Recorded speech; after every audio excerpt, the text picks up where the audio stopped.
One day, history turned back, and the world changed beyond recognition.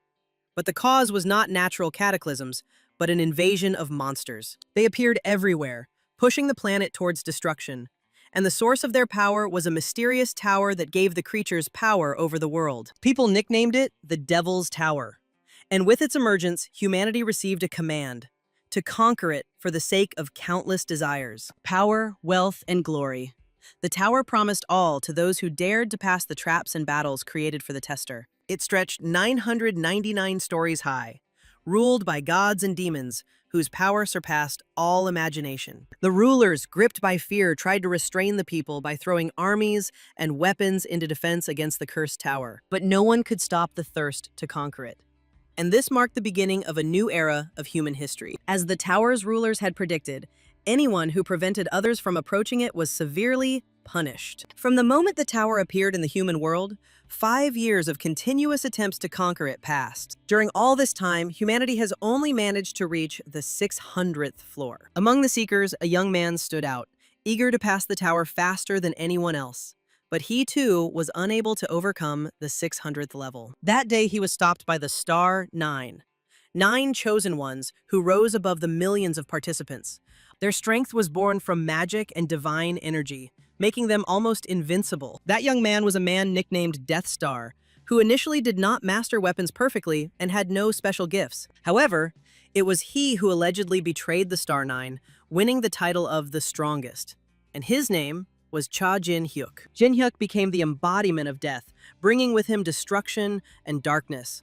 Or at least, that's what people began to think of him. Lacking his natural gifts, he still found his way and rose to become the greatest necromancer of his time. Jin-hyuk's main goal was to reach the limit of his strength, and for this, he was willing to use others without mercy. He launched an attack on the Star 9 after gaining power, but the forces were still unequal. Jin-hyuk alone was unable to defeat them and, rejecting humanity for the sake of strength, accepted death as punishment. But this was just a legend. In reality, the young man betrayed no one. The truth was that it was he who had been betrayed by the Star 9, or rather, 8 of its members. But the world was not told this. 10 years have passed since those events, and the world continues to change rapidly. Jin-hyuk's life changed. The young man once again found himself a nobody, lost and confused, not knowing where to go next. And yet there was luck in this. His backup plan, which he had conceived in case of death, worked. In his final moments, he activated the soul transfer skill, allowing him to transfer his consciousness to a new body. Moreover, the skill selected a carrier with similar physical characteristics, and he again ended up in South Korea. Despite this, Jin-hyuk's heart was filled with rage towards the Star 9, who had betrayed him under the guise of helping him on the 600th floor. He was deceived by those whom he trusted unconditionally and considered part of himself. The murder was started by the paladin Cain Pelon and the saint Carmen Pelon, who acted as the initiators. Although Jin-hyuk was called an entire army in the form of a single warrior, he could not compare to the Star 9. Cain falsely claimed that the cause of his death was not personal or motivated by hatred. Only one remained loyal: his friend, Choi Kyung-hoon, who was initially kept in the dark to prevent him from interfering. In the end, Jin-hyuk fell, but vowed to himself to come back stronger and settle scores with each of the traitors. And so his rebirth began. The skill worked, and the young man seemed to be reborn. At that moment, the phone rang nearby, surprising him because he had not held such things for a long time. But today's date struck him even more. For him, a moment had passed. But in the real world, 10 whole years had flown by, which simply could not help but shock the young man. Astonished by this, he decided to test whether he still had his mana or other abilities. Having swatted the annoying fly, he ordered it to rise, wanting to return it as a servant. However, only the phone's search engine responded to his rise. Having failed, he did not give up and continued to persistently test his gift as a necromancer. But no matter how hard I tried, nothing worked. And the thought crept into my head: I would have to storm the tower without any strength. Looking at her, Jin-hyuk wondered if perhaps the Star 9 had already reached the top over the years. But expectations were dashed.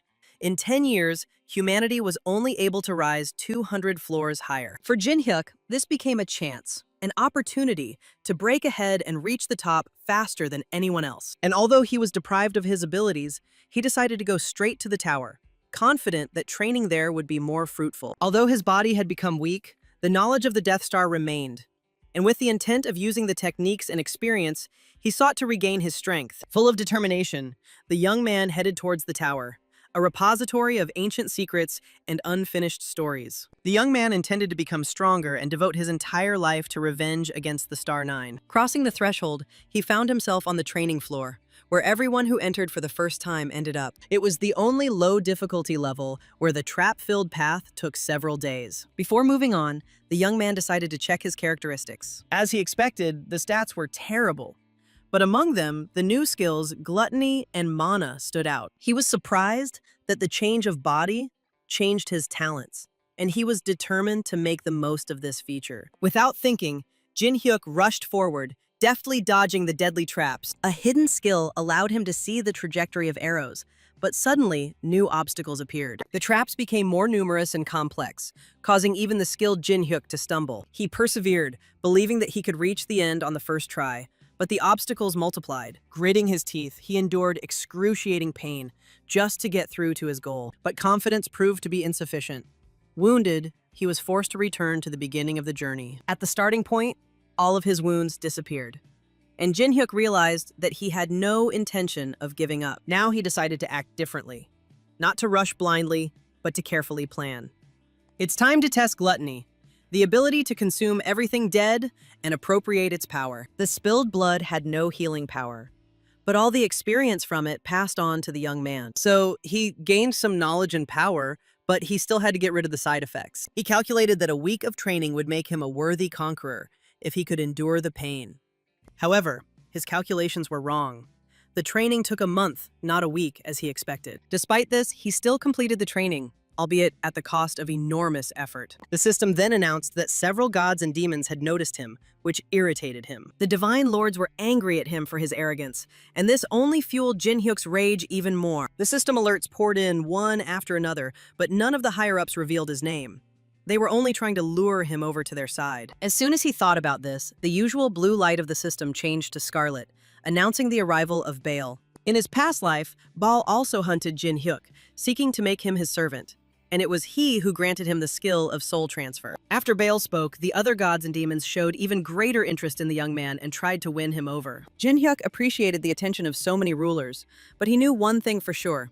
The choice would never fall on Baal. Now he was more concerned with the question of the reward he received for his difficult training. The system rewarded him with immunity to blood loss, pain, amnesia, insight, and patience, as well as a stat boost. It was a decent result, as it was extremely difficult to strengthen mana on this floor, but he succeeded. In addition, progress allowed you to unlock a new feature, multi-faces. She granted the ability to master any skill, change it directly during training, and use it in battle depending on skill. It was a great beginning, for only one man, known by the nickname Almighty, possessed such a talent. Meanwhile, Baal did not calm down, persistently offering help in exchange for a so-called alliance. Be that as it may, Jin Hyuk did not respond to his requests and decided to concentrate on something more important, the next room. This was the coveted training room, where you could choose your weapon and class that suited you best. In his past life, Jin Hyuk, having learned about mana, did not hesitate for a second and decided to become a magician. However, this time everything will be different because now he has a special skill, multi-face, which hides unimaginable potential. The first thing the young man did was take a bow and decide to test the archer class by summoning targets. With just one shot, Jin Hyuk managed to hit 3 targets at once, as if he had been an archer since birth, and not just holding a bow for the first time. 3 targets weren't enough, so the young man increased the difficulty, telling the system to generate more targets and make them attackable as well. The system immediately warned him that he still hadn't chosen his class and that the target could be dangerous. But our protagonist didn't care. This time, the targets were different from the previous ones and looked like dummies capable of attacking the enemy. They immediately pounced on the young man, but with a few shots from his bow, he was able to deal with a couple of them. Nevertheless, some of them managed to break through and get to the young man's forehead. However, he also had absolutely no problems dealing with them. Since he had not yet chosen a class, the young man had the opportunity to use any weapon, including a sword or even a spear. The targets seemed too weak to him, so he ordered the system to increase their strength and add more opponents. The system even created a huge dummy, which was many times more massive than the others, but it did not become an obstacle. Not a single mannequin was able to inflict a single scratch on Jin Hyuk. At most, they could only get close to him for a moment. However, there was still one danger that the young man had forgotten about: attacks from a distance. For a moment, he lost his guard and was confused, but soon he pulled himself together and regained his composure. The system notified him that the strongest targets of this level had been generated, and then he decided to return to the idea of becoming a mage. No matter how strong and persistent the mannequin's attacks were, Jin Hyuk's strength far exceeded theirs. In the end, with one powerful and precise attack, he destroyed all the dummies who used long-range techniques. The skill Multiple Faces turned out to be incredibly strong and unique, something Jin Hyuk had never experienced even in his past life. Additionally, he completed the achievement for using at least one weapon from each category, earning the Almighty class and 5,000 points. This came as a surprise to him, as it was the first time he had heard of such a class, and the name itself raised even more questions. He wondered if he should choose this class as his main one, since in that case, he would lose his main advantage. The young man wanted to use the Almighty as a subclass and thereby cheat the system, but this turned out to be impossible. The reason was that subclasses only opened after completing the 100th floor, and he hadn't even reached the first one. However, he continued to look for a workaround because he didn't want to lose such a rare and unique class. He then asked the system if it was possible to unlock a subclass using achievement points, and the system was surprised that he knew about it. Achievement points were a special currency that could be obtained by fulfilling conditions, and players could use them to change the system. The young man ignored the system's question and declared that he wanted to spend 5,000 points on unlocking subclasses. It turned out that it was indeed possible to open subclasses, but he was only 50 points short. Finding himself at a dead end, he decided to abandon his principles and turn to Ball for help. Thanks to their contact, he completed the Talk to the Best Demon achievement, earning 200 points and unlocking access to subclasses. After that, he made Almighty his subclass, and to get to the first floor of the tower, he had to destroy the training room. This was not difficult for him, because his destructive power allowed him to cope with such things. As the system promised, Jin Hyuk found himself on the first level of the tower, in the forests of Chorol, where the kobolds lived. Although this was only the first level, it caused serious difficulties for many players already at the start of their ascent. However, for Jin Hyuk, such monsters did not pose a threat, and served only as a convenient resource for farming. His strength overflowed his body. It seemed that he was capable of rising 10 floors higher right now. But even weak kobolds had value, as they provided good experience at the start, especially if you destroyed them in groups. The appearance of the young man shocked the players, as they did not believe that anyone could kill a kobold with one blow. They even began to fear him, thinking that after the monsters, he might attack them too.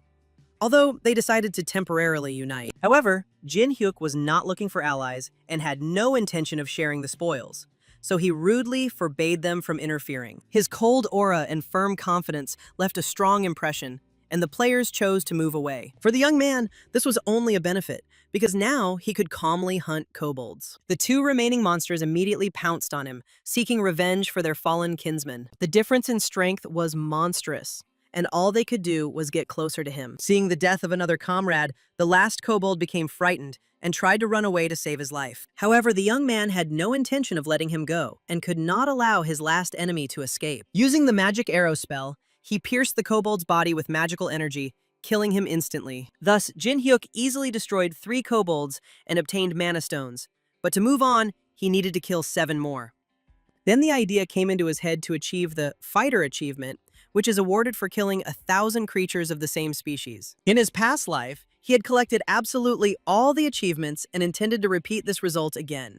Using the skill Gluttony, the young man decided to satisfy his hunger by using it on the body of a dead kobold. After that, it was as if he became a kobold for a moment, saw his memories, took over some of his power, and even understood the language of their kind. In addition, its characteristics increased significantly and reached the level of approximately the 9th floor, which was surprising and pleasing. And thanks to the Almighty subclass, he received class adjustments and the ability to take advantage of each one's benefits. At that moment, Jin Hyuk's mind was filled with the kobold's memories, and his most painful moment was especially vivid. He saw him kidnap children to sacrifice to the kobold lord, and it stuck in his memory. Then the young man realized that the ideal moment had come, to pay a visit to the ruler and strike at his lair. After all, it was the Overlord who was the harbinger of the monstrous wave, and by defeating him, one could complete the Fighter achievement. However, fighting alone would be difficult, and so the young man needed an army.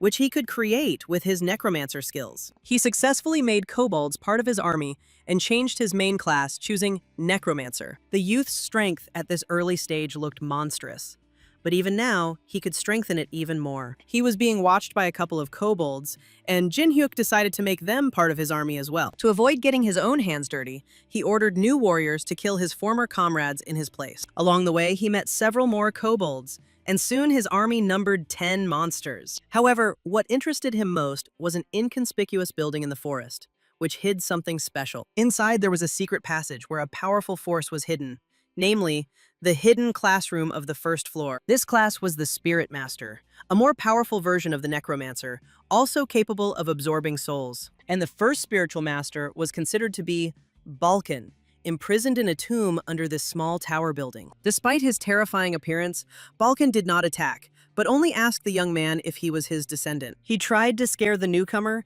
but failed, and even felt a moment of awkwardness. Jinhyuk calmly explained that he had already read his journal, and therefore had no reason to be surprised or afraid. The subject in question was the Journal of the Spiritual Master of Balkan, which he had studied in his past life. Then, having become a magician and having lost his things, he found this magazine and came here, but was unable to resurrect Balkan. Balkan was grateful and noted that the young man aroused his extraordinary interest. He even laughed, calling the young man more well-mannered and curious than the fool who came 10 years ago. Jinhyuk knew that they were talking about him, and although it was annoying, he couldn't just attack Balkan. He said he came for a quick class change, but was told that to do so, he had to reach the 10th floor. Balkan explained that the Spiritual Master class is higher than the Necromancer class, and can only be changed in the class tower. Jinhyuk then showed his stats, claiming that he was already a Necromancer. This surprised Balkan greatly, as he didn't believe that anyone could change classes without climbing up to the 10th floor. He again remembered the previous guy who came 10 years ago,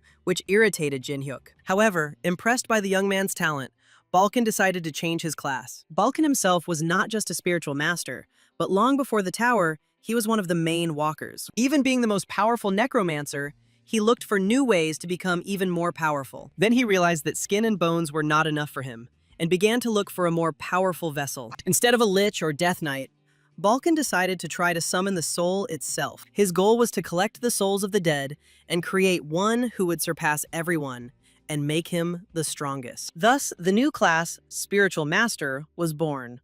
But this had serious consequences. His former body became exhausted and lost its strength, causing the class itself to be on the verge of extinction. Balkan chose the last path. He used necromancy on himself, hoping that his descendants would preserve his legacy. To find a walker to continue his work, he turned half into an NPC. Since the previous Jinhyuk aspired to become the second spiritual master, in this life, Balkan made him the third. He also told the young man about the possibility of using the, quote, soul vessel to catch spirits and summon them. But Jinhyuk already knew all this and was already planning to turn the new force against the Balkan itself. Balkan congratulated the young man, calling him his descendant, and ordered him to conquer the tower for his glory. But Jinhyuk refused. This greatly angered Balkan, and he asked Jinhyuk if he had forgotten about the promise written in the journal. But Jinhyuk didn't care about his words, because he had already decided that today he would finish off Balkan and take his power. Using the skill Soul Collection, he almost killed Balkan while trying to rip out his soul. However, Balkan was not going to give up his soul so easily, and tried to escape. But Jinhyuk had foreseen this and had placed mana stones in advance, creating a trap that he fell into. Using a low-ranking spell, Magic Wall, the young man built a personal prison for Balkan. Balkan was furious. Not only had the young man betrayed his trust, but he had also humiliated him by locking him in a primitive trap. He did not want to give up, promising to get out and take revenge. But it was useless, because the young man had prepared dozens of similar traps. The puzzled Balkan did not understand how this was possible, and then Jinhyuk revealed that he was the very second spiritual master. After this, Jinhyuk used soul gathering again and completely absorbed Balkan. Such a coup could not be ignored by the gods and demons, and soon the system notified the young man that someone was interested in his class. Jinhyuk longed to show the gods and demons his full strength and true nature, but he couldn't do it yet. Meanwhile, he decided to get rid of his undead army, believing that with its current power, he no longer needed it. But it turned out differently. Jinhyuk killed his subordinates and then resurrected them again, making them many times stronger. Now his army looked much more formidable, strong and terrifying, despite its numbers. At that moment, the human form of Balkan appeared. The first spiritual master was seething with anger at the young man for what he had done. But Jin-hyuk didn't care whether Balkan condemned him or supported him. Balkan did not lose hope of escaping the trap and was eager for revenge. However, it was all in vain, because his life now belonged entirely to Jin-hyuk, and only he decided whether he should stay in this world. Balkan said that he would not listen to someone like Jin-hyuk, but he forgot that he had no choice but to obey like a dog. Then Jin-hyuk reminded Balkan what he himself did to those who refused to obey.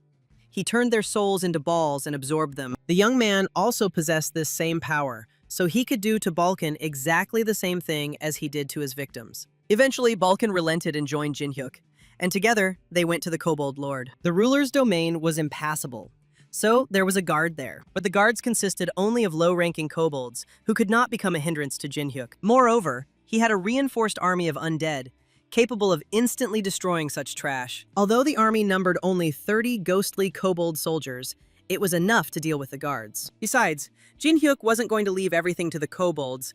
He was eager for a fight himself. Soon the Kobold Lord was informed of the intrusion of an uninvited guest, and he ordered an offering to be prepared immediately. Meanwhile, Jin-hyuk and his army mercilessly destroyed the kobolds one by one, as if committing genocide. They didn't care how many enemies came out and what they were armed with. They didn't pose a threat. As he moved further, Jin-hyuk felt a special aura, the same one that emanated from the Kobold Lord's room. Meanwhile, the ruler was sacrificing the bodies of people, trying to enlist the help of the demon who watched over death. But it wasn't just people who were captured.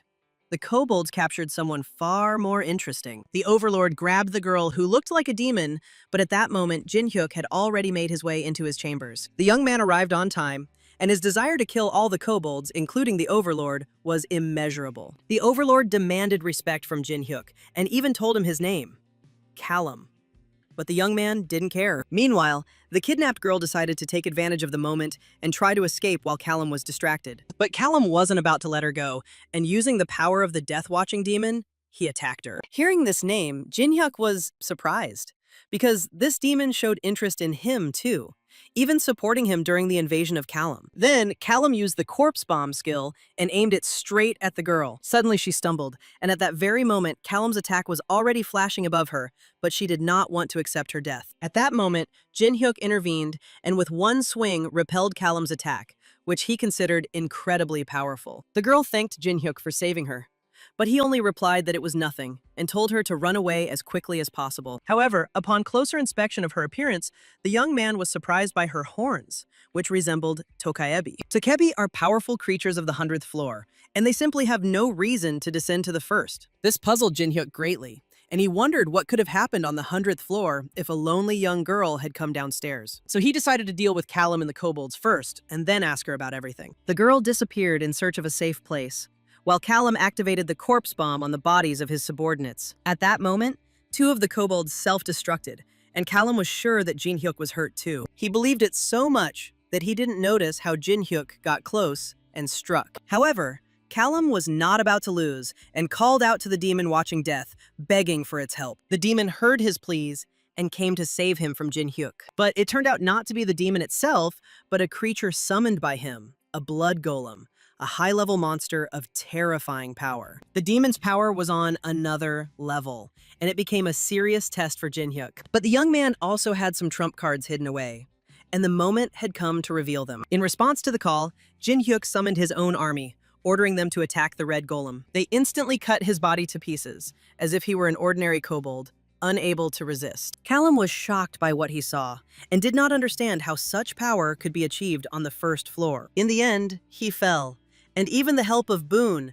the demon who watches over death, was of no help. Moreover, Boone only used Callum as a puppet and drained his mana by summoning a golem. But Jin-hyuk didn't care who betrayed whom, because he only came here to kill Callum. However, the goal was not just to kill, but to absorb his soul, strength, and energy, making him part of their army. At the same time, the young man turned to Boone, declaring that he would regret the test, but the demon only laughed. Meanwhile, Jin-hyuk killed Callum and turned his soul into an orb, which he soon absorbed. But contrary to expectations, he did not receive a significant increase in strength. Soon the rescued Tokebi girl returned and thanked Jin-hyuk again, introducing herself as Har-yu. The young man replied that no thanks were needed, as he had only come to deal with the Kobold Lord. Har-yu still insisted, to which Jin Hyuk asked what she would do if he turned out to be a villain and decided to sell her. After these words, the girl's aura changed, becoming hostile, and she stated that she would then take action. Meanwhile, Jin Hyuk asked how the one who should be on the 100th floor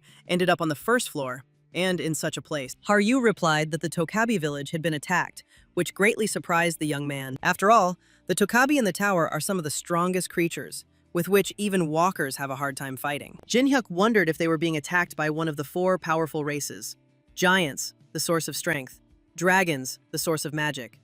Demons are the masters of dark energy, and angels are the wings of vengeance, the beings that keep the tower under control. However, he did not rule out the possibility that the Star Nine was involved in this, since they were also capable of something similar. The young man decided not to delay and continue on his way.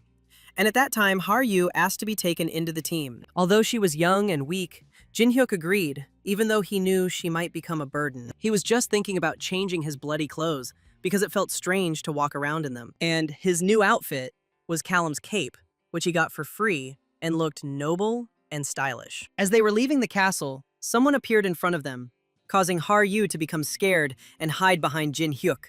But it was only Balkan who came to report that there was no longer a single kobold left in the castle. To Jin Hyuk's surprise, Haryu could see Balkan, which indicated her special power. He even considered using gluttony and absorbing her abilities, but he decided against it, deciding it was too early. At that moment, a system window appeared in front of him with a choice: to summon a wave of monsters or not. Balkan was amazed by this, and Haryu asked Jin Hyuk if he was really going to do this. Of course the young man wanted to do this, because this is what he had gone all the way for.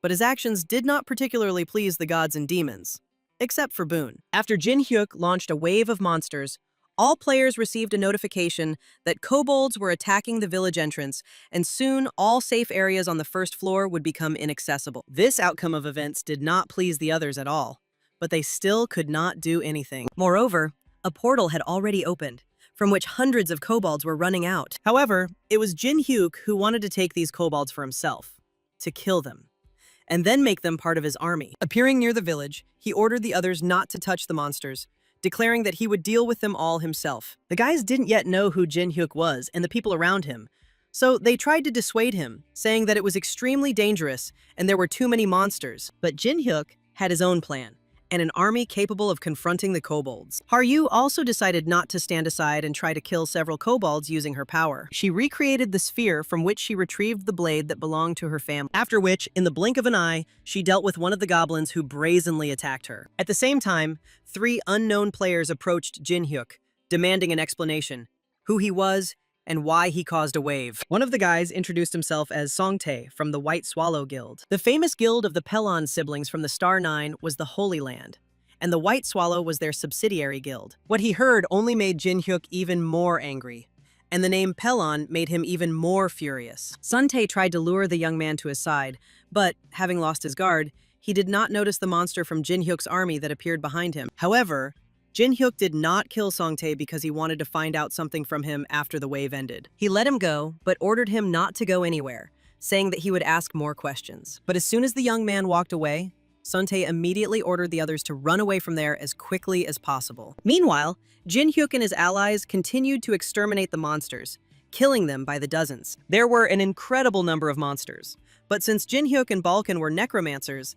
they had enough trump cards. The monsters they killed became their subordinates and fought against the kobold. However, Jin Hyuk was not going to rely only on the army, and taking up arms, he also cut down the kobolds. At the same time, Haryu fought with some of the kobolds, but at some point, there were too many of them and it became difficult to deal with them. She let her guard down and didn't notice the kobolds' attack from behind. It reminded her of the very day her village was destroyed and the horror she had experienced then. That's why Haryu decided that she had to fight to the end, become stronger, and avenge her homeland. But determination alone was not enough, and her strength quickly began to fade. She was surprised how Jin Hyuk, being only on the first floor, could so easily deal with a crowd of monsters, as if he didn't see them as enemies at all. At that moment, Balkan came to her aid, just when it was most needed. Haryu thanked him and said that she could handle the rest on her own, although it was clear from her expression how hard it was for her. Balkan was surprised by her determination and wondered what she had gone through to become like this. Haryu asked him why he was helping her, because when she was running away from the 100th floor, he didn't even try to help. and all she could do was be glad that she wasn't hurt. She was curious to know if he was helping her only for his own benefit. In response, Balkan said that he did not know, because spirits are obliged to obey the orders of the spiritual master. This is their only task. He added that Jin-hyuk's orders were to keep an eye on her and help her achieve her goals. These words became a strong motivation for Haryu, and she realized that she should not give up as long as there are those who believe in her and are ready to help. So she decided to use her trump card and go into berserker mode. From that moment on, she changed, and the hordes of kobolds ceased to be a problem. She simply killed everyone in sight. What he saw led Jin-hyuk to the conclusion that Haryu was the reason for the attack on the village.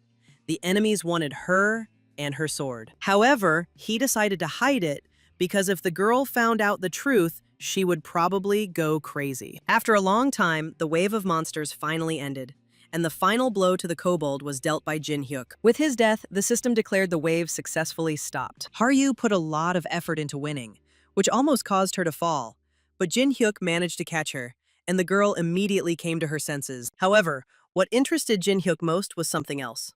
Where was the reward Boone had promised for completing the wave? However, he also received rewards for clearing the wave itself. All of his stats were increased by 5, and he received an additional 500 achievement points. In addition, all 3 received an award for their best performance. Jin-hyuk took first place, Haryu took second place, and Balkan took third place. Seeing Balkan give his award to Jin-hyuk, Haryu decided to give hers as well, as a symbol of their future together. However, Jin-hyuk replied that he was unsure whether they would continue to fight together, as he had been betrayed in the past. He noted that even though they were fighting together, for now, he still didn't trust her, and the reward for second place in the wave was too great to take without regret. But Haryu did not back down and wanted to prove her loyalty in another way. She stated that she was ready to give her mask to the Tokebi, as a sign of trust and readiness to fight with him until the death. It was really strange because the Tokabi mask contains all the power of the Tokabi, and they usually give it to only one partner. Jin-hyuk asked why she decided to give the mask to him. Haryu explained that it was gratitude for him saving her twice, and also proof that she would never betray him. Jin-hyuk noted that the mask was very valuable and doubted the veracity of this reason. Haryu soon revealed her true reason: revenge, as she wanted to take revenge on those who burned down her village. She also admitted that she tried to find survivors, but was unable to locate any Tokebi, and maybe the last one in the world. Haryu declared that, as the only survivor, she must avenge the king's death, and asked Jin-hyuk to take her in. Jin-hyuk saw a part of himself in her because he also wanted to take revenge on someone at any cost. So he agreed to take her into the team. After this, the young man opened his reward, as well as the rewards of Haryu and Balkan, from which items dropped that increased mana and the percentage of its absorption reduction. These items were perfect for a necromancer, as he uses mana to create an army. Meanwhile, Jin-hyuk reminded Boone of his promise, to which he asked to move to a more secluded place. After some time, the guys came to a small tavern, where Boone invited them. At that moment, the table where Haryu and Jin-hyuk were sitting was pierced by an unknown beam, as if someone was about to appear. However, instead of a person, an object appeared.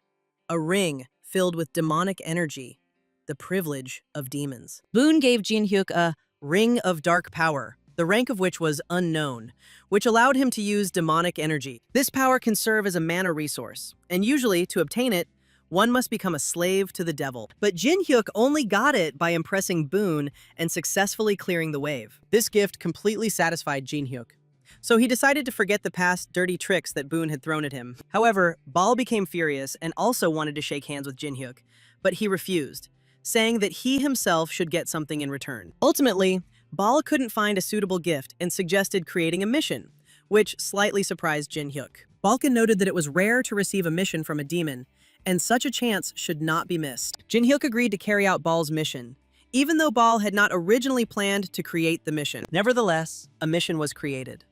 The young man had to become famous to level 100, and in case of failure, he would become an apostle of Baal. For successfully completing the task, Bal promised to give the young man everything he wanted, and Jin-hyuk agreed. The price for the contract was a handshake with the demon, which pleased Bal, while Jin-hyuk did not understand his reaction to the simple gesture. Before heading to the second floor, the young man decided to find Song-tae, who had run away from him last time. Finding him wasn't difficult, since Jin-hyuk had assigned a spiritual soldier to him in advance. The young man himself did not want to go along with the capture, so he entrusted this task to Balkan. Meanwhile, Jin-hyuk and Haryu were left alone, which he was glad about because he wanted to discuss the girl's mask with her. Haryu explained that the mask allows one to use tokebi abilities, supernatural powers and charms. She noted that she can use not only powers, but also foresight, which allows her to predict the future. Jinhyuk replied that Providence was somewhat sad, but would be useful on the battlefield. Haryu looked at him in surprise and said that he was a bit strange. She said that people from all over the world had traveled a long way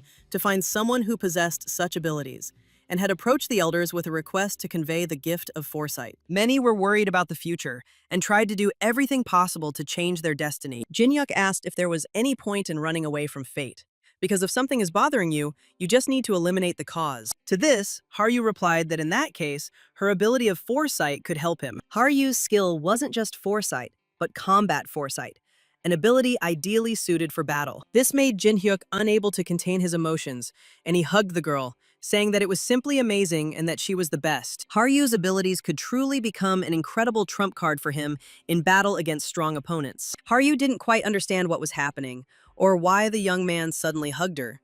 But that moment didn't last long. Within a few seconds, the system notified Jinhyuk that some gods and demons were watching them, and even managed to capture this moment. Meanwhile, Jinhyuk apologized to the girl, but Haryu replied that everything was fine and she was only happy to help him.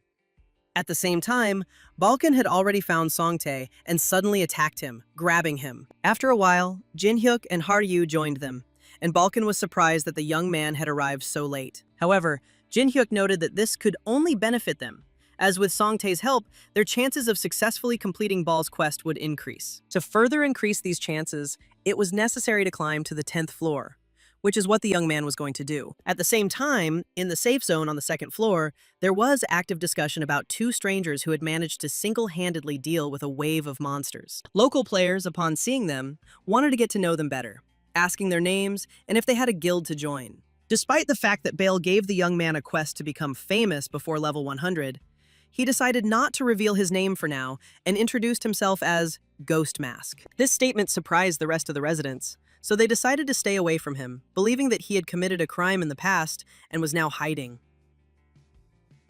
However, Jinhyuk didn't care about them, and taking Balkan and Haryu with him, he continued exploring the tower. Having explored the 1st floor and completed all the work there, the guys went to the 2nd, where in order to move up, they had to defeat 10 kobold warriors. However, the young man decided not to waste his own efforts on completing such an easy task, but to entrust it to Balkan. Jinhyuk noted that he would take Haryu with him, and he himself intended to experiment with demonic energy. Balkan was unhappy with this decision and asked him not to use all the demonic energy and wait until he returned, because he also wanted to see. After this, Balkan went on a mission, and Jinhyuk began experimenting with demonic energy, with Haryu observing his actions. As soon as the young man used the energy, his appearance changed, and the aura around him became monstrous and gloomy. Demonic energy appeared as a force that could not be fully comprehended, and only a few were allowed to touch it. While Jinhyuk was staring at the energy, someone was watching him from the bushes, and Haryu managed to warn him in time. It turned out to be a kobold,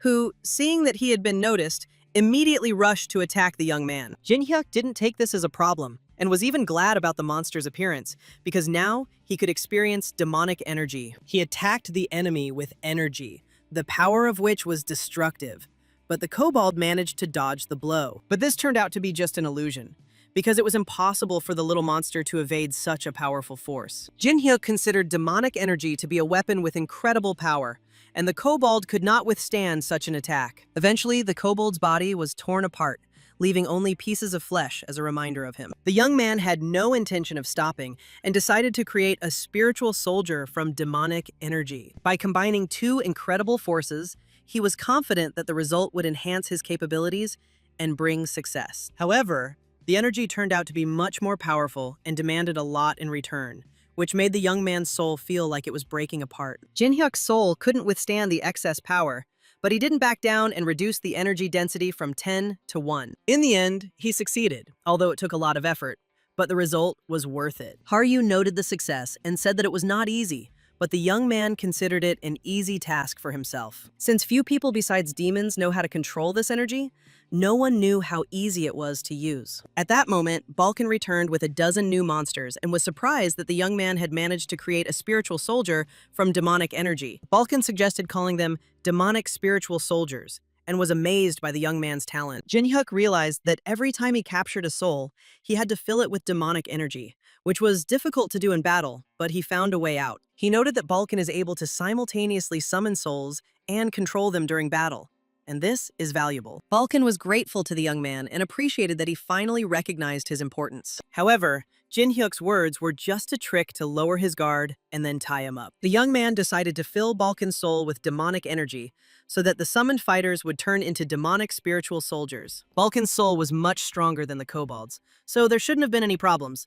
and the effect promised to be impressive. Balkan was not happy with this outcome, but he could not resist the young man. Haryu was worried about the consequences, but Jin-hyuk believed that the first spiritual master would not die from this. At the same time, the enraged Balkan promised that if he survived, he would tear the young man to pieces and eat him. But Jin-hyuk only noted that he would be happy to fight him if he became strong enough to challenge him. Balkan's soul was filled with demonic energy, and a giant crater appeared in his place. At that very moment, a new Balkan emerged from the crater, whose aura was noticeably different from the previous one, and became darker. Having become stronger, Balkan declared that the youth had made the gravest mistake by allowing him to gain new power. However, Jin-hyuk remained calm and was even happy about this outcome because he needed an equal opponent. Balkan was full of anger and wanted to show the young man all the mighty power he now possessed. The army he summoned became significantly stronger and was different from the spirits that usually obeyed the Necromancer. But Jin-hyuk had his own trump card,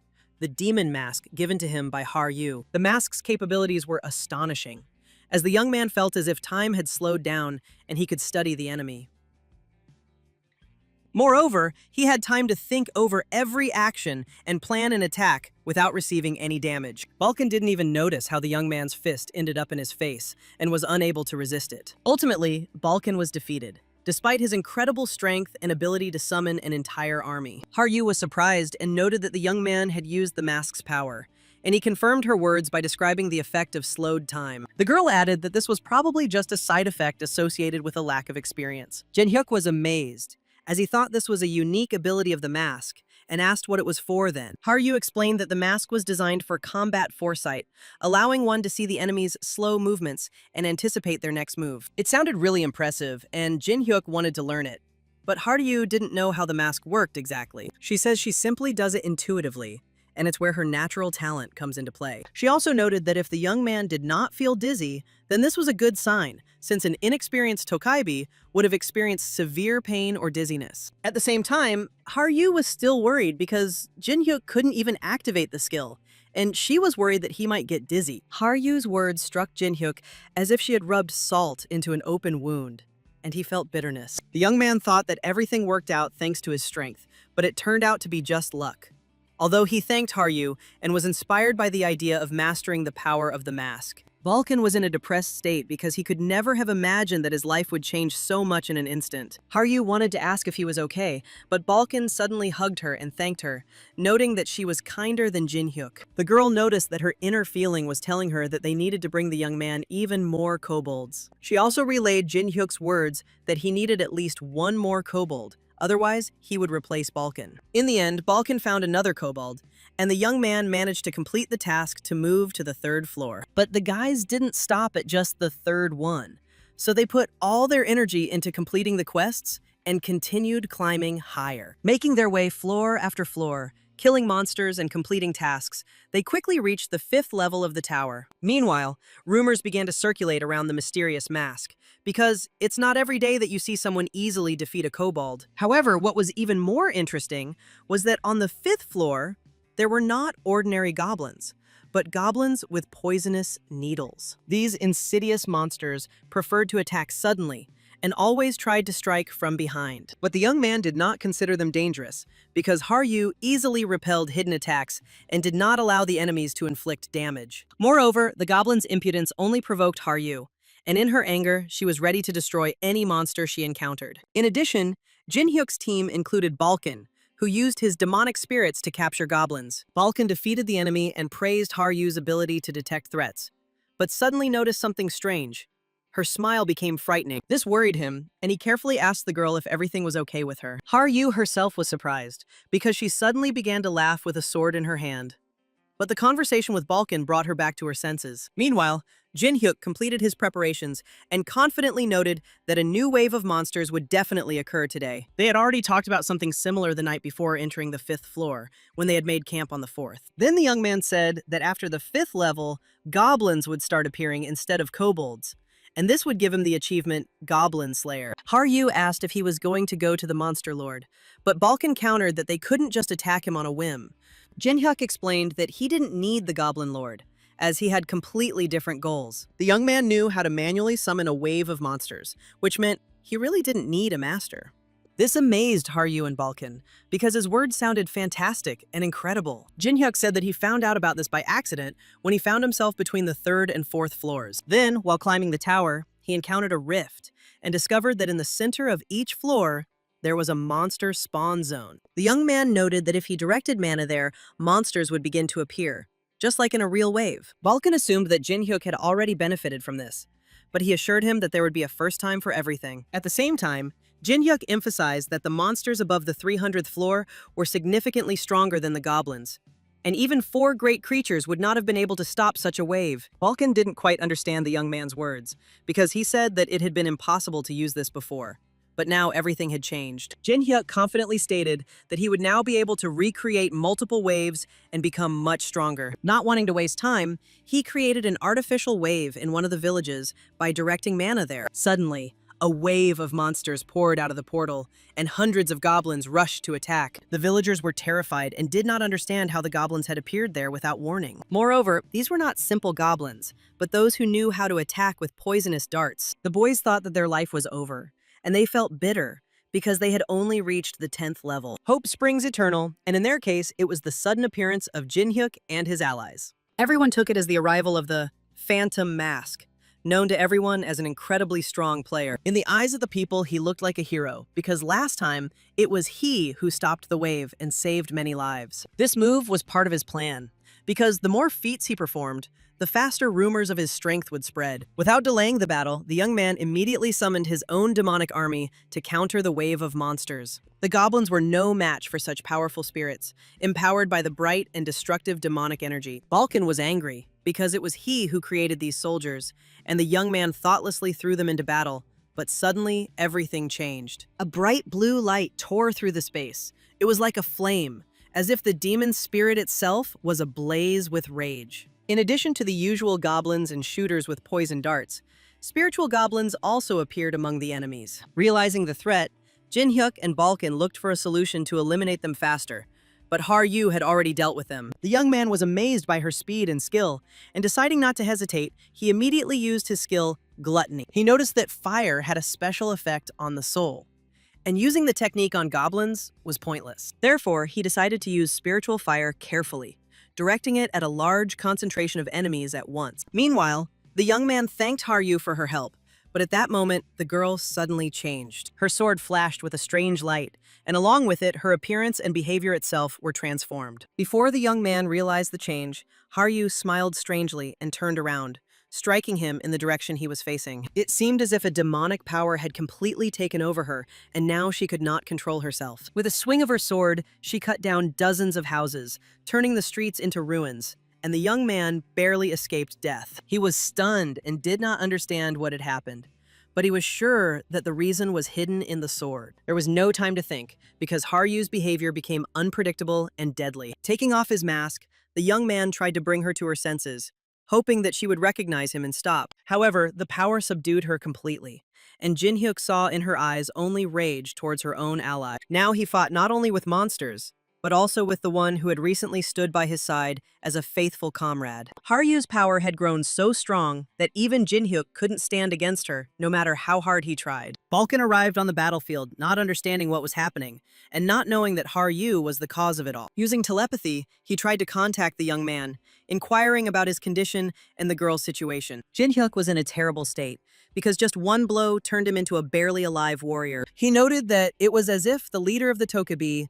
was standing in front of him, and this feeling did not leave him for a moment. The young man asked Balkan to deal with the remaining monsters, while he decided to fight Haryu alone. Even though she was stronger than before and had completely changed, he wanted to try to stop her. In his hands remained the demon mask, capable of granting combat foresight and a chance for salvation. Her intuition, honed on hundreds of floors, told her that one swing of her sword could cut him down instantly. He was once again convinced that there were no friends in the tower, and no matter how sad its history was, it would have to say goodbye. The sword was already raised above her head, but at the last moment, something made him stop and doubt. Even if he attacked, Haryu could easily stop the blow, as her strength was superior to his. At that moment, he realized that the girl had used that very skill of combat foresight against him. Before he could react, Haryu dealt him another, more painful blow. However, Jin-hyuk still had the opportunity to summon an army of undead and continue the fight. The young man tried to stop the girl by summoning an army of undead to capture her and help her come to her senses. Even that didn't help, and in the blink of an eye, she cut down all the enemies without showing the slightest mercy. Jin-hyuk was stunned by what he saw, as it was hard to believe that such a fragile girl possessed such power. The situation had gotten completely out of control, and Jin-hyuk's fate was now only a matter of time. However, things weren't that bad, because Haryu had been unable to fight for so long that her eyes began to bleed. The young man realized that this was the side effect that Haryu herself had spoken about just recently. He realized that his chances of winning had increased, and now all that remained was to lure the girl into a trap. Dragging her to where the goblins had recently fallen, Jin-hyuk used the power of the Necromancer and raised them up to attack. The goblins' poison was deadly, even for Tokebi, and without the use of combat foresight, it was almost impossible to dodge. But the young man's hopes were dashed, because the girl still had more than enough strength left for the battle. Having dealt with the goblins, she immediately rushed at Jin-hyuk, but he miraculously managed to dodge. It seemed that her unconditional triumph and the end of the young man had come. But the situation turned out to be different. Haryu's strength had weakened noticeably, and she didn't notice the goblin behind her throwing a poison dart at her. The poison took effect quickly, and the exhausted Haryu lost her strength and fell to the ground unconscious. The young man managed to catch her, because despite everything that had happened, he did not want her to die. He ordered the goblin to bring him a dart and, using gluttony, absorbed the poison, gaining resistance to it. Meanwhile, Haryu wandered in a strange dream, as if she were talking to her demonic sword. In that dream, she met a mysterious interlocutor, similar to the previous owner of the sword, or the spirit of the weapon. He was surprised that such a powerful weapon was given to a seemingly defenseless and fragile child. Haryu asked who he was, and if he was a Tokebi, but all she heard in response was a warning. A mysterious voice warned her that if she thoughtlessly drew the sword again, it would completely consume her. When she woke up, the girl didn't understand where she was, but she saw that she was lying on Jin-hyuk's back among people. The young man told her that they had climbed out of the 5th floor and had now reached the village. The squad decided to stay at a hotel, but they didn't plan to stay on the 6th floor for long. Jin-hyuk noted that the 10th floor was ahead of them, where in a big city, the boss blocked the way. He was a great orc warrior, and his strength could be compared to that of a true lord of monsters. Haryu thought that they would continue their journey together, but the young man declared that she would go on alone. This came as a real shock to her, because she did not understand the reason for such a drastic decision. The young man was surprised by her words and reminded her of the events on the 5th floor, but Haryu did not remember anything. He explained that her sword grants incredible power, but in exchange, it gradually consumes one's sanity. Haryu was shocked by what she heard, because it turned out that she had completely lost control. The young man warned that if she continued to rely on the sword, she would not live to reach the 10th floor. The girl was aware of the difficulties, but did not want to let Jin-hyuk down, promising to become stronger for the sake of the meeting. Before leaving, the young man gave her the robe to hide the Tokebi's identity and avoid unnecessary trouble. At the same time, he emphasized that she should not rush, since he himself had a lot of things to do ahead of him. A couple of days later, Jin-hyuk reached the 10th floor, where he dealt with the monsters just as confidently and quickly. He didn't care who stood in front of him because the goal remained the same: victory for the sake of strength and further advancement. Balkan noted with surprise how cool Jin-hyuk was, because he had never once thought about Haryu during all this time. The young man said that he did not consider her a weak ally.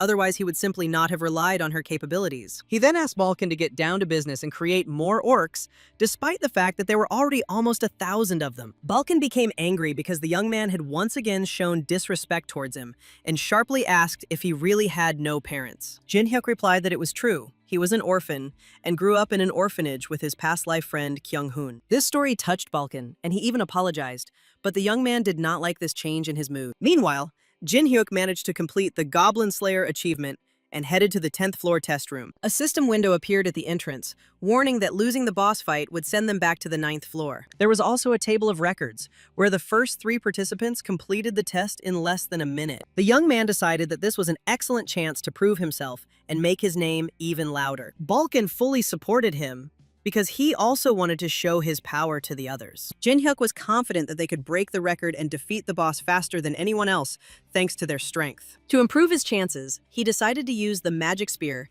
and imbued it with the elemental spell. The spear has received various buffs, including pierce, agility, flexibility, and even critical damage. The weapon was given special power by demonic energy, which greatly increased its destructive power. When the preparation time was up, a boss named Great Orc appeared in the room. It was a huge and terrifying opponent, from which emanated a dark aura of murder and bloodshed. But no matter how strong he was, even for him, it would be a problem to resist the army of Balkan. However, the army was not needed because the spear, which had turned into the spear of the god Odin, killed him in an instant. The young man set a new absolute record by defeating the boss in less than a second. The system prompted him to enter a name for the leaderboard, and he entered his nickname, Ghost Mask. The news that the Phantom Mask had set an absolute record for the 10th floor quickly spread. These rumors reached Haru, who was on the 8th floor, and she decided to train even harder. The news also caught the attention of more influential players, sparking genuine interest in the mysterious fighter. On the 10th floor itself was the tower's first large city, which had a portal to the ground. Many abandoned the ascent and took up trade, founding the largest city of the first 100 floors. Jin-hyuk took the opportunity to purchase several potions, and Balkan noted the flourishing market. The young man explained that this was not surprising, since the residents here led an ordinary life, and not everything was available at auction. There were indeed many merchants, from weapons dealers to innkeepers, and they all shared the name Golden Lich. Balkan didn't understand who this was, and Jin-hyuk explained that it was the best company in the tower, which had appeared several years ago. The Golden Lich himself was considered the richest man in the tower, owning countless gold, although no one knew his name. The young man believed that meeting him would be extremely useful since he was looking for a sponsor. He firmly decided that the Golden Lich would become his patron, which greatly surprised Balkan. After some time, they reached the Golden Lich Company, where literally everything was sold for money. Inside, everything was carefully organized.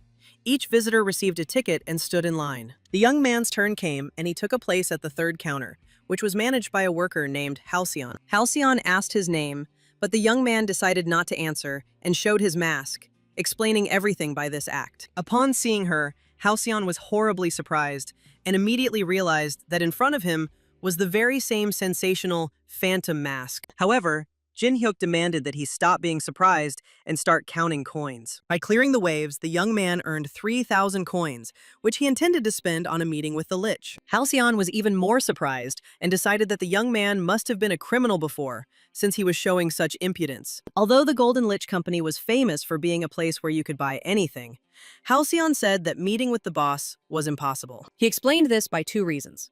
The first was that Lich was busy. The second was that the young man did not have enough money. However, Jin-hyuk did not give up and asked how much it would cost to meet at least with the company manager. On the way, Balkan said that the young man was terrible because he asked an unknown employee to arrange a meeting with the head of the company. But Jin-hyuk didn't pay attention to this, as he wanted to make Lich his sponsor at any cost. In the end, it was not possible to meet with Lich himself, but the young man was received by his manager, a man named Puppeteer. The Puppeteer noted that the young man's money was still not enough to meet with Mr. Lich, but he did not give up. Jin-hyuk demanded that Lich be summoned immediately, stating that he himself would want to become his patron. The Puppeteer acknowledged the youth's insolence and said that the rumors about him were impressive, but one should not speak like that about the Lich. He then tried to use the skill Puppet to control the boy like a doll. However, Jin-hyuk noticed his ability and managed to destroy the threads before they could touch him. The Puppeteer was truly surprised, because even the walkers from the 18th floor could not remove this skill. However, he was not going to give up and decided to show the young man where his place was. This time, he used the Mind Sphere ability,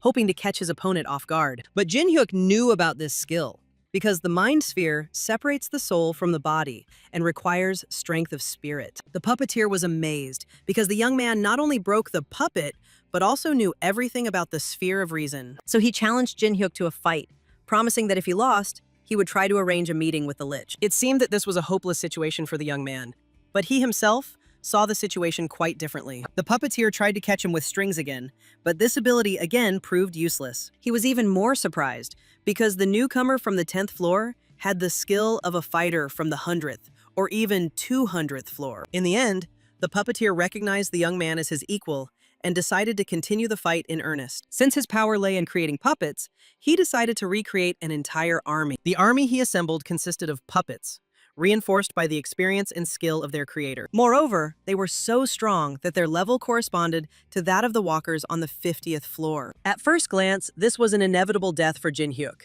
since the enemy had numerical and strength superiority. But the puppeteer was mistaken in thinking about an easy victory, and did not notice how his army began to die quickly. He didn't know that the main feature of the young man was the power of a necromancer, capable of reviving the fallen. Soon the puppet army was destroyed, and in its place a real army of the undead appeared. The puppeteer was amazed. He did not understand who the ghost mask was and where such power was hidden within him. In the end, the puppeteer lost, and it was his overconfidence that led to his defeat. However, he did not understand how he could lose because the sphere was not closed, which meant the young man was able to take possession of it. But be that as it may, the agreement remained in force, and Jin Hyuk reminded the puppeteer of this, asking him to speed up the meeting. The young man handed the puppeteer a letter for the Lich and said that he would surely respond after reading it. After that, he left the Golden Lich Company, leaving behind a long trail of memories. The sun was already setting, and Balkan suggested looking for a place to spend the night, but Jin Hyuk had a different opinion. He noted that there was no time to waste waiting for Leech's response,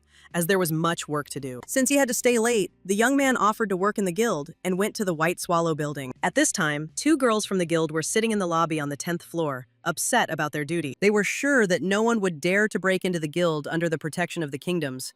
And that's when Jin Hyuk appeared. Without revealing his identity, he said that he wanted to join the guild since it was difficult to climb the tower alone. The girls were delighted because the newcomer's recommendation could give them influence and strengthen their position. The young man played along with them, saying that he had only heard about the guild from rumors and didn't really know anything about it. First, they asked him to show his abilities, and the young man asked to lend him a coin. Taking it in his hand, he bent the metal, which surprised the girls quite a bit. He then showed that he had magic by creating a small fire. The skills were unique, but they had no other candidates, so they agreed to accept him. However, suddenly a resident burst into the lobby and began begging for help. He said that one of the spiritual monsters went crazy and attacked people. The girls rushed to help, telling Jin Hyuk to stay in the lobby and not come out. But as soon as they left, the young man immediately turned into the ghost mask, not intending to sit on the sidelines. That same monster was Balkan, whom Jin Hyuk had ordered to attack in advance. At that time, the young man himself began raiding the guild to find important information. He was looking for a list of guilds with their exact locations and was sure that it was stored inside. After some time, he managed to obtain the list with the help of one of the guards. In it, he noticed the familiar names of the Pellin brother and sister, whom he wanted to take revenge on for the past. The young man swore to take revenge on everyone who hurt him and was ready to do anything to achieve this. Meanwhile, Lich was looking through the reports, which included a letter from the puppeteer. He was surprised because the puppeteer had never sent letters separately from reports before. However, after reading the letter, Lich became angry and was full of questions, which kept increasing. Meanwhile, the White Swallow lobby burned down, and suspicion fell on a newcomer who tried to join the guild. Upon learning of this, the guild leader, Backholio, arrived at the scene and began questioning the girls. However, their words diverged. One claimed that he was cute, while the other called him ugly. This oddity led them to believe that the newcomer was using hallucination magic. In the morning, Jin Hyuk discussed what had happened with Balkan and noted that he had done an excellent job, as rumors had already spread. Balkan was surprised that no one recognized the young man, and he explained that he had used cheap illusion magic. He was also surprised that the young man returned without documents, but he said that he remembered everything by heart. At that moment, there was a knock on the door of their room, which seemed strange since no one had ordered services. They armed themselves and carefully opened the door, not knowing who might be behind it. Opening the door, Balkan immediately froze the figure of the stranger, but it soon became clear that it was not a stranger at all. It turned out to be Halcyon, who had come to deliver a message from the puppeteer to Jin Hyuk about Mr. Lich's arrival at the 10th floor branch. When Jin Hyuk came to the Golden Lich Company, he was not greeted warmly, but rather coldly and even hostilely. Lich himself was angry and did not understand how the young man knew the carefully hidden information and declared that he would have to pay dearly for it. However, he did not want to invite the young man into his office and instead gave him a small test. Be that as it may, His soldiers could not resist the young man because the difference in their strength was too great. After finishing off the army, Jin Hyuk immediately rushed to the Lich, challenging him and demanding to fight directly. But the Lich was not eager and quickly stopped the young man with the help of golden power, which requires mana and gold. He was not only fabulously rich, but also strong, possessing special skills available only to him. So he attacked Jin Hyuk with a wave of gold coins from the branch, and their wounds could instantly kill even such an opponent. However, things weren't so simple, and Jin Hyuk managed to bypass the attack by pointing a spear at the Lich. Lich stated that this was a cheap trick, and that it was impossible to defeat him with such pathetic techniques. But Jin Hyuk emphasized that he had no intention of killing him, just as Lich had no intention of killing him. After this, Lich took the young man into the office to talk to him alone and hear the answer. As soon as the door closed, he sealed the space off from the outside world with his golden power. He did all this only to hear the answer to the main question. How did they learn about the secret of the auction? This auction was a huge system of selling items in the tower that did not arise there by itself. Its creator and master was the Golden Lich, and if this were revealed, his entire company would collapse. He wanted to avoid such an outcome at any cost, and was ready to kill anyone who revealed his secret. Upon learning that Jin Hyuk somehow possessed this knowledge, he tried to get rid of it. However, Jin Hyuk destroyed his weapon with the soul vessel, causing Lich to question its nature. At the same time, they were connected by a long past, in which Lich was his debtor. But what angered him even more was that the young man knew his real name, William. Then Jin Hyuk told William about the clearing of the 600th floor, the betrayal of the Star Nine, and Baal's gift. He also revealed his plans to him, stating that he intended to spend the company's money and demanding a sponsorship contract. The young man spoke of William's company as if it were his own, which was both irritating and astonishing. He noted that he is the founder of the Golden Lich Company and its largest shareholder. William didn't like this attitude, but from the young man's impudence, he realized that it was he who was in front of him. Since it was a contract,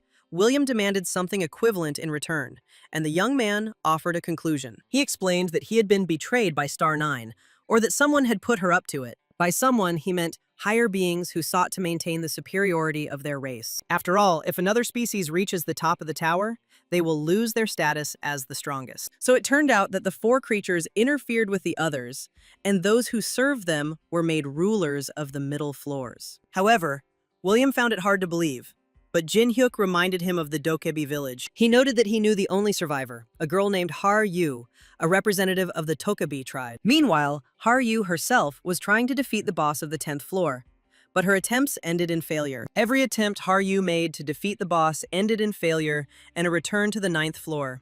But she didn't give up and continued to move forward. At that moment, her sword turned to her, offering its help. He urged her to use his power, claiming that it would speed up the boss's defeat and allow her to meet Jin Hyuk sooner. However, Har Yu refused, stating that she would not use the power of the Dragon Sword of Killing, as she had promised Jin Hyuk not to do so. After hearing the story about Har Yu, William began to think seriously and no longer considered the situation with Jin Hyuk to be a coincidence. Meanwhile, Jin Hyuk reported that someone had wiped out an entire race, leaving only one girl alive in order to pluck the seed of future power. He added that when someone's main goal is to conquer the tower, it is revenge, and he seeks to kill not only the quote-unquote Star Nine, but also the four great beings. Moreover, Jin Hyuk intended to avenge William by killing the one who destroyed his family. After this, William slightly bowed his head to the young man and was ready to completely trust him, removing his spell. He agreed to buy his information, but demanded proof right then and there to make sure Jin Hyuk's words weren't just empty talk. William emphasized that for him, trust is money,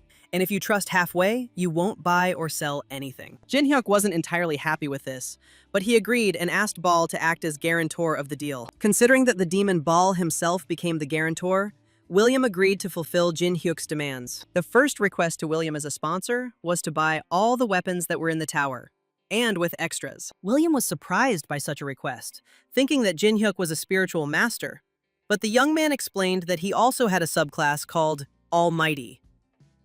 Even after seeing it with his own eyes, William found it hard to believe the truth of what was said. Jin Hyuk explained that having the Almighty subclass allows you to use any weapon as if you've been wielding it for years. William was amazed and puzzled at the same time. If all this was true, Jin Hyuk was stronger than ever and his potential was incredible. He realized that he could be the one to help unlock that potential, and immediately ordered the puppeteer to acquire all the weapons he could and package them for the VIP. After some time, the puppeteer returned with a lot of equipment available on the 10th floor. However, Jin-hyuk was surprised to see only one unremarkable cloak and did not understand its value. William explained that this was not an ordinary cloak, but an interdimensional cloak, which was a portable storage device. The cloak's lining is linked to subspace, allowing it to store anything from weapons to artifacts. It can be changed in temperature, size, and color. And the cloak also has protective properties. Additionally, accessories placed in the cloak will activate their effects automatically. This is an extremely rare item in the tower and requires careful use. Meanwhile, Songtae and the others also overcame the difficulties and climbed up to the 10th floor, although it was not easy for them. The guys spent a lot of effort and resources, but they knew that there was a White Swallow branch on the 10th floor where they needed to turn for help. Songtae wanted to take revenge on Jin-hyuk for the disrespect shown to him, but he didn't know how strong the young man was or what happened to the branch. Arriving at the scene, the guys were extremely surprised by the destruction and did not understand who dared to burn down the lobby of the White Swallow. The situation for Songtae was complicated by the fact that the other guilds had disappeared to the 30th floor, and contact with his brother had been lost. The comrades continued to ask what to do, since they would hardly be able to climb to the 30th floor on their own. Songtae was angry at them, considering them useless, and was sure that it was only thanks to him that they reached the 10th floor. Things were getting worse, and a fox approached them. Songtae thought it was looking for food and, being on edge himself, chased it away. But the fox didn't listen and came closer, licking his boots. After which Songtae, losing his temper, kicked the beast. Anger completely overwhelmed Songtae, and he decided to beat the fox to death, throwing out all the pent-up rage. The little animal was barely breathing, but Songtae did not stop until suddenly someone cut off its leg. A man with a frightening purple aura appeared from a dark alley. It was the Ghost Mask, the fox's owner. Jin-hyuk himself had no plans to intervene in the fight, much less look for Songtae. He was planning to go to the tower to change classes and gain spiritual powers. In fact, his spiritual master class was a kind of bug caused by memories from his past life, so he didn't have any true spiritual powers yet. Suddenly, a system window appeared with a notification. The nine-tailed fox sensed something, and the next window indicated its location. The system then notified Jin-hyuk that the fox was asking for help as her cub was in danger. So Jin-hyuk found the fox being beaten by Songtae and punished him for his insolence and cruelty. The young man did not expect to meet a Gumiho cub in this place, and at the same time received a quest to save the deity. The first reward after the rescue, the second after the complete healing of the apostle. Songtae's comrades tried to stand up for him by attacking Jin-hyuk from behind. However, Jin-hyuk dodged in time and saved the fox from getting hurt. The young man approached Gumiho with a question about what to do with Songtae and his friends. The fox ordered him to kill them. Jin-hyuk happily decided to punish the impudent Songtae and his company. First, he dealt with the main offender, Songtae, showing mercy and returning his severed leg, but in an unusual way.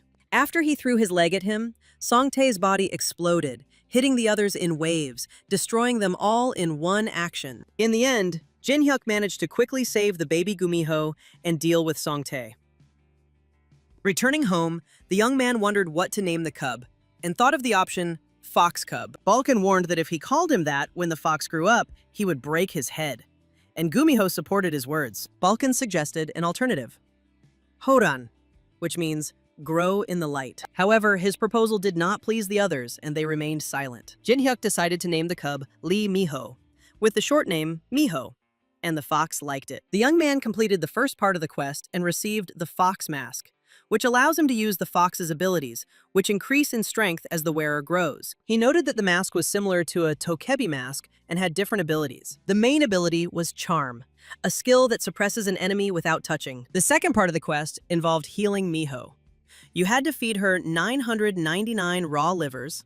The reward was increased intimacy with the Gumiho. Jin-hyuk was surprised by the task, but considered it a fair price for the mask, while Balkan went for a walk. Before leaving, Jin-hyuk warned him that he would go to the tower in the morning, and if Balkan was delayed, he should head there immediately. Balkan's walk was dictated by a sense of anxiety, and not by a simple desire to explore the area. As he climbed higher through the floors, he felt a strange pressure and an aura that evoked fear. While wandering around the city, he came across a source of aura with a peculiar appearance. Horns and ominous energy indicated that it belonged to the dragon race. The dragon's motives were even more frightening. He wanted to destroy all the dragons without a trace. which was extremely strange. Balkan was amazed, because dragons usually love their race and are proud to the point of narcissism. Such changes predicted that the dragons themselves would soon descend to the 10th floor. The dragon sensed Balkan's aura and recognized him, asking if he was the demon with the ridiculous acting. Balkan noted that he did not feel its strength, which indicates a low level, and called it a snotty dragon. This angered the dragon even more. Not so much the insult of brat as the fact of being called a dragon. The next morning, Jin-hyuk went to the tower as planned, but Balkan was nowhere to be found. He decided not to delay and went inside himself.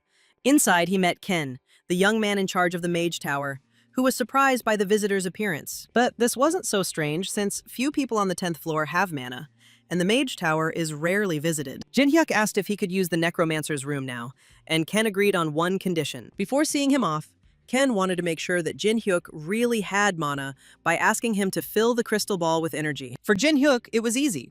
He simply placed his hand on the ball and filled it with his mana. Ken was amazed by the youth's power. Being on the 10th floor, Jin-hyuk already possessed monstrous mana. His power was so great that he broke the crystal ball, which surprised Ken even more. Meanwhile, Balkan fought the dragon and overestimated his abilities, not expecting such a difficult fight. He couldn't ask Jin-hyuk for help because he was too far away and the mana had separated from his soul. Buklan, Balkan, did not understand why the dragon reacted so sharply to any mention of dragons. It seemed like a contradiction between body and soul, although he believed such a thing was impossible. This phenomenon reminded him of Jin-hyuk, and he became obsessed with obtaining the dragon and using its soul as a weapon. He wanted to explore the dragon's soul and find out why it hated other dragons. Balkan even introduced himself, but still doubted his victory. The dragon also introduced himself.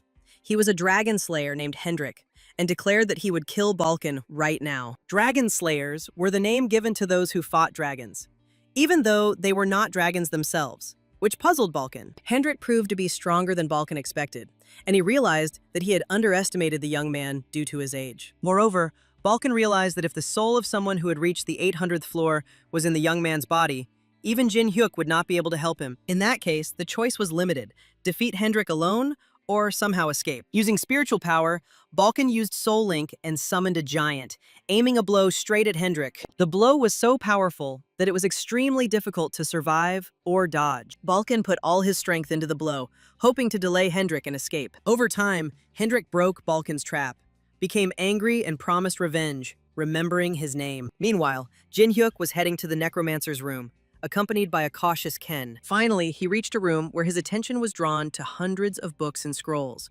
a true paradise for a necromancer. Ken decided not to interfere and left, leaving Jin-hyuk alone, saying only that he should call him if necessary. At that moment, Balkan appeared, and his sudden appearance startled both Miho and Jin-hyuk. The young man asked where he had been, but Balkan covered up the incident with Hendrik, lying that the morning training had been delayed. Jin-hyuk didn't ask any further questions and ordered the spirit warriors to prepare everything necessary to use the spiritual power. After some time, the preparations were complete. The books were collected, the circle was drawn, and Jin-hyuk was already inside it. The rituals were dangerous, so Jin-hyuk asked Balkan to guard his body until he woke up. Balkan asked to be careful, saying that if Jin-hyuk died, he would take his body for himself. After this, Jin-hyuk began a ritual that was extremely dangerous, but outwardly looked mesmerizing and beautiful. It seemed as if the soul merged with the body, endowing it with a powerful force, full of secrets and mysteries. However, the ritual remained extremely dangerous and could result in instant death. Miho became worried and concerned about Jin-hyuk, but Balkan reassured her that everything was going as it should. After all, spiritual power is the main principle of necromancers, allowing them to use souls as mana. And the fastest way to awaken these very spiritual powers within yourself is to accept the state of the soul. In simple words, to die. Once the spectacular show was over, Jin-hyuk entered the spiritual world, after which his physical body was attacked by spirits trying to take the body for themselves, but thanks to Balkan, they did not succeed. Meanwhile, Balkan summoned warrior spirits to also protect Jin-hyuk's body from evil and intrusive spirits. At the same time, Ken came to the strange sounds and was plunged into even greater surprise by what he saw. But even he rushed to protect Jin-hyuk's body at Balkan's request. It seemed like everything was going smoothly, but it wasn't so. One of the evil spirits managed to outsmart everyone and attack Jin-hyuk from behind. More precisely, he would have succeeded if it weren't for Miho, who saw him in time and repelled the attack. Moreover, Miho not only repelled the attack, but also used her main skill, charm, which allowed her to avoid an unpleasant situation. Moreover, all the evil spirits succumbed to the effect of her charm and were defeated. Besides the evil spirits, Ken and Balkan were also influenced. Such is the power of the divine being. However, this was not the end of it. And after some time, the Named One appeared, who was incredibly strong before his death. He is the one who can inhabit Jin-hyuk's body, and if he does, it will be too dangerous, which Balkan did not want to allow. Balkan couldn't resist Miho's power, so he asked her to deal with the Named One and do everything possible to prevent him from reaching Jin-hyuk. Although Miho didn't seem particularly remarkable at first glance, she still possessed incredible strength that not everyone could resist, and yet she was unable to completely absorb the Named One. But she bought the necessary time for Jin-hyuk's appearance. At the moment when the Named One was about to strike Miho, someone invisible pierced his hand with a beam, and of course that someone was none other than Jin-hyuk, who by that time had just emerged from the spirit world. The Named One was amazed and at the same time angered by the young man's insolence, for which he wanted to teach him a lesson. But it was not so simple. After all, Jin-hyuk is no longer the same as he was before, and using his new skill, 10-finger bullet, he released evil spirits at the Named One, which pierced his immortal body. As a result of such a powerful attack, his body simply evaporated, and the wall behind which he stood was destroyed. At the same time, the puppeteer came to the tower and could not find the words to ask the guys what happened here. Jin-hyuk noted that it would take too long to explain what happened, and in the meantime, asked the puppeteer why he was there. The puppeteer came to give the young man something, namely, a couple of items that he had not placed in his cloak. These were deadly poisons for strengthening. A fire crystal with fire energy, and an ice crystal with ice energy. Meanwhile, the puppeteer had a puppet with him, which is used to clear the 100th floor and above, which in turn meant only one thing.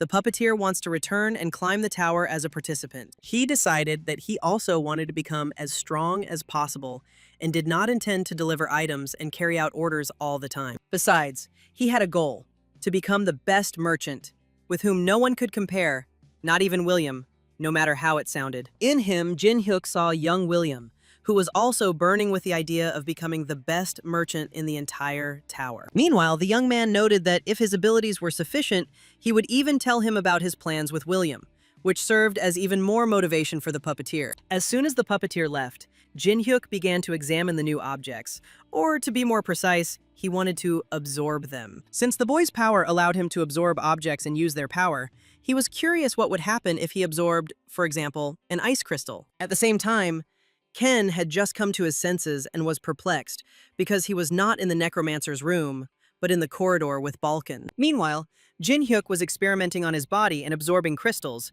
alerting everyone in the area about it. It was an incredible test for him, both physically and mentally, and it even made Miho nervous. However, Jin-hyuk managed to endure the incredible pain of the test and gained resistance to hallucinations, which was quite good. Ultimately, the young man consumed all the items that the puppeteer brought him, including the poison, which made him feel sick to his stomach even afterward. Jin-hyuk considered all of this justified because he wanted to fight the Star Nine, and for this, he wanted to gain as much resistance to everything as possible. He especially wanted to gain resistance to poisons, because among the Star Nine, there is someone who is very closely connected with them.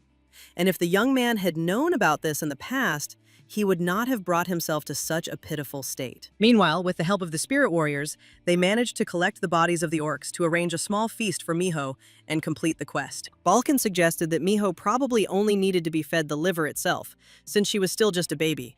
But after seeing how she absorbed the bodies of the monsters one after another, all suggestions were abandoned. As a result, Miho ate 127 pieces of raw liver, which, although extremely little, was already not bad. Of course, this process could be accelerated by calling a wave, but the city was too big, so the young man was worried about the residents. Meanwhile, Jin-hyuk asked Balkan who he fought last night, saying that he felt a fluctuation in his mana that was impossible not to notice. Jin-hyuk wondered if it was one of the four supreme beings, and Balkan replied that he had hit the mark, saying that it was a dragon. Upon learning that one of the four supreme beings was in the city, Jin-hyuk became furious and seemed ready to turn into a demon right there on the spot. However, Balkan managed to calm him down, after which he told him everything and added that Hendrik was not an ordinary dragon, but a dragon slayer. Jin-hyuk noted that this was a rather strange phenomenon, since it was impossible for flesh and soul to be separate, to which Balkan replied that he agreed with his words, and at first also refused to believe in such a thing.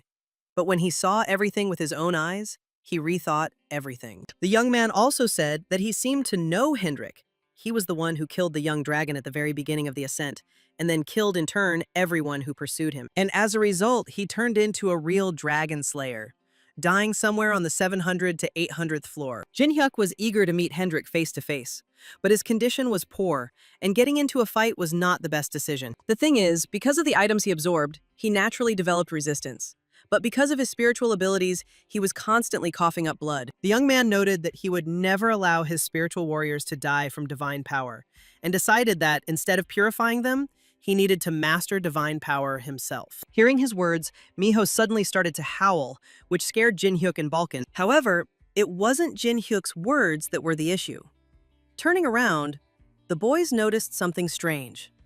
Strange people appeared who didn't react to Miho's roar. But what was even more surprising was that the crowd suddenly began to disperse, as if forming a path for someone very important and powerful. And that someone was Ilya. Jin-hyuk was very worried, so he wanted to immediately take out his sword, but the girl was several times more agile than him. In addition, Ilya was incredibly strong, which is why Jin-hyuk couldn't even move while she was examining his body. After examining his insides, she immediately used divine power and healed him. The girl helped Jin-hyuk, proving that she had no hostile intentions towards him, and also revealed her name, Uriel, an alien from the Muik tribe. As soon as Uriel canceled her magic, people immediately came to their senses and were confused, not understanding who they were or where they were. Jin-hyuk went with Uriel to the nearest hotel, where he wanted to ask her about everything. Uriel admitted that she had only slightly manipulated their memories, but only to protect the residents, as she could not allow rumors to spread about her and for the Elios to gather on the 10th floor. She didn't use magic on Jin-hyuk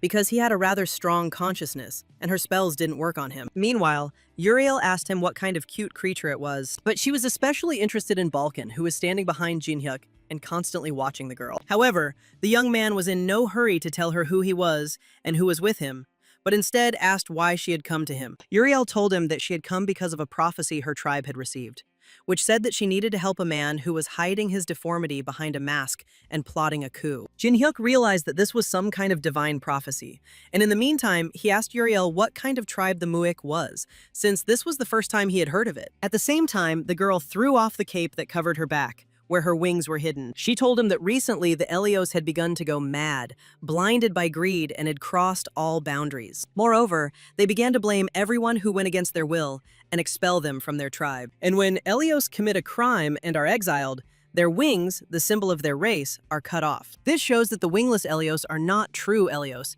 and that Mulik is a collection of Elios like Uriel, exiled from the Elios city of Utopia. And according to the prophecy, it is Jin-hyuk who is going to go against the 4 great creatures, and the Muik tribe is ready to help him in this. Jin-hyuk wanted to consult with Balkan about this using telepathy, and he, without hesitation, told him to agree, because it did not look like a lie. However, when Jin-hyuk asked what kind of help the Muik tribe could offer, Uriel looked down and replied that there was none. She noted that the Muik's power was enormous in itself, but Utopia kept a close eye on them and interfered in all their affairs. Therefore, if they want to help, this hostility will also transfer to Jin-hyuk, which will put him in danger. Jin-hyuk was confused and didn't know what to do. On the one hand, it was stupid to refuse the Elysian army. On the other hand, getting help from them was too risky a decision. However, Jin-hyuk asked Uriel if they would help him if he suddenly found himself in danger, to which she confidently answered yes, after which the young man decided to form an alliance with them. The young man then asked Uriel to close the eyes of the god and the demon, and although the girl did not quite understand his motives, she replied that she could only do this for a short time. Her charms were truly mesmerizing, so much so that it was impossible to look away, and they were also reminiscent of William's technique. As soon as Uriel finished, Jin-hyuk immediately checked to see if everything was really true by calling Baal a few horrible names. After making sure that none of the demons or gods could hear them, the young man removed his mask and revealed his identity and name, as well as his past. Hearing his true name, the girl fell to her knees and bowed her head, beginning to apologize to him for his rudeness. Jin-hyuk didn't quite understand what she was apologizing for, but Uriel soon told him that 10 years ago, she had also been there, at the place where he died. This revelation did not please Jin-hyuk very much, so he used his magical power to grab Uriel and was ready to kill her without any regret. However, Uriel explained to him that it was then that she became a member of the Muik tribe. when she went against the brutal method of cutting off the roots, proposed by a man named Death Star Jin Hyuk. The young man realized that he had made a mistake and apologized to Uriel for his behavior, but she did not hold a grudge. Uriel also noted that perhaps there are others like them among the other great beings, and she is willing to do everything to ensure that they accept Jin Hyuk if he so desires. Jin Hyuk understood that there were different characters among the creatures, and it was only natural that there were outcasts who could be lured to his side. And if he succeeds in this matter, such allies will become excellent reinforcements and will be useful in the war with great creatures. Jin Hyuk asked Uriel how else he could meet her, and she replied that her tribe's hideout was on the 191st floor of Dream City. The reason for their settlement there was simple, because the higher the floor, the stronger the influence of the great beings. And especially floors 200 to 300 were considered his territory, which the Muick could do nothing about. By mentioning him, Jin Hyuk realized that Uriel meant Emperor Tess, since the floors from 200 to 300 were under his command, and if the Muick settled there, they would be attacked by Tess himself, not the great beings. Meanwhile, the young man asked her if there would be any traces left if he gave her something, and Uriel replied that no, but the heavenly race was watching her, so she came without anything. Jin Hyuk noted that this was enough, but Uriel misunderstood his intentions. And then he explained that he wanted something completely different, namely, to take the feather for himself. Uriel sighed happily and said that there was no problem with that, because new feathers would grow back. She also warned that no one should know about this, because the heavenly race is able to determine the owner of the feather. In response, Jin Hyuk noted that she had nothing to worry about, because he would simply eat all those feathers. And although the girl had even more questions, the misunderstanding was soon resolved. After this, their paths diverged, and Uriel again went to the 190th floor to her tribe. Jin Hyuk began to eat the feathers, but their effect turned out to be much stronger and stranger than poison or crystals. Balkan realized that it would be better to leave for a while until Jin Hyuk finished, and taking Miho with him, he flew away. Meanwhile, the young man experienced unusual sensations, similar at the same time to pain and a surge of strength. But even stranger was what happened to him after he absorbed the feathers and woke up in an unknown place. Jin Hyuk lost consciousness and found himself in an imaginary world, wondering what happened and whether his body was unable to accept the divine power. But suddenly, a giant yellow waterfall appeared behind him, shining like something otherworldly. However, it was not an ordinary waterfall, but the divine power itself that entered the young man, and its effect was incredible even from one feather. Moreover, everything turned out to be not so simple, because in order to master this power, Jin Hyuk had to fight with her. However, this did not frighten him, because he already knew how he would act in such a situation. Balkan soon returned from his walk and saw Jin Hyuk unconscious on the floor, and suddenly used his spiritual power. However, this was not a simple use of force, but rather it was more like the young man was using his own soul as a basis. Miho began to worry about Jin Hyuk, but Balkan reassured her, noting that it was better to trust the young man because he probably had a plan. At the same time, Balkan himself was also slightly worried and at the same time interested, because he was curious about what Jin Hyuk would surprise him with this time. Jin Hyuk then set about his plan and created a tube with the help of spiritual power, hoping to use it to drink up all the divine power. He also tried other subjects, but everything was in vain, and there was not even a hint of success. Jin Hyuk then decided that he should either let the divine power suppress him or let it go, but he soon discarded this thought. After all these images of devouring that he created, trying to absorb the divine power, came from his own soul. This meant that he could recreate something much larger than a straw or a bowl, such as a powerful serpent. And his plan actually worked, because using the created image, he was able to absorb the divine power that pierced his body. Jin Hyuk was so greedy for this power and so happy that he smiled even without consciousness.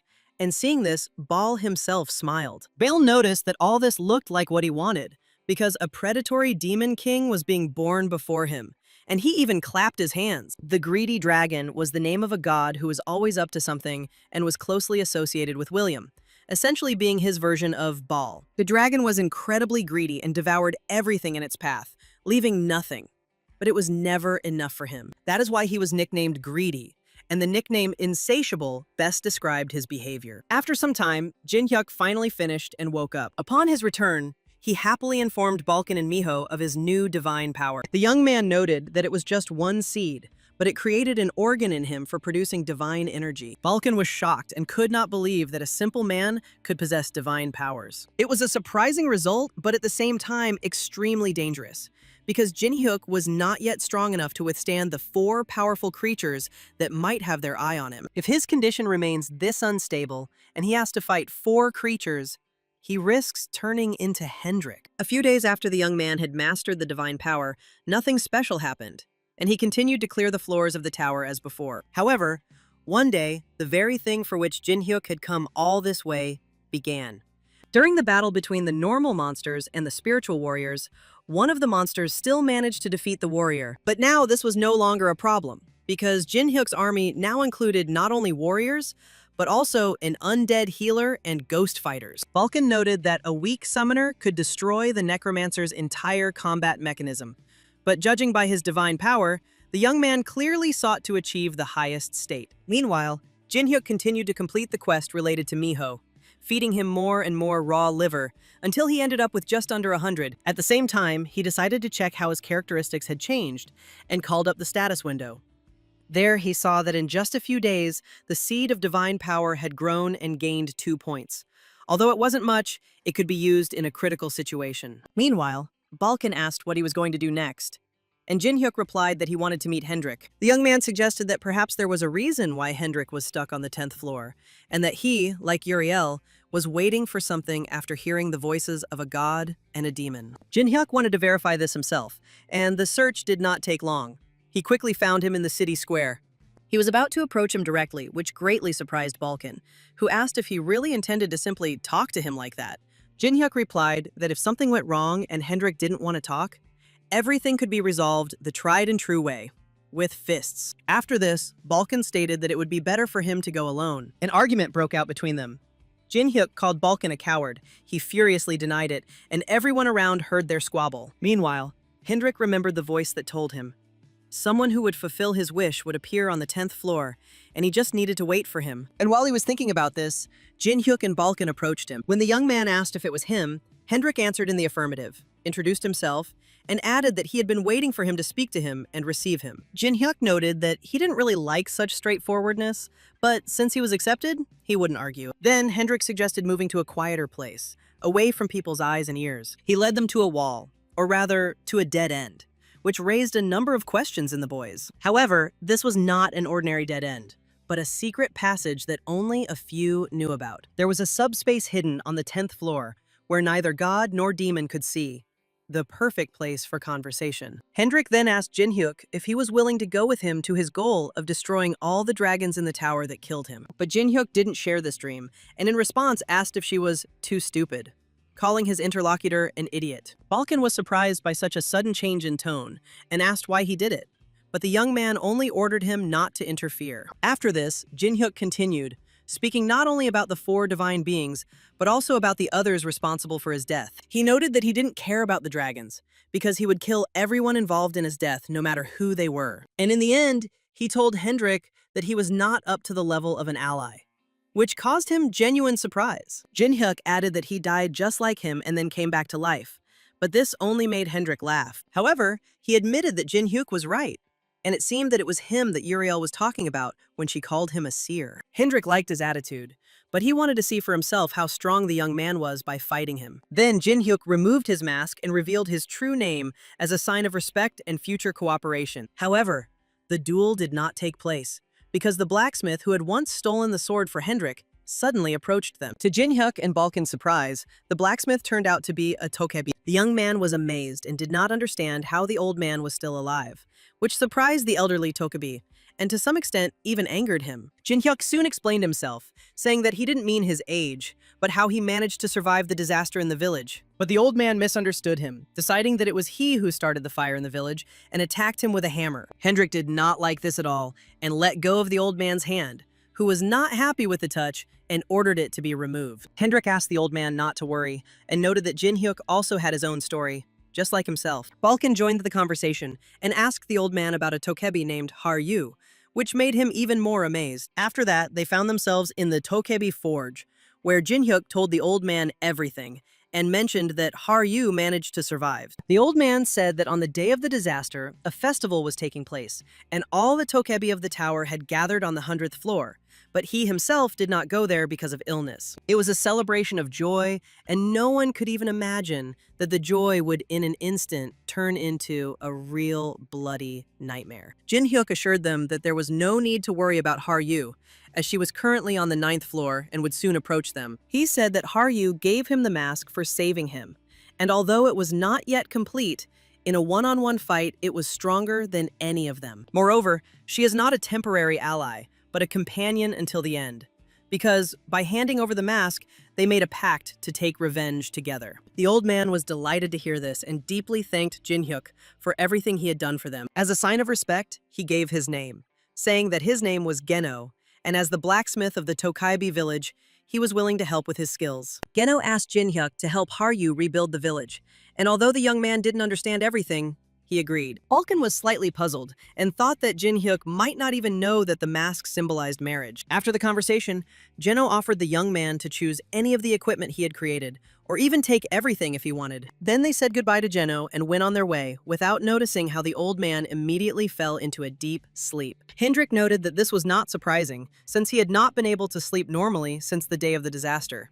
And now he learned about the survivors and was able to breathe a sigh of relief. Jin Hyuk was also happy to see her and wanted to bring Haryu as soon as possible so that she could also find peace. But as soon as he let his guard down for a moment, he was suddenly attacked right at the forge. The attacker turned out to be Hendrik, who wanted to test whether the young man had the skills to actually kill him. Jin Hyuk responded by noting that he would test his strength himself, without giving him any reason to deceive himself. A sparring match began between them, the outcome of which was supposed to show whether they recognized each other's strength. At first, Hendrik thought he was much stronger than his opponent, but during the battle, he realized that he had greatly underestimated him. However, Hendrik also had his own characteristics and skills, with which he could surprise the young man. He easily dodged Jin Hyuk's direct attack, deciding that he had seized the initiative and was now leading the fight. But he was so focused on his opponent that he didn't notice Balkan, who at that moment had him firmly in his arms. At the same time, Jin Hyuk summoned his most powerful technique, which he used to defeat the orc, the famous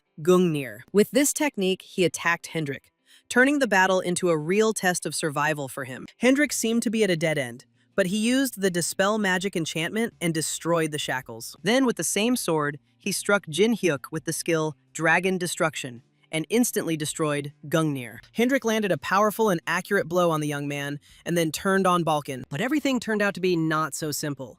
And Jin Hyuk, as always, managed to survive even after such a dangerous attack. He had many trump cards at his disposal, each of which he could use at the right moment. At first, Hendrik thought the attack was a cheap trick, but he soon realized how wrong he had been in his judgment. Jin Hyuk had dealt heavy damage and wanted to finish the fight with the mask, hoping to avoid any side effects. Hendrik was not going to give up and decided to fight with all his might, using all his current potential. He acknowledged his opponent's strength, noting that he had lost in terms of the number of techniques, but believed that the battle was not yet over. Hendrik used his strongest technique, Blazing Dragon, which Jin Hyuk was unable to dodge even after predicting the moves. However, there was still a way out of this situation, and Jin Hyuk decided to use the Fox Mask with its special skill, Charm. The battle escalated to a whole new level, and the loud bangs and crashes even woke Geno from his deep sleep. At this time, Miho decided to join the fight, and although Geno tried to stop her, all attempts were in vain. Jin Hyuk's full attention was focused on Hendrik,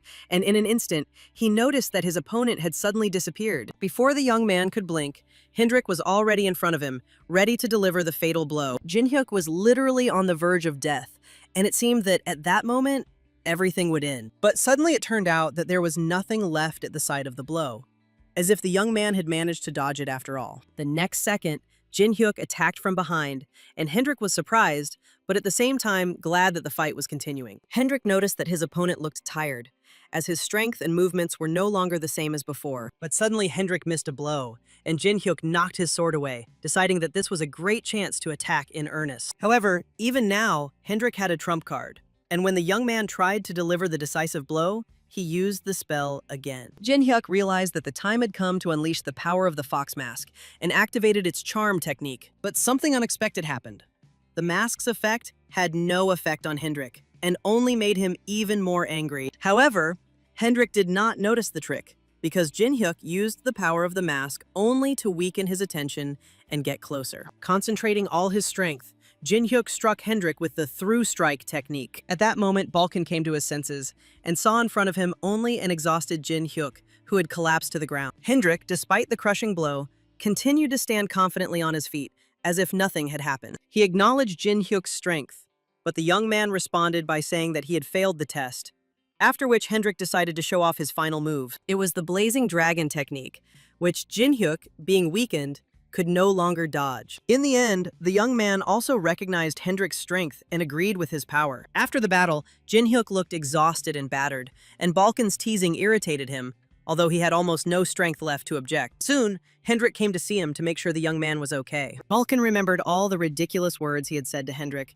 and decided to apologize, fearing the same fate as Jin Hyuk. Hendrik replied that he had long forgotten everything, because now they were allies, and it was worth leaving old grievances in the past. Even weakened and wounded, Jin Hyuk continued to insist that he could easily defeat both Balkan and Hendrik right now. But soon, he put aside his emotions and decided to talk about Hendrik, asking him about his past and the circumstances of his death. He said that his family and homeland had disappeared because of the dragons, and that he himself had miraculously managed to survive. All that was left to him after that was hatred for the horns and scales, which only grew with each new battle. Like the other participants, he began to climb the tower, and thanks to his abilities, he quickly gained strength. On the 600th floor, he killed a dragon for the first time, and began his long-awaited revenge by becoming a hunter of 4 powerful creatures. The stronger he became, the weaker their punishments became. And after the 800th floor, the dragons had almost no lair left. These penalties constituted a system that prevented participants from monopolizing the tower and imposed restrictions when lowering a floor. It was thanks to this that Jin Hyuk was able to withstand William's attack, because without the restrictions, he would have died immediately. The highest floor Hendrik reached was the 900th, where his journey ended. More and more races rose up against him, and in the end he could not stand and died in an unequal struggle. The irony was that it was the man in the dragon mask who saved him, despite Hendrik's hatred of dragons. After that, he wanted to die, but he couldn't, so he decided to accept his fate and continue his path of revenge. He soon asked Jin Hyuk when they were leaving, as he didn't want to leave him in this state, which only made the young man even more angry. Hendrik noted that he and Jin Hyuk had a lot in common and said that it was important to learn from mistakes, as trying to defeat an enemy alone was too presumptuous. Jin Hyuk agreed with his words and added that they needed allies and comrades who were ready to fight alongside them. In response, Hendrik suggested creating their own guild, which greatly surprised Jin Hyuk. At the same time, on the 600th floor, in the Songguk Guildhouse, Kane and Carmen gathered to discuss the incident with the White Swallow branch on the 10th floor. Kane noted that according to Back Hallyo, the fire was not started by a clan or organization, but by one person. Carmen countered that this was impossible, as even the strongest players suffered severe penalties at such a low level. Kane said that after the punishment of the 10th floor, it would be impossible to conquer the guild house, so the criminal must have incredible strength. But this was only his assumption, and even it frightened Carmen.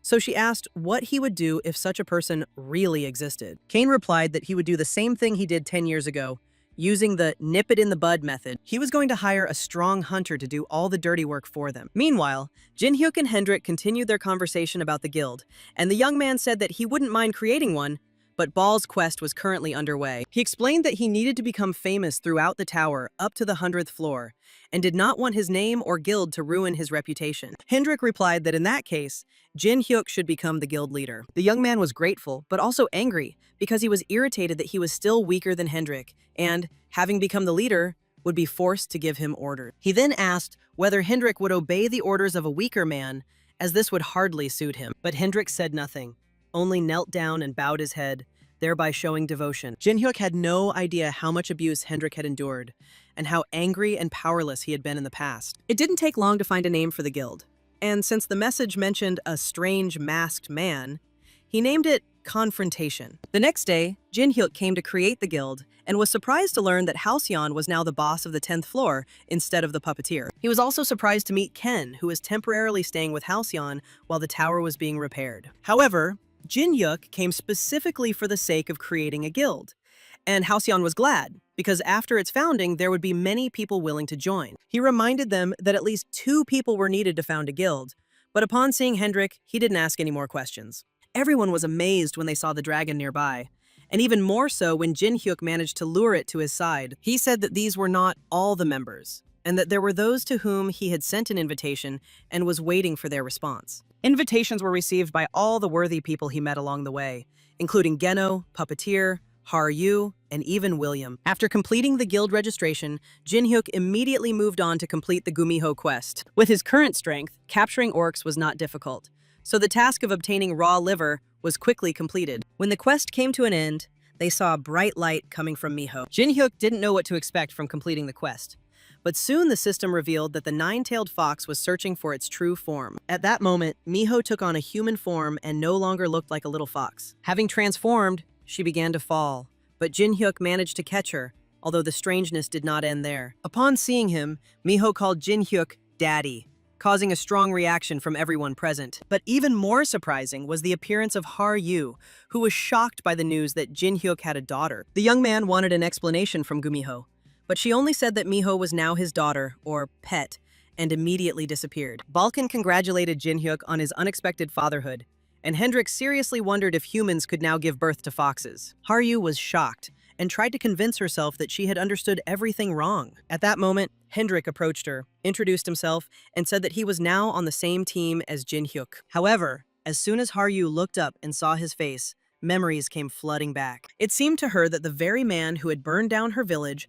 was standing right in front of her, and anger immediately took hold of her. Unable to contain herself, Har-yu attacked Hendrik in a rage, thirsting for revenge. Hendrik told Jin Hyuk to explain everything to her or she would get hurt, but he replied that he would figure it out himself. A short fight broke out between Har-yu and Hendrik, the outcome of which was predictable from the start. Anger filled the girl, because she was sure that right in front of her stood the one who burned her village and exterminated her people. Even though Har-yu was quite strong, her strength, oddly enough, was not enough to resist Hendrik. But she had an ace up her sleeve, a powerful sword that had spontaneously given her the power to help kill the dragon. Har-yu was confident that she would be able to strike now, but Hendrik stopped her attack without hesitation, without even blinking an eye. Moreover, he easily kicked her away with one kick, which the girl did not expect. However, even so, Har-yu was not going to give up, and again turned to the Dragon Slayer's sword for strength. He readily responded and shared his energy with her. Har-yu's aura changed again, becoming cold and murderous, just like last time. Hendrik was amazed at how quickly her strength had increased, and knew it was beyond her level. The sword was to blame. He tried to stop Har-yu, convincing her to release the weapon, because this power was like a parasite that she could not cope with. But Har-yu didn't listen, obsessed with a thirst for revenge for all the Tokabi and the pain they had experienced. Hendrik understood her hatred of dragons and decided to do everything possible to prevent her from going down the wrong path. He dealt a powerful blow, not fatal, but leaving deep wounds that would take a long time to heal. From this blow, Har-yu lost consciousness and found herself in a strange world, reminiscent of memories. A forest near the Tokaibi village stretched around. There, she met local children who were playing football and was happy to see them. But suddenly, the children's faces changed, and one of them asked Har-yu why she was the only one who survived. The girl was frozen with horror, not understanding what was happening and why the children began to blame her for the disaster. It seemed to her that all the dead Tokebi had gathered here to condemn her for something of which she was innocent. This made her feel pain, and she began to ask herself, why was she the only one who survived? At that moment, her sword spoke, saying that it was she who was destined to remain alive. After all, a person capable of holding a Dragon Slayer sword in his hands simply had to survive. Even if all the Tokebi die, it is Har-yu who must avenge them. These words inspired the girl and reminded her of her goal, so she could not give up, despite the wounds she received. Hendrik was perplexed. How Har-yu was able to get up after his blow, and, even more surprisingly, continued to attack. It seemed like it was all over. Har-yu pierced Hendrik with the Dragon Slayer sword, and he was supposed to die. However, this attack turned out to be her limit. She did not complete the blow. The sword simply broke upon contact with Hendrik's body. Exhausted, Har-yu fell into Hendrik's arms and fell asleep. Everything ended relatively peacefully, and only one thing became clear. Har-yu still had a lot to learn to master the sword to its full potential. She fell asleep from exhaustion, having exceeded her limits. Jin Hyuk noticed that she had a similar history to Hendrik, and that's why she hated dragons. Perhaps they were among those who attacked her village. In response, Hendrik said that she would have to overcome her dislike, because the fault always lies with the owner of the weapon, not with the weapon. After that, Jin-hyuk came out to talk to him alone and told him that he had rented the entire second floor, so Hendrik could stay there until Haryu woke up. He replied that there was no need to worry about him, but Jin-hyuk explained that he was not thinking about him at all, but about Haryu's peace of mind. Meanwhile, Haryu had already woken up and immediately felt a strong fright when the first thing that appeared before her eyes was Miho's figure. At that very moment, Jin-hyuk quietly entered the room to check on her, and upon seeing him, Miho again couldn't help but call him daddy with involuntary sincerity. Hearing this, Haryu's heart sank. Anxiety gripped her again, and she suddenly fainted from excitement. Jin-hyuk carefully picked up Miho and warned her with a serious expression that she couldn't call him that anymore, otherwise she would risk putting herself in mortal danger. Miho was surprised by this warning, because deep down she thought that it was unlikely that anyone could harm her. As soon as the boys came to their senses, collected all their things, and regained their strength, they immediately set off to continue their ascent of the tower. Meanwhile, Miho gradually changed the way she addressed Jin-hyuk, calling him Oppa now, following Haryu's requests. At first, Miho tried to object, admitting that she was unaccustomed and not entirely comfortable being treated this way. But just one stern look from Haryu was enough for her to resign herself. However, the more important event was that before leaving, Jin-hyuk handed everyone a spatial movement scroll, which, when activated, transported them to a hall specially prepared by William. Each participant received a scroll, except for Balkan, who had a slightly different temporary overnight location inside Jin-hyuk's personal inventory. As soon as the boys tore the scrolls, the magic worked instantly, and they found themselves in William's hall, where the entire space was woven by his magic and carefully thought out for their convenience. Meanwhile, Jin-hyuk had prepared a small surprise for Haryu, a meeting with Geno, which was supposed to evoke strong emotions in her. This was a truly significant moment for Haryu and Geno, as both believed they were the last survivors of their race, only to find out that this was not the case. At this point, William joined in, noting that latecomers still arrived together, although it would be more polite to arrive at least 10 minutes earlier. Jin-hyuk asked him not to be angry, explaining that he himself knew the whole situation with the Tokebi, and William only smiled and noted that he had become too soft in recent years. William even dubbed Jin-hyuk the Death Star, which greatly surprised the puppeteer, as he did not expect to meet again a man who was thought to have died 10 years ago. Despite this, the boys had something more pressing to talk about, and William laid out the agenda, getting everyone's attention. After his story, the puppeteer asked a clarifying question, whether, according to William, the four creatures had been secretly killing those they considered a nuisance all this time, and even destroyed the Tokebi village on the 100th floor. Jin-hyuk confirmed the veracity of this information, adding that he and Hendrik were also victims of these actions, but were resurrected. Now, having been reborn, they decided to create the guild Confrontation, the goal of which was to take revenge on the four creatures and completely turn their world upside down. Jin-hyuk didn't have any detailed plan. He only advised the boys to continue their ascent up the tower, accumulating strength and experience on each floor. Meanwhile, Haryu approached Geno and asked if he would go with them to the tower, hoping for a positive answer. Geno said that he would have to move separately because now, knowing that Haryu was safe, he felt calm and his previous anger had dulled. In his opinion, if they were together, he would calm down and stop fighting. But he couldn't allow the last sword of the Tokebi to become dull because of a pathetic old man. Furthermore, Genu stated that from now on, he would change his name to Mu Yan, meaning he who has no shadow, and that he was no longer Genu's Tokebi, but a blacksmith with a new purpose. At this point, Jin-hyuk joined their conversation, announcing plans to establish a base on the 100th floor and the need to conduct a thorough investigation of the destroyed Tokebi village. Jin-hyuk suggested appointing Mu-yeon to explore the area, as he knew the village and its surroundings well, and the others agreed with this decision. That day marked a turning point, as the formal organization, the Confrontation, was founded, with the goal of avenging all the suffering and injustice caused by the four supreme beings. Of course, to achieve successful revenge, it was necessary to increase the strength of each member of the guild. And to do this, they had to climb higher and higher up the tower, overcoming ever new difficulties. The boys had to be extremely vigilant, because along the way they encountered those who deliberately wanted to interfere with their plans and hinder their development. But despite all the obstacles and dangers, Jin-hyuk managed to reach the 50th floor, demonstrating incredible strength and perseverance. His strength was truly monstrous. Sometimes it seemed that he stood on the level of higher beings, because few could resist his power. Rumors of his incredible strength began to spread around, but attention was also drawn to his comrades, who were gradually revealing their potential. Each of the boys became stronger, gradually revealing their abilities, and now Jin-hyuk was no longer the only strongest among them. Having reached the 50th floor, the boys immediately attacked the Holy Kingdom, which enraged its ruler, who did not expect such a brazen invasion. The king proved to be an incredibly powerful opponent, and was enraged by the sudden invasion of his domain by the invaders. The local ruler's special power was the ability to instantly summon golems, huge, furious monsters from the 120th floor, capable of destruction. However, the terrifying force at first glance was only a facade, behind which a more interesting and complex situation was hidden. In addition to Jin-hyuk himself, there was another incredibly strong fighter in his squad, Hendrik, known as the Dragon Slayer, whose power inspired fear. Working together, the boys managed to overthrow the king and achieve an important victory,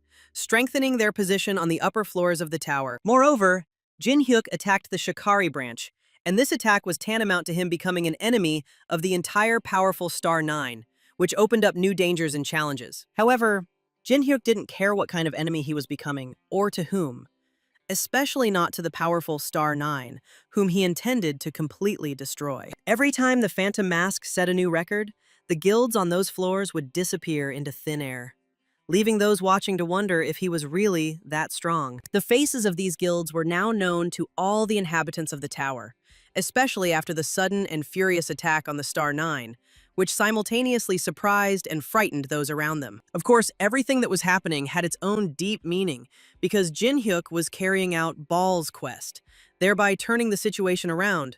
Now the Star 9 was looking for him, and not he for them. Moreover, the young man was confident that he was capable of dealing with any representative of the Star 9, right here and now. Moreover, he still had, albeit weak, but still magical power, which could become a serious weapon even against those who reached the upper floors of the tower. So far, all he lacked was a powerful combat weapon, and the weapon Muyon had made, in his opinion, was not yet strong enough for a decisive battle. Realizing that obtaining something more powerful would be difficult, Jin-hyuk decided to head to the Black Market, located on the 51st floor of the tower. The place was famous for its rare and valuable items that were impossible to obtain in the usual way, and sometimes truly unique specimens would appear there. Hearing this, the rest of the squad members were delighted, especially when Jin-hyuk promised to buy something for them too if a suitable artifact was found. However, as often happens in such joyful moments, a danger suddenly appeared on the horizon, ready to disrupt their plans. And that's exactly what happened. Jin-hyuk's squad was suddenly attacked by a bomb thrown in unexpectedly, which instantly brought chaos to the line. But the attacker didn't limit himself to just one explosive device. He took advantage of the moment and quickly closed the distance, approaching Jin-hyuk. At that very moment, Hendrik attacked the girl who was focused on Jin-hyuk, and it seemed that this could be a fatal moment for her. However, the girl was full of surprises, and her arsenal included many unusual and dangerous means of self-defense. Her abilities were astonishing. It was as if she had transformed into a living killing machine, demonstrating skills unusual for an ordinary fighter. She donned a special suit that enhanced her strength, allowing her to deflect almost any blow and turn defense into an active attack. But no matter how strong she was, the guys believed that their numerical advantage would allow them to gain the upper hand at least in part of the battle. In fact, the girl didn't care about the number of opponents. As soon as she noticed the crowd trying to grab her, she instantly rose into the air, easily evading the attacks. And her actions did not end there. She not only took off, but also released dozens of deadly bombs behind her, instantly filling the space. These explosions were so powerful that they were nearly impossible to dodge, forcing opponents to act on instinct. As a result, Haryu and Miho were seriously injured early in the battle and were unable to continue the fight. Now, everything was decided in the hands of Jin-hyuk, Balkan, and Hendrik, and the outcome of the surprise battle depended entirely on their actions. The boys believed that a combined attack would allow them to inflict enough damage to at least knock her to the ground and gain an advantage. However, the girls seemed to always be one step ahead, anticipating their movements in advance and counterattacking where they least expected. However, Jin-hyuk and Hendrik were no weaklings either. They were able to instantly adapt to any changes in battle and react to unexpected situations. What was even more surprising was that after a small skirmish, the girl suggested that they step back a little and talk in a calmer environment. At that moment, she finally introduced herself. Her name was Shane, and she was a bounty hunter with a rather dangerous reputation. Since Shane was a professional hunter, it was understandable why she attacked the boys. Someone had placed a large sum of money on their heads. However, Shane herself did not want to kill them. considering them her prey, and instead offered them a bet from which everyone could benefit. Her conditions were simple. If they defeated her, she would reveal who had paid for the hit on their heads by providing valuable information. This angered Hendrik, who was about to attack her, but Jin-hyuk stopped him in time, reminding him of the importance of the information. Shane had an unusual passion for fighting the strongest, sincerely enjoying every moment of the fight with the guys. She had one important condition. Regardless of the outcome of the battle, all three must remain alive, which would be beneficial to both sides. She also asked not to use Jin-hyuk's summoning, as the fight had to remain a fair 2-on-1. The guys agreed to her terms, and from that moment on, a real battle of the strongest began, full of surprises and maneuvers. Despite the 2-on-1 format, it felt like it wasn't just Shane fighting against them, but her suit acting as a separate threat. At first glance, Jin-hyuk thought she was playing with them, but every move she made was calculated. To distract their attention, she attacked from unexpected directions. At the same time, she had to remember that while she was attacking Jin-hyuk, Hendrik could intervene at any moment, creating an additional threat. But this wasn't a problem for her either. Each time her actions surprised the guys more and more, forcing them to rethink their strategy. Suddenly, Shane disappeared, and Hendrik attacked Jin-hyuk in her place, creating a dangerous clash of two powerful streams of energy. Their powers were so destructive that any blow could destroy everything within a radius, forcing the fighters to act with extreme caution. Shane watched the action, noticing that the boys were acting in a disorganized manner instead of coordinating their attacks. And indeed, after the first unsuccessful attempt to coordinate a strike, a quarrel broke out between them, each trying to prove their case. Meanwhile, Shane was already planning her next attack, completely ignoring the internal conflicts and reasoning of her opponents. Without waiting for their actions, she used an incredibly powerful weapon, a railgun, capable of reducing any enemy to ashes. The blast from the gunshot was so devastating that for a moment, it seemed as if Jin-hyuk and Hendrik had been completely defeated. It looked like an absolute victory for Shane. However, this did not happen because at the last moment, Jin-hyuk managed to use teleportation and move himself and Hendrik to a safer place, while maintaining combat capability. Even though the boys had teleported far from the battlefield, Shane continued her search, using her helmet as a flying drone. The girl was incredibly capable, surprising her opponents with every move, and Jin-hyuk realized that she was definitely not born on Earth. Since the tower existed not only on the planet, but was connected to different dimensions and worlds, it is likely that Shane came from afar, where technology had developed far beyond what Jin-hyuk knew. Meanwhile, the young man stated that if they really wanted to win, Hendrik would have to obey his commands completely, which he did not object to. Meanwhile, Shane continued to track them, and suddenly, Jin-hyuk appeared in front of her, as if he had attracted her attention. Shane was surprised to see him so openly, and instantly wondered if he had decided to give up by going out into the open. But this was only a false impression, because Jin-hyuk did this only to lure her into a trap, hidden cleverly and carefully. Shane was more disappointed than surprised. She felt that Jin-hyuk was underestimating her abilities and was trying to stop her with a spell. In reality, this trap was merely a diversionary tactic to buy time and give Hendrik the opportunity to deliver the decisive blow. However, it wasn't as simple as Shane thought.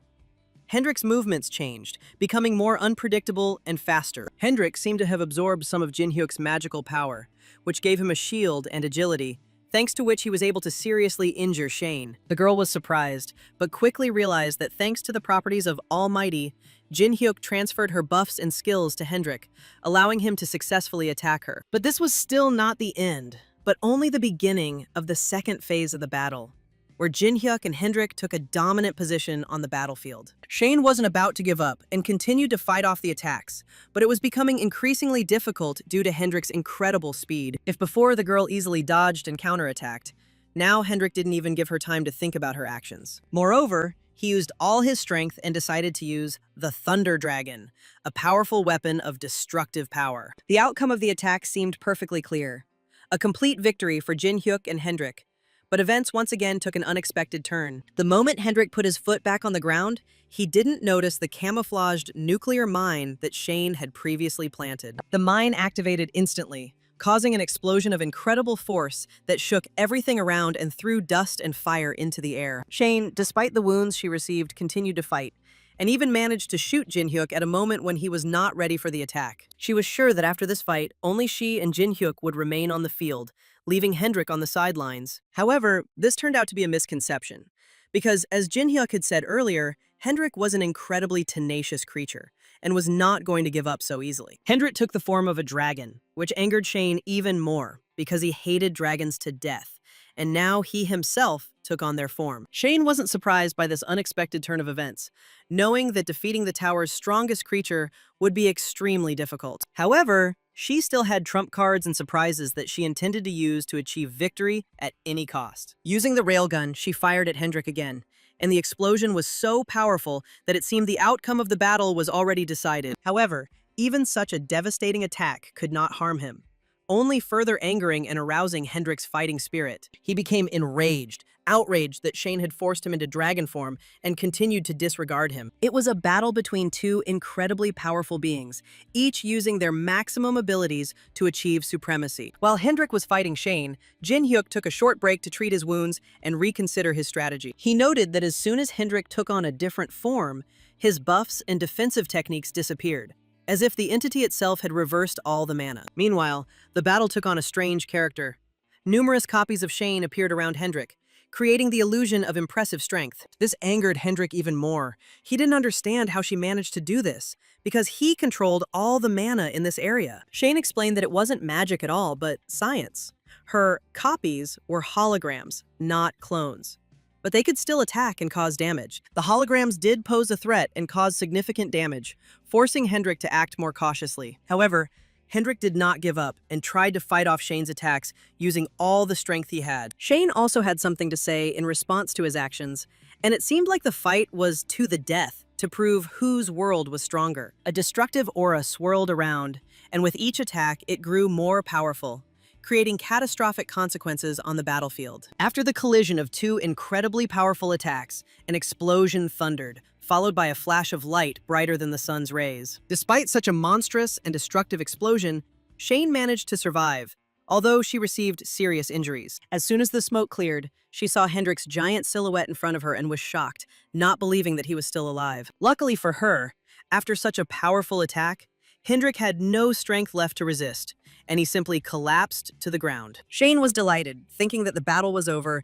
and she had defeated two strong opponents at once. However, her joy was short-lived when she noticed Jin Hyuk standing in front of her, ready to continue the fight. She was still in fighting form, took out her pistol, and pointed the gun at the young man, ready for another clash. No matter how strong Shane was, Jin Hyuk still had a trump card that could radically change the course of the battle in his favor. By eating the dragon scales, Jin Hyuk gained some of its power. And although it was dangerous, he desperately needed the information Shane possessed. Jin Hyuk was ready to do anything to get what he wanted, sparing neither himself nor the dangers around him. At that moment, he realized why dragons are called masters of mana. Having absorbed its power, he felt almost omnipotent, like a being beyond boundaries. The dragon's power was truly incredible, and noticeably different from what Jin Hyuk had before, giving him new possibilities. With this new resource, he began to deliver dozens of devastating attacks, which Shane barely had time to dodge without having a moment to breathe. Moreover, the young man's speed became surprisingly high, and sometimes Shane did not even have time to change her position to prepare for the next blow.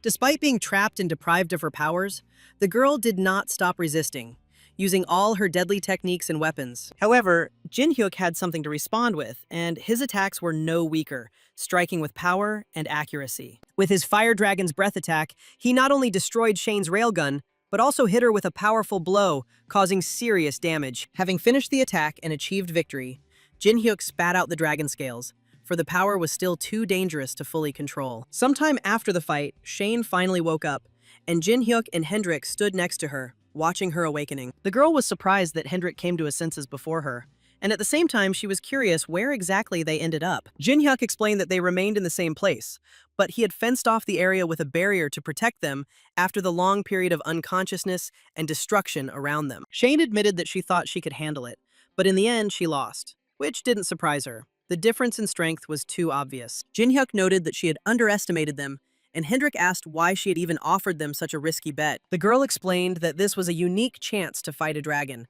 which she could not miss at any cost. She was extremely interested in understanding who was stronger, herself or the dragon of the ground floor, whose power amazed everyone around. Hendrik admitted that he couldn't object, but Jin Hyuk, on the contrary, tried to spur him to object, because from behind the barrier, he had used all his magical power. However, all of this was not so important because the main condition of the bet was that Shane had to tell who hired her to kill Jin Hyuk and his team. The girl decided not to delay her answer, but immediately warned that it wasn't just one person hunting them, but an entire alliance of guilds, coordinated and dangerous. She recalled the tower's punishments.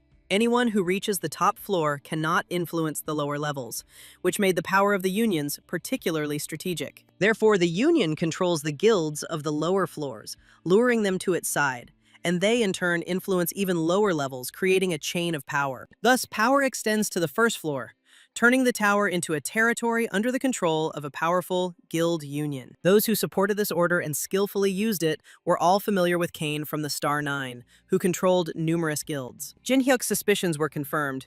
It was Kane who hired Shane, which she honestly confirmed. Shortly before this, Kane had gathered all the members of the Star Nine, including the swordsman Donis Taylog. Among them was the greatest magician of all time, Merlin, possessing unrivaled power and knowledge, and also Dan Joan, nicknamed the Poison King, famous for his deadly magic and cunning. During their discussions, minor disagreements arose between them, and the conflict threatened to escalate into a fight.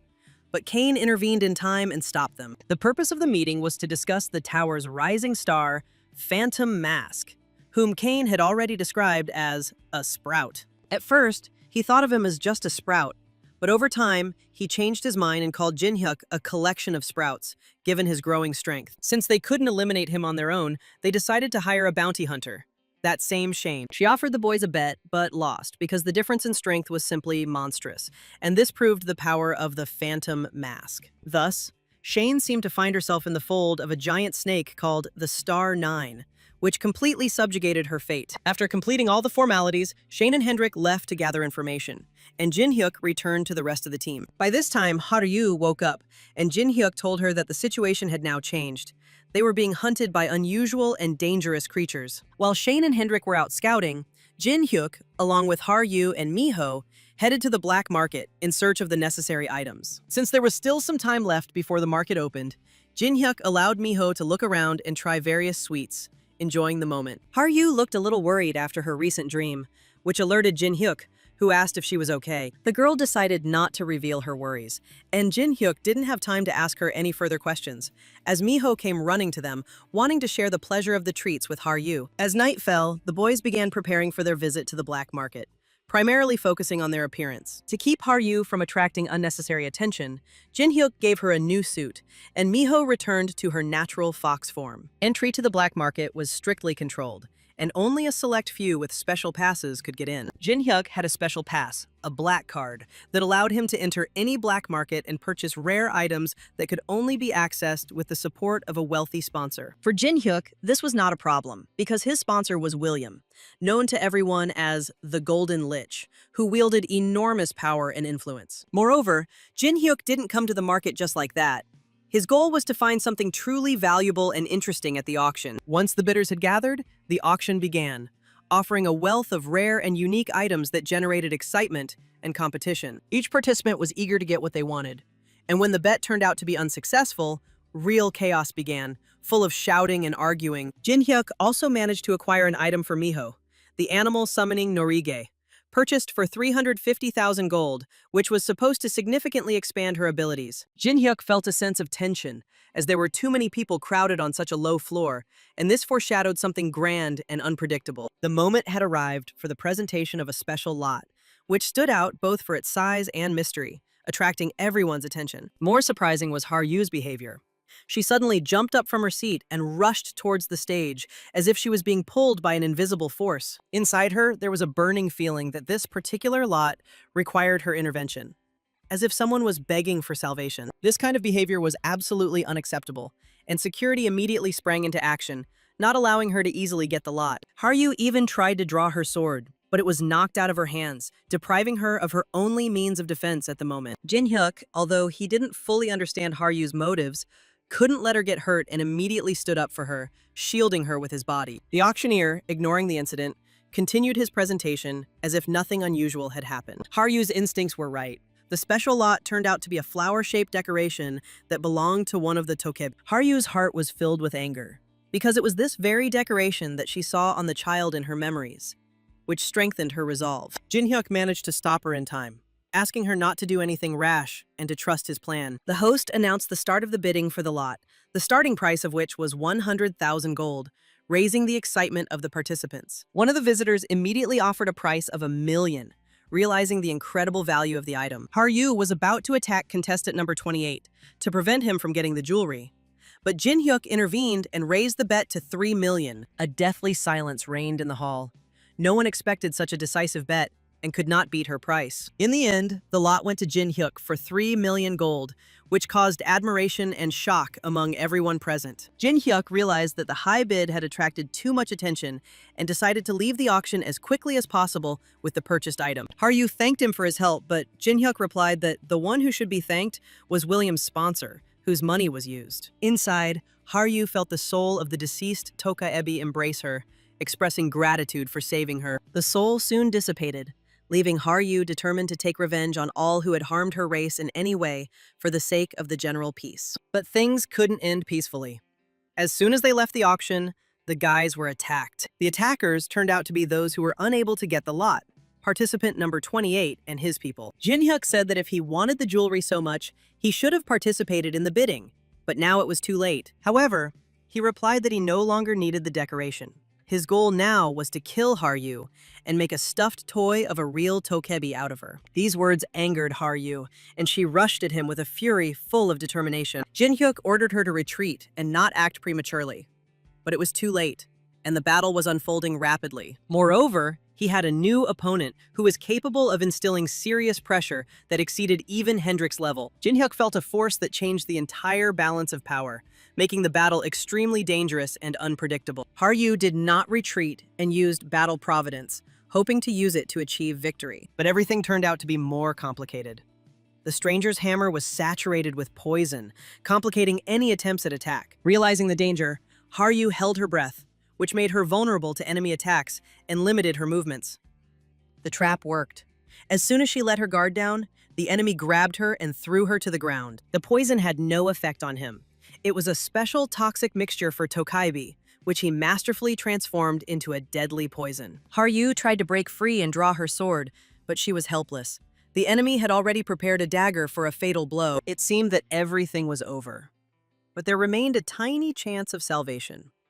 Jin-hyuk, who was already preparing to intervene. Because he had previously absorbed the poison, his body had resistance, and the poison had no effect on him, giving him a chance to save Haryu. The young man was already preparing to deliver the decisive blow when suddenly the enemy's bodyguard attacked him. Even though the bodyguard was strong, Jin-hyuk dealt with him without much difficulty, combining his swordsmanship and magic. His abilities made him an extremely difficult opponent to deal with, being able to parry and counterattack instantly. The enemy felt that he was fighting not an ordinary person, but a veteran of a high level, which completely changed the battle tactics. Realizing the situation, the bodyguard ordered his protege to retreat, leaving everything to Jin-hyuk himself to decide. He tried to object, calling Haryu a Tokebi, who could not be released, but the bodyguard managed to convince him quickly and effectively. The enemy realized that the situation was unfavorable and quickly tried to escape, realizing the threat from Jin-hyuk. However, in order to not leave the auction empty-handed, he stole the jewelry purchased by Jin-hyuk. By that time,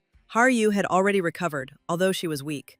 She could not allow the enemy to take possession of the ornament again. The bodyguard tried to stop her, but Jin-hyuk reminded him who the main opponent was here. A violent fight broke out between the boys, and the consequences of the collision were devastating, increasing the chaos with each blow. Neither Jin-hyuk nor his opponent were inferior to each other, demonstrating incredible swordsmanship, making the battle both spectacular and mesmerizing. Meanwhile, Jin-hyuk decided to tease his opponent a little, saying in a cold voice, "What are you doing here? Like a pathetic little rat, afraid to climb up." These words only fueled the enemy's rage, and he began to attack with even greater chaos, as if his thoughts were completely consumed by anger. He believed that with a multitude of blows, he could break Jin-hyuk, not noticing that the young man was nearby, always one step ahead. Jin-hyuk deliberately disrupted his opponent's tempo, causing him to lose his concentration, and then delivered a crushing blow that literally knocked the wind out of him. Following this, memories of his entire life flashed before the enemy's eyes. The horrors and betrayals he had experienced while climbing to the 431st floor. The tower had it all: deception, fraud, betrayal. The absolute bottom of human nature. And it was then, due to the betrayal of his comrades, that he lost his eyes and became blind forever, remaining in a world without light. These memories gave him a second wind. Despite the wound, he was ready to continue the fight. Jin-hyuk understood what it was like to be loyal to those he trusted most, and it gave him inner strength. But the main difference between Jin-hyuk and his opponent was his mental fortitude. He did not allow his emotions to control him, concentrating on every movement in battle. His resistance to psychological attacks made him almost invincible, as he did not become distracted or lose control. Moreover, unlike his opponent, Jin-hyuk will never run away. He will fight until his last breath to take revenge on everyone who betrayed him. This moment seemed to embody his strongest desire and wish for revenge, demonstrating how deep his determination ran. Meanwhile, Haryu caught up with the enemy Tokaibi, and with a powerful blow, cut his body in half. The joy of victory instantly turned to surprise when she noticed a golden card falling from her opponent's pocket. Jin-hyuk, however, decided not to kill his enemy, but to give him a chance to complete his destiny, to take revenge on those who deprived him of his sight and betrayed him. His words inspired his opponent, but he promised Jin-hyuk that as soon as he dealt with the offenders, he would find him too, making him regret leaving him alive. The young man didn't take this as a threat, but simply replied with a slight smile, "I'm looking forward to this meeting." After this, Jin-hyuk began to gently pester Balkan, saying that showing sympathy to enemies only prolongs revenge. The dialogue was interrupted by Haryu, who approached them worriedly. She reported that she had dealt with the fat man and showed the golden card that had fallen from him, similar to the one that Jin-hyuk had. Jin-hyuk noted that the cards are similar, but its purpose and connection to the auction make it unique and cannot be used for payment. This card was a pass to participate in the top-tier auction, where rare and legendary items were put up for sale. Haryu apologized for getting too angry and almost putting everyone in danger. Jin-hyuk replied that everything was fine. He understood what this hairpin meant to her. He only asked for more restraint, emphasizing that revenge requires composure. After the discussions, the guys headed to the secret part of the auction, accessible only to those who had a pass. There were significantly fewer people inside, which is not surprising. Only a select few could get in. The lots here were even more expensive and interesting, reflecting the exclusivity of the closed auction. At first glance, one lot looked like an ordinary cage. But this was only an external impression. Inside was a slave girl, a dark elf, captured in secret. Even from a distance, Jin-hyuk could sense a powerful, ominous aura, and realized that the elf inside had not gotten here of her own free will. Even more surprising was the feeling of pure high elf mana mixed with dark energy, which made the auras completely incompatible. The dark elves' ancestors were influenced by demons, and pure mana is a characteristic of the high elves, so the combination of such energies is extremely dangerous. Balkan noted that if someone were to forcibly influence a high elf with demonic powers, the effect could be unpredictable. Jin-hyuk didn't believe in such interference, because the High Elves weren't so easily corrupted unless 4 great beings were involved. The bidding opened, and the bids began to rise rapidly, reaching up to 2 million gold. However, one participant was willing to pay 5,500,000 for the Dark Elf. This participant turned out to be Hamiel, an angel of the Nita level. The elf became angry and declared that she would not allow herself to be sold, threatening to kill the first person who came close. She emphasized that as soon as she leaves the cage, her first target will be this man. Hamiel turned to the elf, calling her princess and trying to calm her down. "Isn't it better to be my pet than a toy in the hands of vile old men?" The price was so high that no one dared to raise it higher. At the last moment, Jin-hyuk offered another 4.5 million, bringing the final price to 10 million gold. Hamiel was dissatisfied and tried to use force to show Jin-hyuk his place. But the young man pretended to be a victim, saying that she was trying to force him to give up the bidding. In response, Hamiel just smiled and said that Jin-hyuk should draw less attention to himself, and asked if he would even be able to pay such a sum. Jin-hyuk didn't respond with words, but simply demonstrated the power of his aura, making it clear that he was capable of anything. Hamiel backed down and raised her price to 11 million, but Jin-hyuk immediately cut her off, naming 20 million. This move surprised everyone, even Balkan and Haryu, who no longer understood the logic of the young man's actions. As a result, no one was able to outbid, and the lot went to Jin-hyuk for a record 20 million gold pieces. An absolute record for the 51st floor. Immediately after his victory, Jin-hyuk wanted to take back his lot, and along with the cage with the elf, he was given a magic key that would allow him to free her from her shackles. Haryu became slightly worried and asked Jin-hyuk if he was going to use the elf as a slave. The young man simply replied that it was impossible. He was not crazy enough to keep anyone in slavery. Balkan immediately demanded an explanation, But Jinhyuk confidently evaded, noting that he was a soul and was not even capable of hurting anyone. Haryu felt a little jealous seeing how cute and beautiful Elion looked compared to her. At that moment, Hamiel approached them to introduce herself and clarify why Jinhyuk had bought the elf, apologizing in advance for her interference. Jinhyuk didn't answer directly, but simply asked, "Why are you apologizing? Do you think everyone should be nice to people like you?" Hamiel wasn't openly offended. She just explained that she wanted to get to know him better. However, she added that it no longer mattered, since she had reported it to those at the top.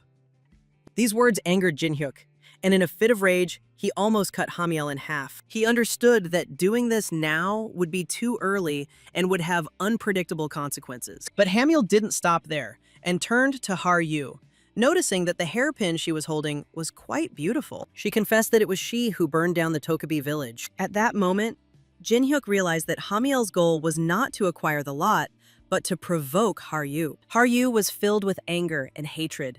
She wanted to kill Hamiel here and now, but she held back for the sake of Jinhyuk's safety. Hamiel warned them that she was waiting for them on the 100th floor, anticipating their future meeting. Jinhyuk wanted to ask her another question, but the angel instantly disappeared. After this, Jinhyuk took his lot and moved to the forest. Despite the young man's assurances, the elf did not believe him, fearing for her freedom. Jinhyuk merely said that the choice of belief was hers and asked her name.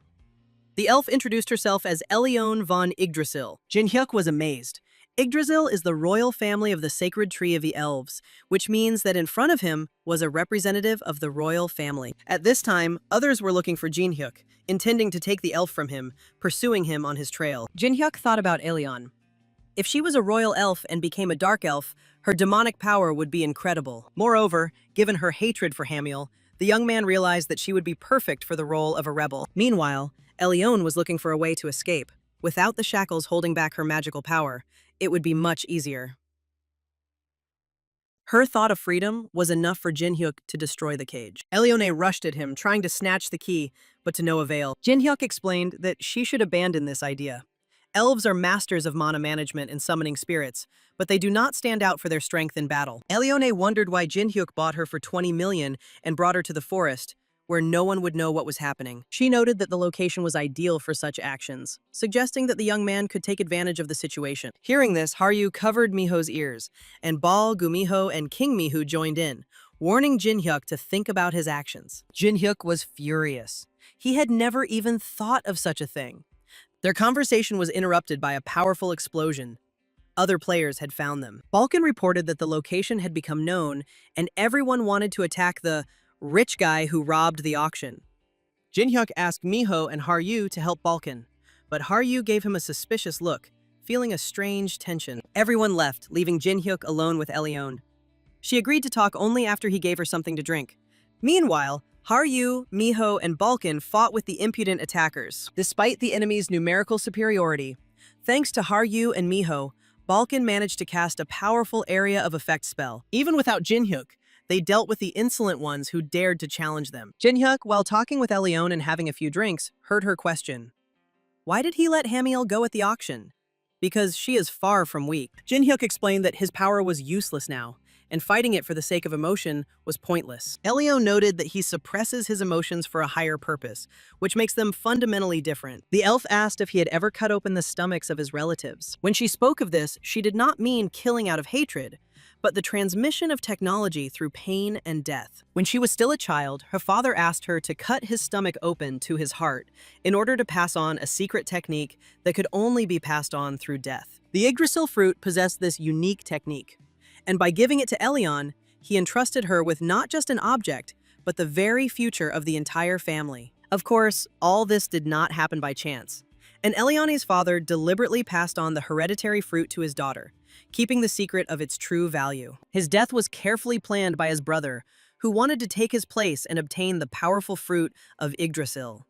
Elion's brother, Elad, betrayed his family, selling them to sacred beings for personal gain and power. When Elion first saw Hellas, she was overcome with great surprise, while her father hastily instructed her to quickly consume the fruit.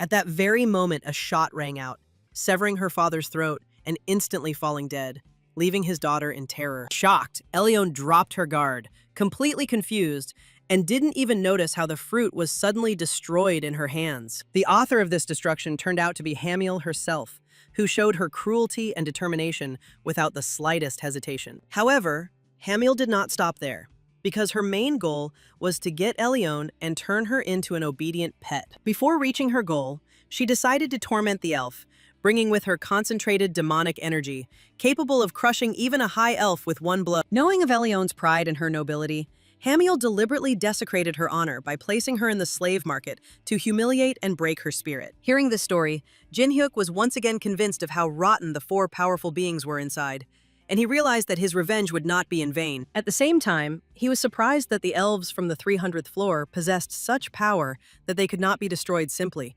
even by divine beings with their mana and spells. In such cases, the most effective way was to use a traitor from among one's own to bypass the enemy's strength and achieve the goal. Meanwhile, Elione finished her story by emphasizing that her life was meant to help others and serve the good. But Jin-hyuk objected that this was not the end, because those who made her a slave and took over the kingdom, as well as Elione herself, were still alive and active. He added that it was premature to talk about the end of events, since the end would only come when one of them died. At the same time, he invited Elione to join the confrontation, promising to help her take revenge and restore justice. Meanwhile, Haryu and the others successfully dealt with the brazen attackers and secured their temporary safety. Haryu regretted leaving Jin-hyuk alone with Elione and decided to return to them, not noticing that a monster was waiting behind her. However, before the red orc could touch it, Jin-hyuk suddenly appeared and instantly destroyed the monster with one move. Haryu was shocked by his appearance and asked in surprise why he was alone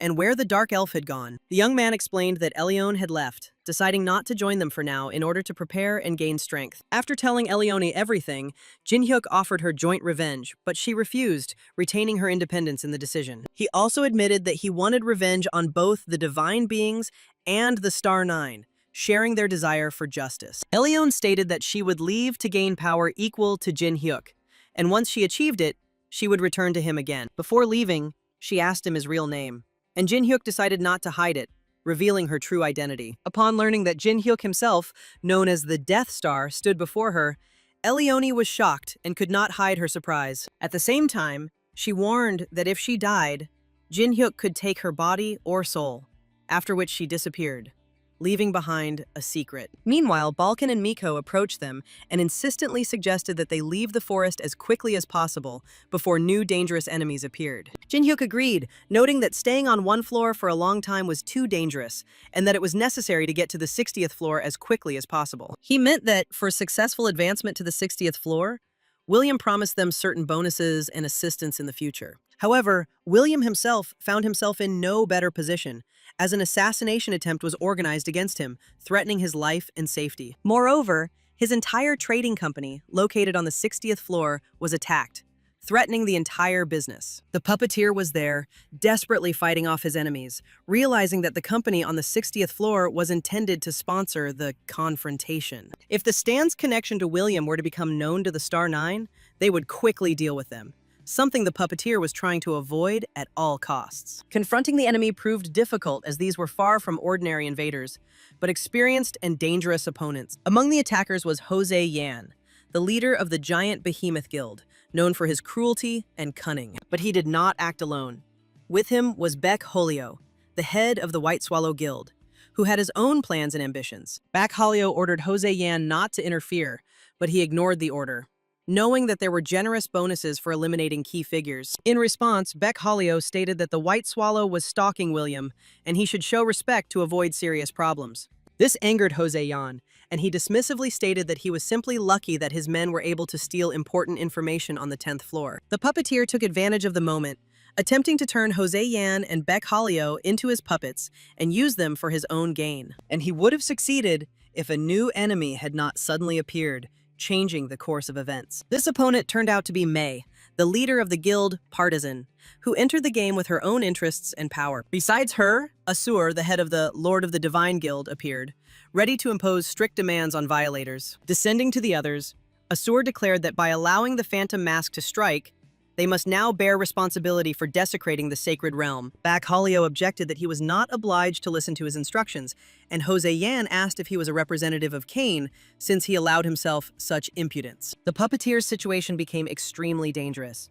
He was exhausted and surrounded by several heads of powerful guilds, with almost no chance of salvation. However, he did not want to admit his own defeat and intended to fight to the last, until his strength was completely exhausted and his body stopped obeying him. Then he decided to take extreme measures and use the puppeteer technique on himself, which caused genuine surprise and even horror among everyone present. This decision could be considered pure madness, but the puppeteer took this step consciously, not wanting to appear weak, especially in the eyes of William, whose opinion was of particular importance to him. By the time the puppeteer had already directed his attack at the enemies, Backholio had managed to realize that he had turned himself into a puppet, controlled by unknown forces that went beyond the permitted limits. It was an attack of monstrous destructive power, and the most sensible thing to do in such a situation was to try to evade it, since resistance would only lead to death. But even despite his desperate persistence, the puppeteer was unable to complete the attack and destroy all of his enemies,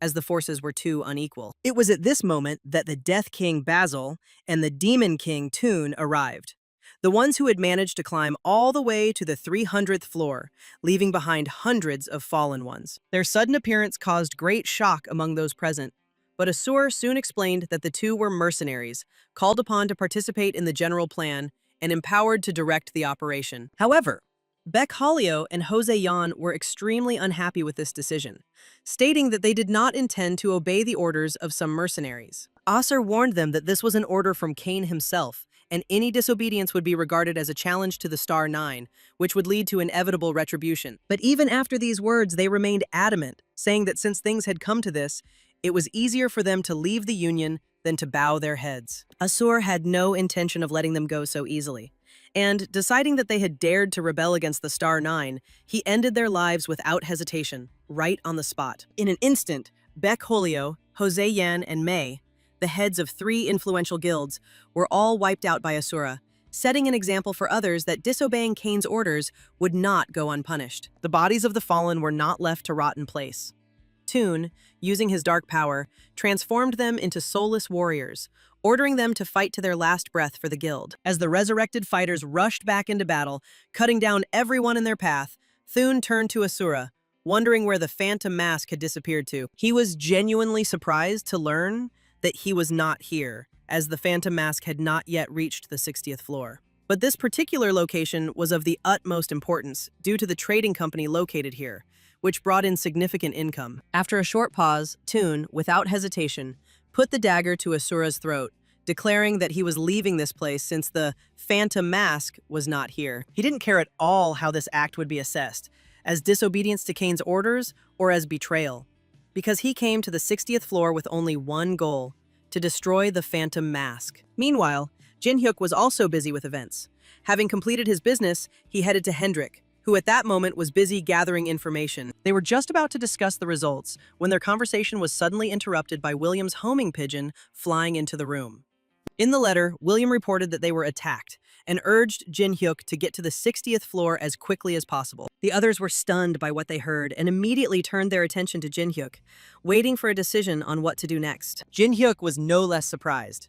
He didn't expect that anyone would be able to uncover William's affairs since he managed the trading guilds under different names, trying to avoid unnecessary risks. Hendrik noted that everything seemed to be much more complicated because William was one of the strongest who was able to reach the 300th floor, and even an entire army was not always able to resist him. Jin-hyuk explained that if William could intervene personally, he would not have hidden under false names, as this would have deprived him of direct support. Moreover, once William enters into open combat, it will become clear to everyone that his trading guild is connected to the confrontation, and then it will be impossible to hide the alliance. In that case, a full-scale attack will follow, because the Sacred Guild will not miss the opportunity to grind them into dust. Jin-hyuk emphasized that such an outcome must be avoided, and so they would head to the 60th floor to deal with the Sacred Guild squad. Balkan was about to give the signal to transfer the entire group to the next floor when he was suddenly attacked. The attackers turned out to be Toon and Basil, who managed to track down the location of Jin-hyuk and his allies. Both of them possessed incredible destructive power,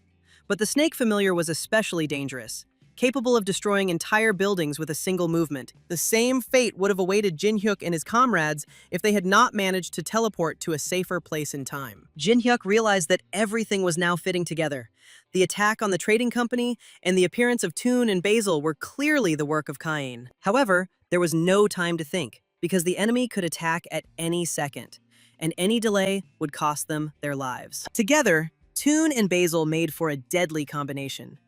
The former was skilled in necromancy, while the latter was a master of snake charming, making them nearly invincible. Hendrik tried to distract one of his opponents by taking over the fight, but this proved extremely difficult. His opponent was Basil, who wanted to add the dragon to his collection, turning Hendrik into a living pet. This insult enraged Hendrik, and in his rage, he launched a powerful attack on Basil, unleashing a veritable storm. Jin-hyuk was confronted by Toon, and although he fought without the support of a partner, his strength, tempered on the 300th floor, significantly exceeded Shane's power. Jin-hyuk became curious about how dangerous this opponent was and decided to fight him one-on-one, ordering Miho and Haryu to help Hendrik. As soon as they left the battlefield, a fierce fight broke out between Jin-hyuk and Toon, a battle between two masters of death, equal in spirit, but different in nature. Toon knew very well that Jin-hyuk was not a pure-blooded necromancer, but possessed the rare power of a spiritual master, and therefore wanted to obtain this ability at any cost. Realizing that the young man would not give up his power voluntarily, Toon decided to take it by force, acting without pity or hesitation. Moreover, he chose a vile path, deciding to strike not at Jin-hyuk himself, but at those who were dear to him, in order to force him to surrender. His targets were Haryu and Miho, who failed to recognize the approaching danger in time and found themselves in his deadly trap. Soon, Toon put forward a cruel condition. If Jin-hyuk did not give him his power, then his comrades would suffer a painful death, without a single chance of salvation. At the same time, fierce and bloody fighting continued on the territory of the trading company, where every corner was ablaze with destruction, and the air was filled with smoke and the smell of metal. Everything around was ablaze, shaking from powerful explosions.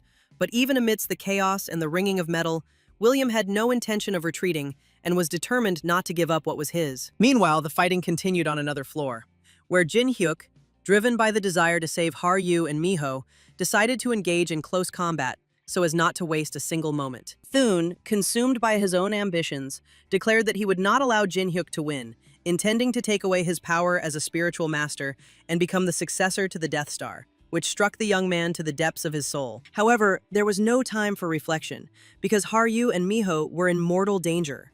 They were locked in the body of a monstrous creature and surrounded by an inexorable crowd of undead. Moreover, the monster that had swallowed the girls was trying to burrow deeper into the ground, and with every second their chances of salvation were melting away like snow under the fire of battle. Hendrik also tried to help his comrades, but his intentions were constantly thwarted by Basil, who blocked his path to the goal and forced him to focus on himself. Basil was dangerous, far from an ordinary opponent, but a cunning magician with many secrets, one of which was his ability to release a snake from within the snake itself. Hendrik believed he could change the outcome of the battle if he stopped the monster's attack. But another snake suddenly burst from the snake's throat, causing him to lose his balance. This attack was not simple.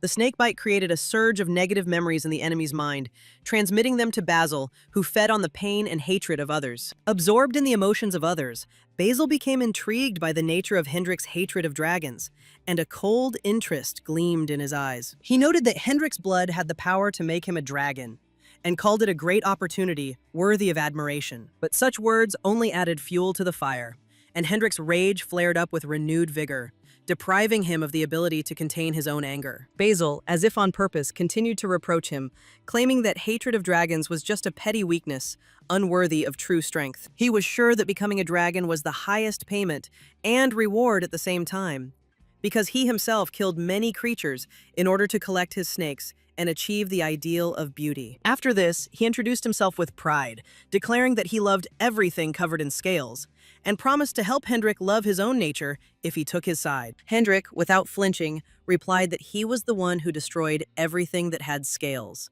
thus confirming the depth of his hatred. Thus began a real battle, a clash of worldviews where everyone sought to prove their superiority and not give in to the enemy even a single step. Basil summoned one snake after another, creating a deadly chaos that made Hendrik lose his concentration, as every time he was distracted by one, another would attack from the darkness. In the end, Hendrik didn't have time to dodge, and the powerful snake bound his body, causing his muscles to tense with unbearable pain. The young man tried to use the teleporter to escape, but at that moment, Basil approached and activated the ability of Ophiuchus, subduing him. Now Hendrik found himself Basil's slave, and the only way to free himself was to take on dragon form, something his adversary categorically did not believe in. Basil was convinced that Hendrik would never dare to turn into a dragon, because hatred for them burned within him, preventing him from accepting his own essence. At that moment, Hendrik remembered their conversation with Jin Hyuk, when he said that he was not a dragon slayer at all, but only someone who was seeking his truth. Jin Hyuk then pointed at him, reminding him that they were both the ones who had managed to reach the 50th floor after overcoming many deadly trials. He also said that only they could defeat those who had reached the 300th floor if they could unleash all the power hidden in their hearts. Jin Hyuk noted that they were still too weak, but they had to use every opportunity to get closer to victory, no matter the cost. Remembering these words, Hendrik decided to take on his dragon form again, casting aside all the prejudices and fears that had long kept him in shackles. He admitted that he had not yet reached perfection, but he was now ready to use all his power, even if it destroyed him from within. After that, the tide of the battle changed. Hendrik's power flared up like fire bursting from the depths, but Basil only grinned, feeling no fear in the face of his enemy's new appearance. Meanwhile, the battle between Jin Hyuk and Toon continued, turning into a spectacle of truly grand proportions. This confrontation could be called unique, because on the battlefield there met not only two necromancers, but also their armies, fighting with fanatical tenacity. Jin Hyuk noticed that Toon's technique was strikingly similar to the one he himself used in his past life, as if the opponent was copying his every move. Realizing this, the young man cast aside thoughts of saving others and decided to focus only on the duel, believing that defeating Toon would decide everything else. He was confident in his own strength and believed that Toon would not be able to win, even using the Death Star technique, because the true power belonged to him. Such words only increased the rage of Toon, for whom the Death Star was an almost divine image, a symbol of strength and honor. Suddenly, Jin Hyuk disappeared from sight and appeared right in the center of the battle, where a crowd of living dead was raging, leaving the enemy in confusion. Toon thought he had made a mistake and fallen into his own trap, unaware that this move was a carefully thought-out plan by Jin Hyuk. At this time, Jin Hyuk used the Almighty technique, combining divine and demonic energy to summon holy demons. Toon could not believe his eyes, because no one had ever dared to combine two opposing forces that were considered incompatible by nature. No one in the tower's history had ever achieved anything like this, and so Jin Hyuk's name was written into the annals of achievement as an example of the impossible. In the midst of the battle, Jin Hyuk made a sarcastic remark, comparing the Death Star to someone who had also fallen in the face of divine power. Hearing such an insult directed at someone he revered, Toon became enraged and vowed to make Jin Hyuk pay for his blasphemy. However, Jin Hyuk possessed a power that surpassed anything Toon had ever seen, and believed that he would not be able to resist the fusion of demonic and divine energies. But his confidence wavered when Toon unexpectedly blocked the blow,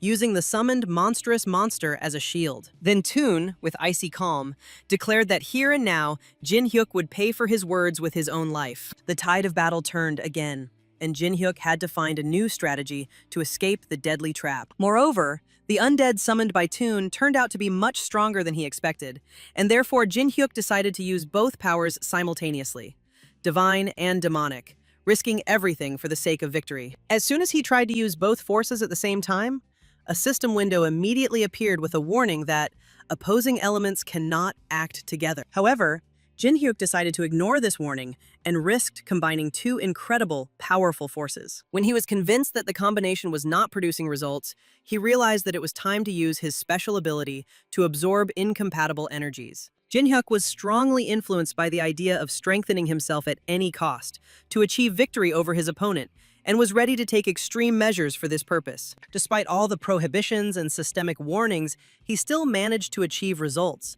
And now the undead Toon ceased to be a serious obstacle for him. The youth effortlessly destroyed the powerful protective magic designed to repel the power of the four sacred creatures, an act that shocked Toon. At that very moment, a system window appeared in front of Jin Hyuk again, with a congratulatory message. He had received the special skill, Unified Origin. Divine and demonic power merged into a single explosive impulse. With such power, the young man became indifferent to who stood before him as an opponent. He could destroy anyone. To resist such a colossal force was truly extremely difficult, almost impossible. In the end, the outcome of the battle was decided quickly. Jin Hyuk pressed his sword right to Toon's throat, which he did not expect at all. However, he did not kill, preferring to find out why Thun was so obsessed with the Death Star. At that very moment, memories came flooding back to Toon, and he admitted that he considered himself the ideal owner of the tower. Jin Hyuk then asked if he truly thought so, despite his betrayal of humanity and his previous death. His words provoked fury. Thun responded by declaring that this was incorrect and that the Death Star had been trapped by Star 9. Jin Hyuk was shocked that Toon knew the true reason for his death in his past life, but he couldn't figure out how. Toon continued to deny the accusations regarding the Death Star, claiming that he had always fought on humanity's side, which further surprised Jin Hyuk. However, Thun was not about to give up so easily. He still believed that the Death Star possessed a power far superior to that of the Star 9. He felt genuine pride in this title and did not want to give it up to anyone. The tide of the battle between the two necromancers changed again, and the situation began to develop much more interesting and tense. Toon summoned the Ghost Warriors, and in response, Jin Hyuk activated Balkan's battle skill. At the same time, the Balkan that appeared before his eyes served as an indicator of the enemy's strength. If he was able to independently master the summoning of lower-class ghosts, this already spoke of significant potential. Meanwhile, Jin Hyuk noted that if he had not been reborn, Toon would have indeed become the next Death Star. With this in mind, he decided to demonstrate the true difference in strength, to show that his own skills had not yet reached the highest level for an equal fight. The battle was once again reminiscent of the opening stage. Armies of spirits fought among themselves, while necromancers introduced their magical techniques into the battle. Each of them used their own tricks: sudden resurrection of the undead, blocking an attack with a spiritual warrior. Moreover, the still unformed warrior ghosts of Toon, on the contrary, used their disadvantage. They turned into self-exploding entities. Meanwhile, Toon decided to use his main trump card, the skill Advent of Spirits. This technique was reminiscent of a technique that Jin Hyuk had mastered in his past life. A wave of spiritual energy that made one feel as if the power was ready to engulf the entire world. However, even with such techniques, Jin Hyuk's soul remained intact. Jin Hyuk acknowledged that the technique was worthy, reminding him of his former self. And as a reward, he decided to demonstrate his own version of the coming of the spirits. His version was significantly different in power from what Toon had used, and was a clear indication of the gap in power between them. Ultimately, Jin Hyuk won, demonstrating his true power, and promised Toon that their paths would cross again. Toon was disappointed with the defeat, but at the same time felt satisfaction that he was able to fight the real Jin Hyuk. However, things changed slightly. After killing Toon, Jin Hyuk turned him into his ghost warrior. However, the events did not end there. Suddenly, a monster summoned earlier by Toon burst out from underground. He intended to deal with him personally, after everything that had happened, but it turned out not to be necessary. Once Jin Hyuk dealt with Toon, they, along with Haryu and Miho, were able to escape from the trap. At that very moment, a bright, blazing beam of light, reminiscent of Hendrik's breath, flashed over the heads of the group. And it really was Hendrik's breath. At the very moment when all the enemies were defeated, he finished the fight with Basil. After the fight with Hendrik, all that was left of Basil was a mangled shell of a body. Basil could still speak, but it was obvious that he had no strength left, especially to continue fighting. But the most astonishing thing was that Basil suddenly swallowed his own snake named Scylla. After this, they merged with each other, turning into a single being with a common essence. The battle between Hendrik and Basil resumed, and with renewed vigor, Basil was about to prove his superiority over the enemy. The boys were ready to come to Hendrik's aid, but he ordered them not to interfere and forbade them to touch Basil, declaring that he was his prey. From the moment Basil's snake bit Hendrik, he realized something important. Instead of eternal hatred and thoughts of revenge, he forgot for a moment what it meant to fight not a dragon, but another creature. Hendrik's guard dropped for a moment, and in that moment, Basil managed to block the hand holding the sword. Basil believed that victory was already within his grasp, but Hendrik, having assumed the partial form of a dragon, destroyed all his plans and snatched victory from the clutches of defeat. Ultimately, Basil was dealt with once and for all, and the battle itself helped Hendrik reveal himself in a completely unexpected way, showing new facets of his character. Once everyone was assembled, the guys decided to immediately head to the 60th floor of the tower, without wasting a minute and preparing for any surprises. However, Toon suddenly warned that they should not go there under any circumstances, because right now the troops on the 60th floor were led by Asura, who controlled the lower levels of the Holy Empire. Moreover, their strength was impressive. The soldiers' level was completely in line with Thune's, and they could safely be considered paladins of the 300th floor. Meanwhile, Thune added that after the Falins saved Asura, he became fanatically loyal to them, ready to carry out any order without the slightest doubt. As payment for his rescue, he was the only guild leader to receive divine power from a powerful race, increasing his power and capabilities many times over. It is safe to say that the Asura Guild is capable of rivaling the might of the celestial race itself, posing an incredible threat. However, there was one way to turn the situation around: to absorb Thune's flesh, taking his power for himself. Thune noted that he knew about Jin Hyuk's ability to absorb objects, and a dead body could be considered an object to be absorbed. In this case, all of Thune's accumulated power will be transferred to Jin Hyuk, and along with it, he will be able to absorb Basil as well, strengthening his capabilities many times over. Jin Hyuk asked Thune again if he was really ready to take such a step, and received a confident answer that he was ready to sacrifice his body for the sake of victory. The young man was grateful to Thune for his help, and for believing in him even in his past life, realizing that now he simply had no right to lose. After this, Jin Hyuk began the process of absorbing the two bodies with considerable force, carefully extracting their energy for himself. Meanwhile, the resurrected army, using the divine power of Asura, continued to sow chaos and destroy everything in its path, approaching William. William's losses were colossal, but he was not about to give up and decided to first create chaos among the enemy troops in order to divide their forces. But suddenly, as if from the sky, a bright ray of sunlight pierced several buildings at once, making huge holes in them and almost destroying him. He barely managed to survive, but it remained unknown how long his luck would last in such a dangerous situation. He was completely confused and did not understand who was able to discover him and control the divine power until he saw Asura and realized the whole truth. William was surprised to see him, and at the same time noted that Asura did not look much like the legendary Sacred Star. In response, Asura reported that Cain had given him two orders. The first was to punish the useless guild leaders, and the second was to destroy the Phantom Mask and all of his assistants. Asura was obsessed with earning Cain's respect, so he carried out his orders without the slightest hesitation, completely immersing himself in the task. William was well aware of the difference in forces, and decided to buy himself some more time to prepare for the next step. He could have tried to fight Asura directly, but he didn't want him to reveal his true identity as the Golden Lich. Asura wasn't naive either, and immediately suspected that he was fighting against someone who was holding back his powers. So he wanted to force William to reveal himself. But the tide of the battle suddenly changed when an uninvited dragon intervened in the fight, disrupting all the opponent's plans. And this uninvited dragon turned out to be Hendrik, and along with him was Jin Hyuk, whose appearance was a real shock for everyone. The guys managed to reach the 60th floor in just one night, defeating Thune and Basil, which turned out to be an incredible achievement. After this, a fierce battle began between Jin Hyuk and Asura, while the others took it upon themselves to destroy the divine army. Since Asur could endlessly resurrect his soldiers with divine power, Hendrik decided to burn them so that not even a trace of their bodies would remain. Meanwhile, Jin Hyuk fought with Asura, and at first glance, the fight was going in his favor, demonstrating the impressive agility and strength of the young man. He was even able to cut off Asura's arm with powerful magic, causing serious damage to the enemy. However, such actions could not stop Asura, because his divine power allowed him to instantly restore any losses to his body. Jin Hyuk realized that due to his incredible recovery ability,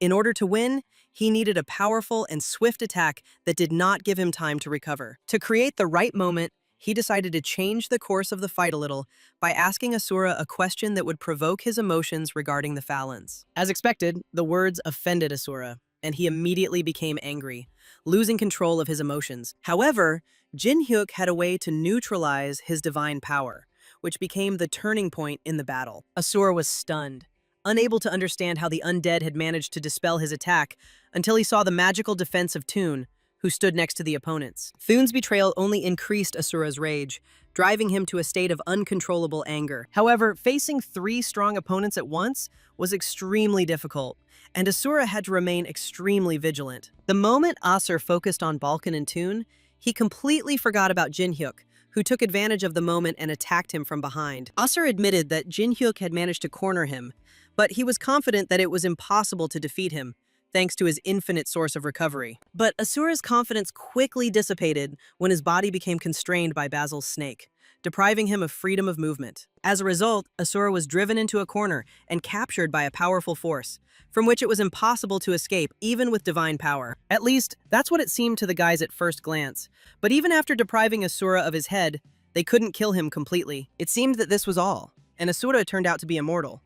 But Jin-hyuk possessed the power capable of destroying even the most resilient creatures. Using the combined power of demonic and divine powers, he created an incredibly powerful attack, capable of wiping out anyone from the face of the earth. And of course, Acer was no exception. His ability to recover could not withstand such destructive force. After Jin-hyuk's blow, Asura's body turned into a real horror that could no longer be healed, finally ending his existence. At the same time, the others joined the boys, reporting that the divine army had also been dealt with, and the threat on this front had finally receded. This was not just another battle, but the first real victory of the confrontation, a step forward that marked change and new possibilities for the future. Meanwhile, Jin-hyuk noted that today, the heavens had truly lost, and if this news spread, people would begin to look at the world differently, realizing that the heavens could turn inside out. William caught Jin-hyuk's subtle hint that he wanted him to handle the matter personally, and after thanking the guys for their help, he immediately went to finish what he had started. Immediately after William left, the system issued a wondrous notification that the eye of the pinnacle of evil was now directed at Jin-hyuk, warning of impending danger. The strange warning was accompanied by a powerful earthquake, foreshadowing the approach of something unusual and extremely dangerous. Suddenly, a hole appeared in the sky, from which a blinding beam of light burst out, piercing everything around with its bright radiance. Jin-hyuk looked up and noticed that something strange was happening to Asura's body, and a feeling of anxiety gripped him, just like it had in his past life. He realized that there could be no mistakes, and that this power now belonged to Carmen, and this had to be taken into account. Asura seemed to be reborn after healing Carmen, and what was most terrible was that his strength increased many times over, making him almost invincible. Carmen was no fool, and had the foresight to imbue Asura with divine power, imbuing him with more than just might. So, in the event of her defeat, Asura could be resurrected as her representative, which meant that now the guys had to fight almost with Carmen herself. Jin-hyuk was overcome with incredible anger, which soon turned into furious rage, because Carmen was on the list of those whom he hated the most in the world. The aura emanating from the young man was monstrously hostile, and Acer noted with curiosity where he got such deeply negative feelings towards Carmen. He was curious, so he asked a question, but having lost his guard, he didn't notice how Balkan and Toon attacked him from behind. However, Asura turned out to be incredibly strong, and stopping their attack was as easy as pie for him, as if he were playing with his opponents. However, Jin-hyuk was not alone. Others fought alongside him, ready to support anyone at a critical moment. Even with Hendrik's destructive power, Asura could not be completely stopped, which only emphasized the enemy's danger. Moreover, Asura could easily defeat Hendrik with a single wave of his hand, throwing him to the ground like a rag doll. Realizing that the situation was critical, Jin-hyuk decided to resort to a well-thought-out plan and asked Miho in advance to use her ability against Asura. Just as Asura was distracted by Miho's charm, Jin-hyuk suddenly attacked him from behind and instantly cut his body into two parts with his sword. But even this powerful attack, capable of wiping out any enemy, was no problem for Asura. He recovered without the slightest effort. The battle's tide had suddenly shifted, leaving Jin-hyuk at a loss as to what to do next, as even the team's combined efforts had failed to cause any significant damage to Asura. Soon, Asura himself launched a counterattack, responding to numerous attempts to somehow injure him by using the destructive technique Heavenly Punishment. Waking up after the powerful attack, Jin-hyuk saw his comrades all around him, wounded and unconscious, and Asura holding Miho in his arms, intending to finish his job. Asura was going to finish them off immediately, starting with Miho, and his intentions were extremely clear and terrible. He tried to strangle her to death, and Miho was in pain, unable to breathe, which brought tears to her eyes. Jin-hyuk was so exhausted that he couldn't move or help Miho, as if the whole world had shrunk in on his helplessness. But at the most critical moment, Gumiho intervened and entered Miho's body, giving her the strength to save herself. However, Gumiho's abilities were limited. She could only temporarily suppress Asura's power and transport the boys to a safe place. After that, Gumiho moved them to the 71st floor of the tower, where a dark forest spread out, causing surprise and curiosity in the children. She explained that there were different ways to get up the tower, and that there was a shortcut to getting to the higher floors, but it didn't earn any points, so they had to go down to a level that matched their strength. Gumiho also noted that Haru, for example, never went above the 100th floor, although that is where she grew up, developing her abilities. Hendrik was surprised why she chose the Dark Forest, since this area was not yet officially open to the public. Gumiho didn't answer right away and gave the boys time to think. But Jinhyuk quickly realized that they would be safer here. The nine-tailed fox had reached its limit, unable to interfere freely with the human world. All it could do was help the boys escape using Miho's body. As they parted, Gumiho warned them that this was not the end, and that they would soon return to their lives. So they needed to become as strong as possible, as quickly as possible. However, she did not reveal the secret of how to speed up this process, only advised to listen to everything from him, who could give more specific instructions. Jinhyuk tried to hold her back to talk longer, but it was too late. Gumiho had disappeared. At this time, the boys were suddenly attacked from afar, which caused them even more questions and anxiety. Jinhyuk immediately summoned Balkan and Toon, hoping that they would deal with the surprise attacker. However, the intervention turned out to be unnecessary. The attacker was Elioni, who simply did not recognize them at first glance. She apologized for the misunderstanding, explaining that she was still sensitive to strangers, and Jinhyuk responded calmly, asking if she had gathered her army. Elioni didn't know how to answer.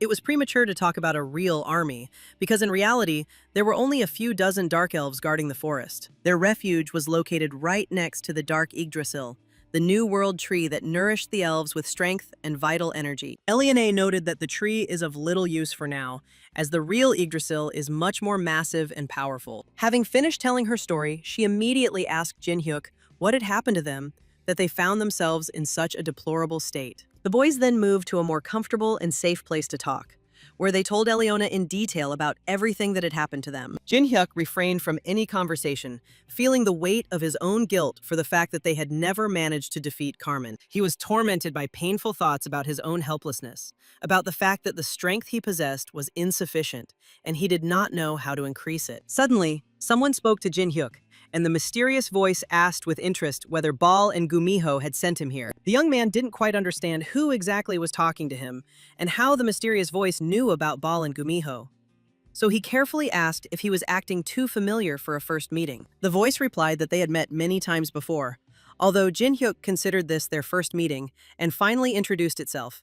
Its name was Dark Yggdrasil. He described himself as the very powerful force that Jinhyuk so desperately needed, the force that could change the course of his destiny. Meanwhile, the others discussed the impending war with the Star Nine, and Elione stated that the Dark Elves would also join the fight on the side of the confrontation. But then, Elione became interested in where Jinhyuk himself was and why he was still absent from them. At this time, Jinhyuk was talking with the Dark Yggdrasil, feeling anxious because he did not know what this tree was and how powerful it could be. At that moment, Bal spoke to him, assuring him that the young man had no need to be afraid because he was on his side and ready to support him. After this, the tree extended a branch to Jinhyuk, in which the fruit of the Dark Yggdrasil was ripening, shining with strange demonic energy. The fruit was ready to be given to the young man, but Jinhyuk was wary, as such gifts were usually intended only for the royals of the High Elves. Yet it was Dark Yggdrasil, and given the changes the Dark Elves had undergone under the influence of demonic energy,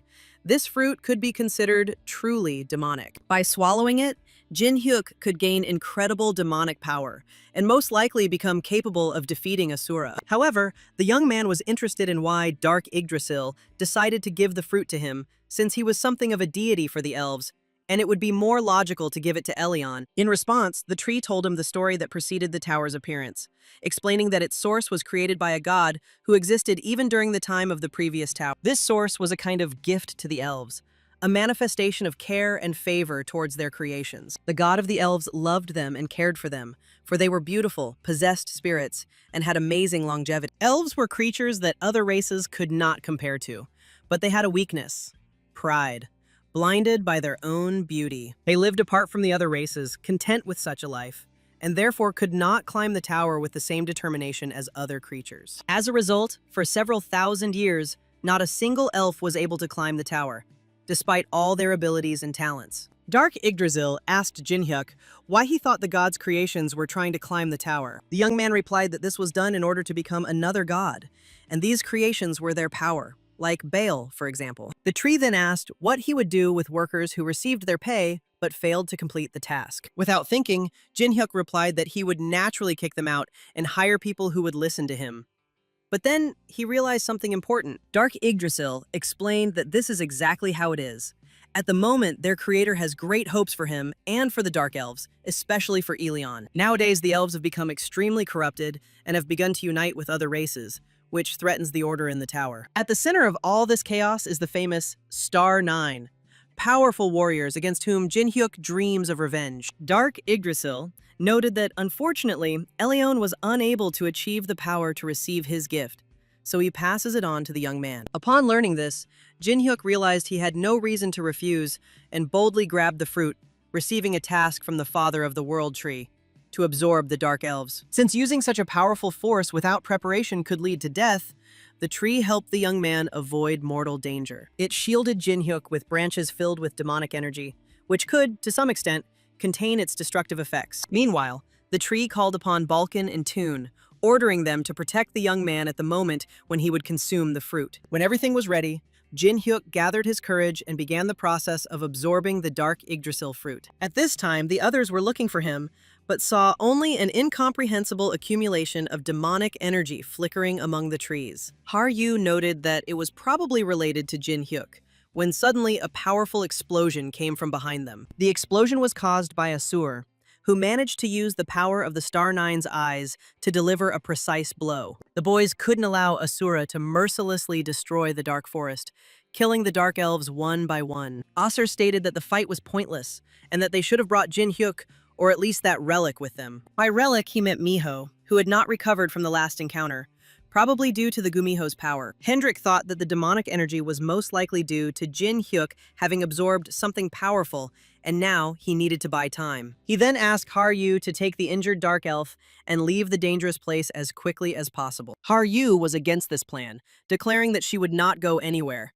But Hendrik insisted, explaining that her powers were not enough to protect everyone right now. Asur realized that Jin-hyuk was up to something again, and decided to eliminate Hendrik and Har-yu first, confident that no one could stop him. In the end, Har-yu ran away, leaving Hendrik alone with Asur, ready for the decisive battle. As Asur attempted to attack, Elione fired her bow, catching him in the right arm and turning the tide of the fight. Her arrows were filled with demonic energy, ominous and unfamiliar, radically different from that emanating from Jin-hyuk, and this energy prevented Asura from recovering his strength. Since demonic and divine energy were diametrically opposed, Asura should avoid direct contact, so he decided to deal with Elione first, assessing her capabilities. However, Asura failed to harm her.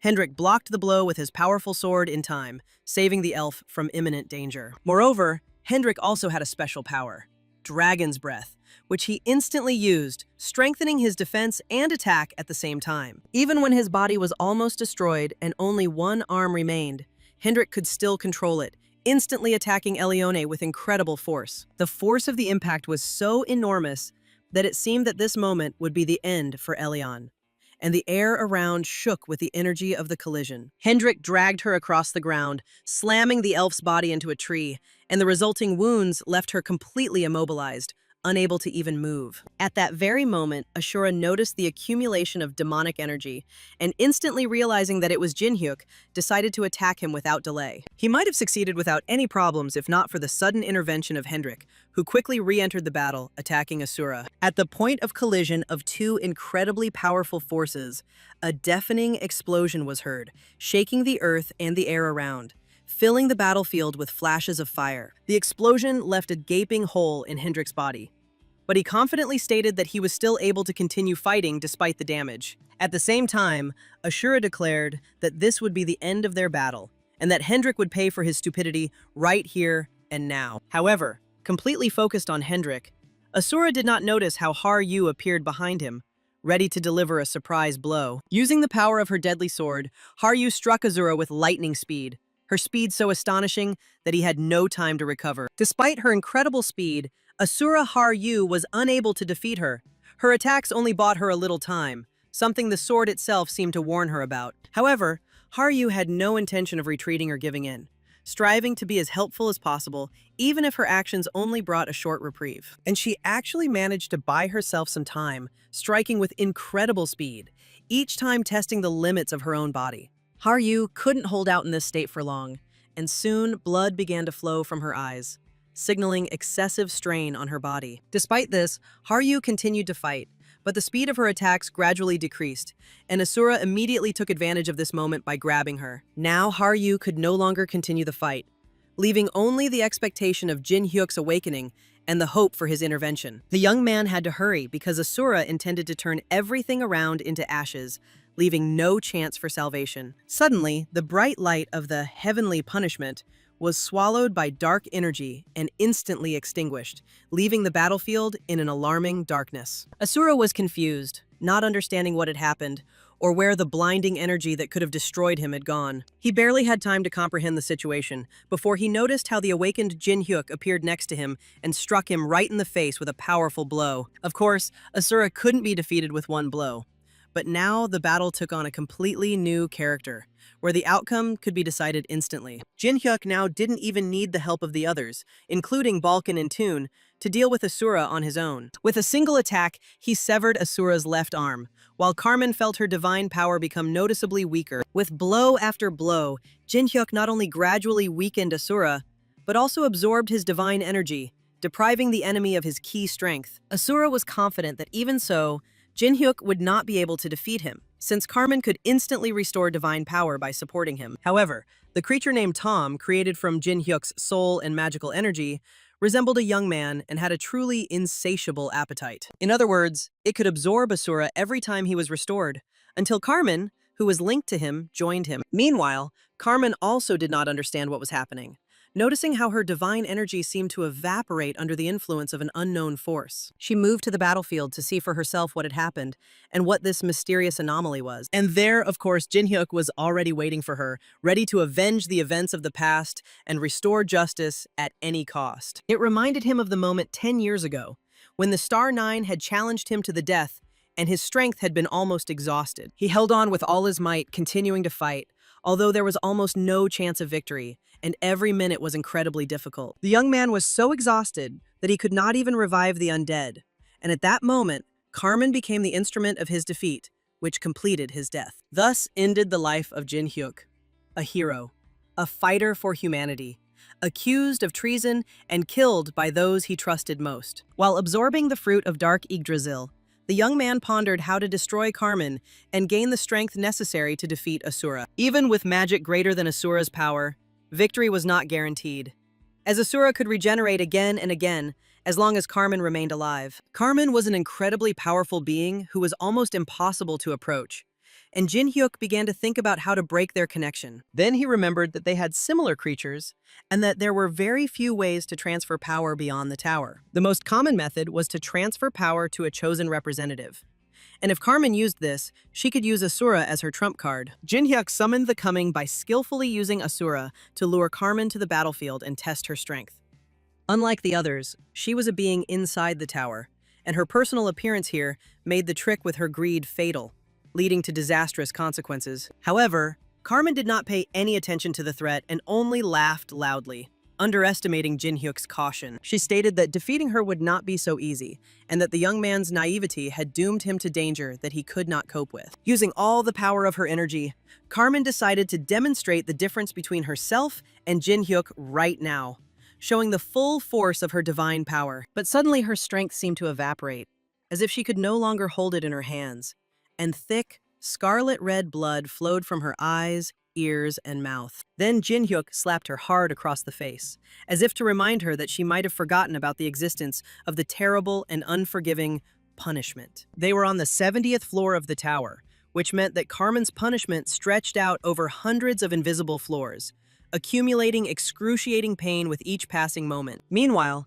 Carmen was overcome by a strange feeling of déjà vu, as if Jin Hyuk's gaze, which she saw for the first time today, she had already seen somewhere in the past. It was that same look from Jin Hyuk that had once made her hate him with all her soul, and the memory of it came back to life with painful vividness. Carmen tried to attack him with her divine power, but Jin Hyuk easily absorbed it, as if it were just a weak flash of light before the power of darkness. And in a moment, he was right in front of her, like a shadow that always follows its victim, leaving no chance for salvation. Jin Hyuk then used the right to destroy technique, but for a brief moment, the girl was saved by a flash of her own divine power, weakening the fatal blow. But this moment was only a brief relief, because Jin Hyuk's next attack turned out to be the final one, and finally put an end to Carmen's life. Carmen was overcome with rage, vowing that she would certainly take revenge for the fact that her body had been mutilated by the merciless hand of the enemy. But it was already too late, for Jin Hyuk had accumulated the enormous power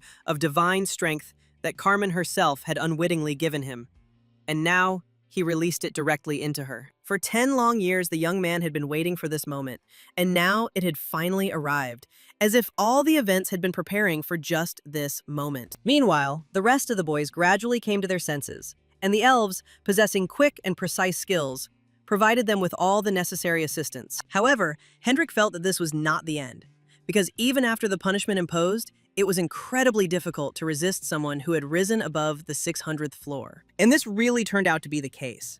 But Jin Hyuk did not expect an easy and quick victory, realizing that every minute of the fight would require complete concentration. After healing herself with divine power, Carmen fiercely declared that the Star Nine was the strongest in the world, invincible and incomparable. Using all her power, she set the forest on fire, and the fire grew to incredible proportions, engulfing everything around like a raging storm. But in reality, it was just an illusion, a clever maneuver designed to distract attention, which Jin Hyuk understood perfectly well. The young man guessed that Carmen was demonstrating her strength only to create a suitable moment for her real attack, hidden under the mask of deception. Two truly monstrous forces clashed, as if the very fate of humanity was being decided in this final battle, where every spark could be the last. However, Jin Hyuk had many more hidden trump cards, which he skillfully used during the battle, changing the course of events in his favor. Carmen also had something to say in response, and despite the increasing punishment that intensified with each use of force,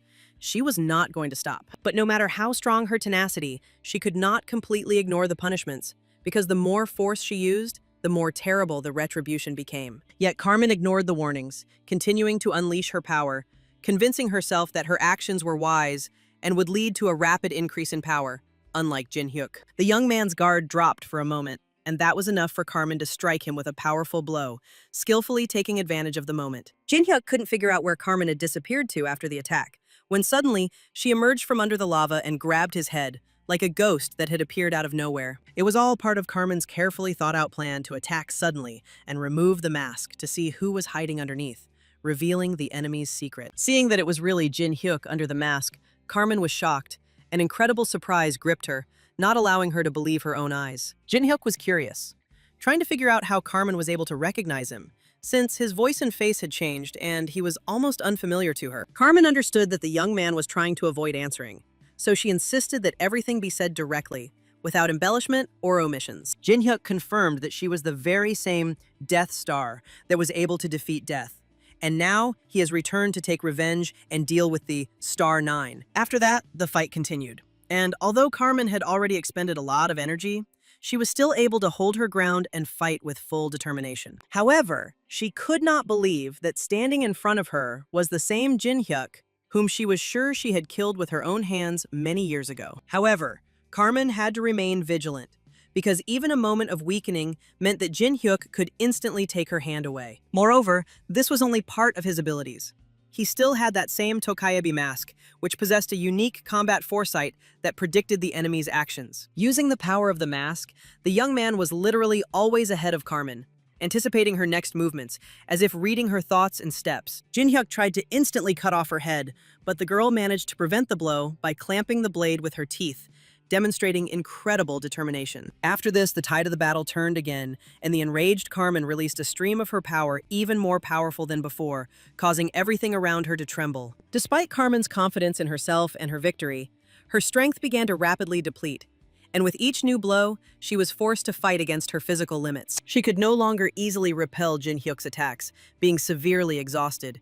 But she still had some of her power left for one last powerful blow. Jin Hyuk knew Carmen was at her limit, and foresaw that she was ready to use every last bit of her strength to snatch victory at any cost. Ignoring the punishment, Carmen used the skill Heavenly Punishment, releasing all her remaining power and putting everything she had left on the line. Seeing Carmen's incredible power, the other boys began to doubt whether Jin Hyuk would be able to withstand her attack and win. However, they continued to believe in him, confident that his strength and determination would allow him to win even in such a desperate situation. Looking at what was happening, Jin Hyuk realized that it was impossible to stop or escape from Carmen's attack, and there was only one way left: to use a more powerful weapon. The young man understood that one strong blow to Carmen was enough to destroy her, and this required magical power that surpassed even Carmen's divine might. Jin Hyuk possessed such power, and, approaching Carmen, he commanded all the spirits to turn into demons, ready to obey his will and strengthen his attack. After which began the complex and painful process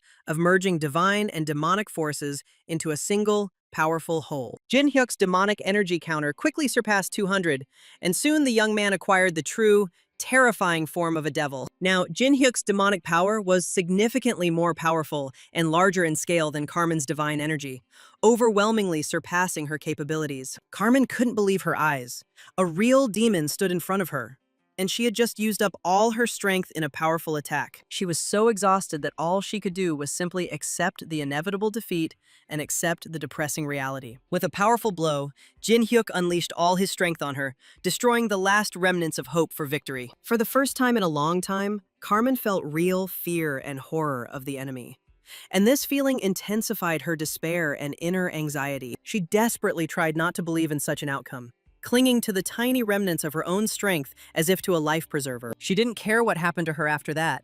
All she wanted was to send Jin Hyuk back to the afterlife at any cost. Carmen decided to use the last of her power, completely ignoring hundreds of system warnings about inevitable punishment. However, no matter how strong Carmen was and how much she wanted to win, in this situation, Jin Hyuk was incomparably stronger, and her own condition left much to be desired. The collision of two powerful energies resulted in the creation of a black hole, which finally put an end to this bloody battle. The young man survived, but suffered serious damage to his body due to the side effects of demonization that left a mark on him. Before he abandoned his demon form, Jin Hyuk was eager to finish what he started and take revenge on Carmen to the end, leaving her no chance. Falling to the ground, the exhausted Carmen began to beg for mercy, admitting her mistakes and ready to do anything just so that the young man would spare her. However, the answer to her pleas was obvious.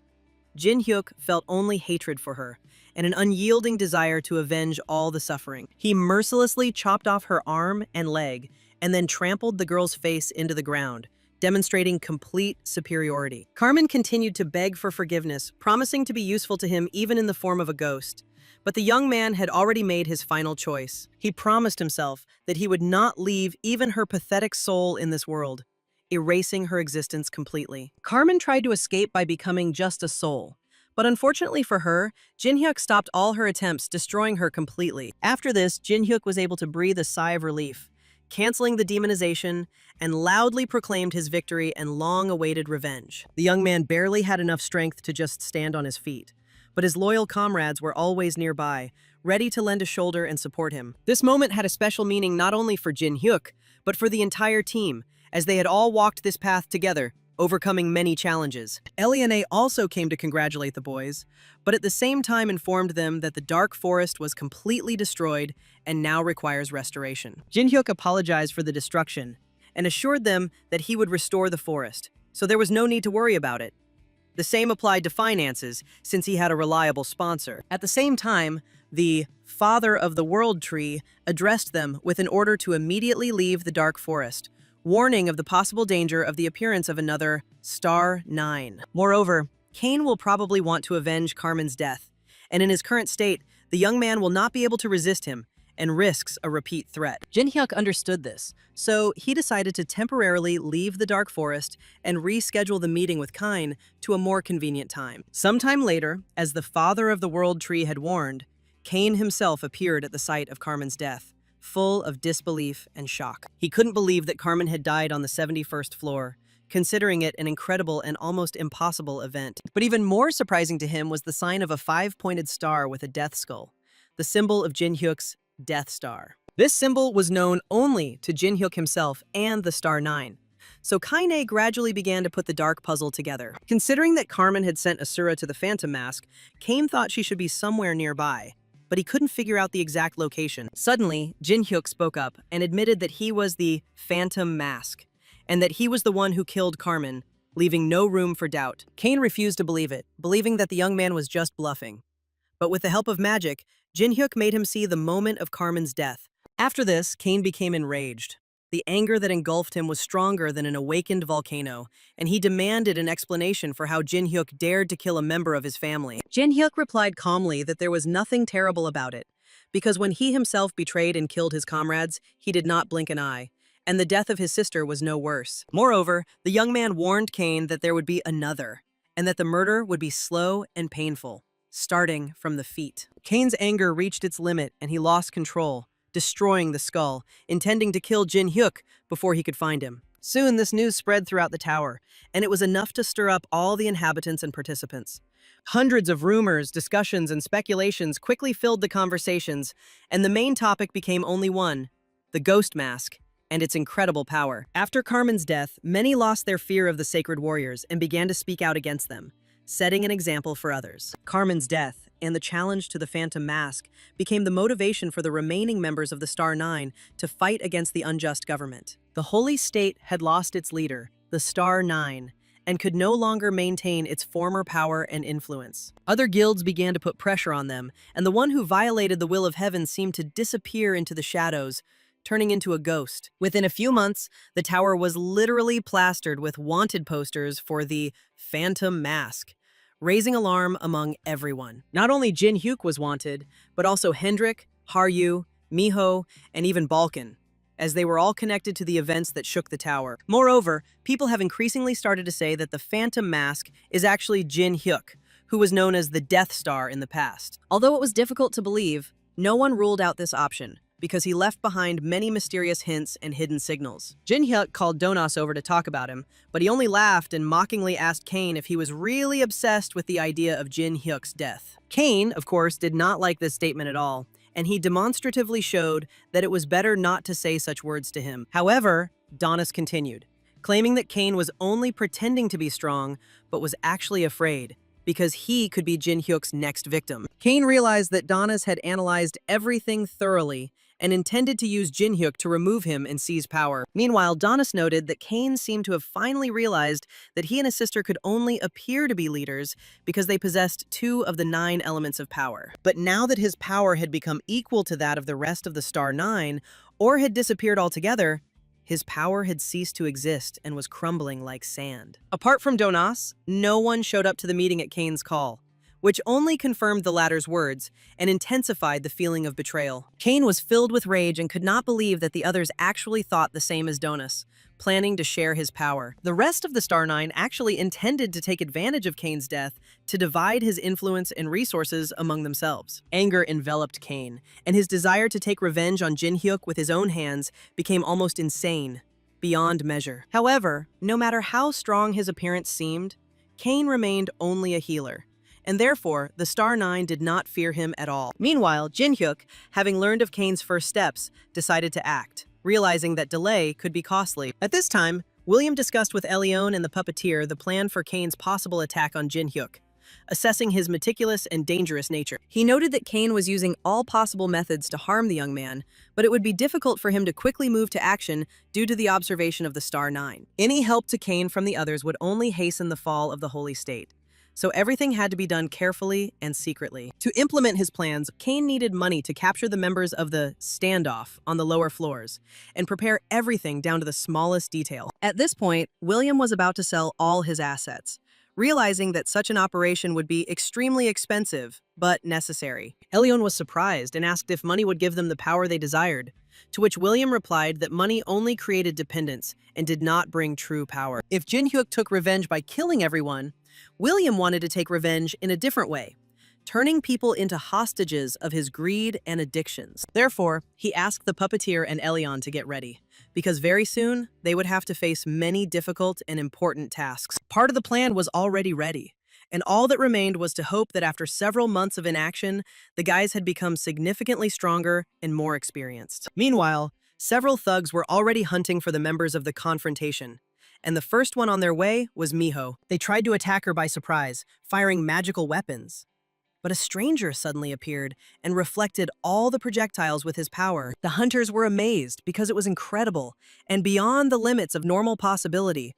to reflect magical projectiles so easily. But an even greater surprise was the stranger's appearance, which seemed painfully familiar and reminiscent of someone from the past. He was dressed in a white kimono and jacket, and his strength radiated a monstrous power that made even the strongest opponents tremble. This description fit only one person: Battlestar Kyung-hoon, Jin-hyuk's former loyal comrade. Over the course of these few months, the boys finally reached the 100th floor, although it took longer than they expected due to the need to hide their identities. Hiding themselves and climbing up the ladder turned out to be much more difficult than it seemed at first glance, but they were able to achieve their goal through persistence. While they waited for the others, Jin-hyuk suggested that Haryu visit the Tokaibi village, but she replied that there was no time for such an adventure now. The young man understood that the village was very close, and he guessed that Haryu, deep down, agreed to a short stop. He himself was not against going there, and convinced Backlund and Toon to join in to provide support and protection if necessary. Left alone,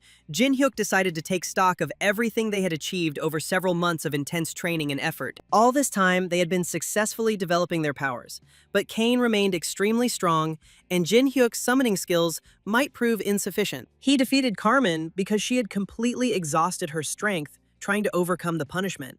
But Kane was more experienced and dangerous. To defeat Kane, who meticulously prepares for everything, Jin-hyuk must become stronger and surpass him in skill and strategy. The key to enhancing his abilities was in Kyung-hoon's possession, so the young man wanted to meet him and his teacher, Emperor Tess, to gain knowledge and experience. He was confident that the Necromancer's abilities and Tess's combat techniques would help him approach Kane's strength and overcome his advantage. At that moment, Jin-hyuk was wondering where Kyung-hoon was when suddenly a powerful explosion was heard from the nearby Tokabi village. The culprit of the explosion turned out to be Hamiel, who, as promised, was waiting for them on the 100th floor, demonstrating her mighty power. Jin-hyuk sensed her divine energy and was about to rush to help the others when he was suddenly attacked by Donis. The young man was surprised when Donis descended to the 100th floor and, without warning, began the fight, demonstrating incredible strength and skill. As expected, the swordsman Donas was much stronger than Jin-hyuk and could easily defeat him, despite the punishment and restrictions. Donas hated Jin-hyuk for the past, when the young man was betrayed, but he remained strong, which only increased Donas's irritation and anger. And even with all of Donas's efforts, he was unable to defeat Jin-hyuk, and the young man only laughed at him, remaining invincible and collected. Today, Donis went down to the 100th floor to see Jin-hyuk, driven by a thirst for revenge for that shame, ignoring all prohibitions and possible punishments. Jin-hyuk was genuinely surprised that Donas was willing to accept the consequences for the sake of a duel, and at the same time, he was not going to give in so easily. He decided to act decisively and immediately resort to demonization, the same powerful force that had once helped him defeat Carmen. In the blink of an eye, Jin-hyuk appeared in front of Donas and struck first, depriving him of the opportunity to react in any way. Donas didn't understand what was happening and why, with each of their meetings, Jin-hyuk became stronger and stronger. Meanwhile, Jin-hyuk noticed that it seemed like Donas's ugly face was finally showing and mockingly called him a donut. These words hurt Donas especially deeply.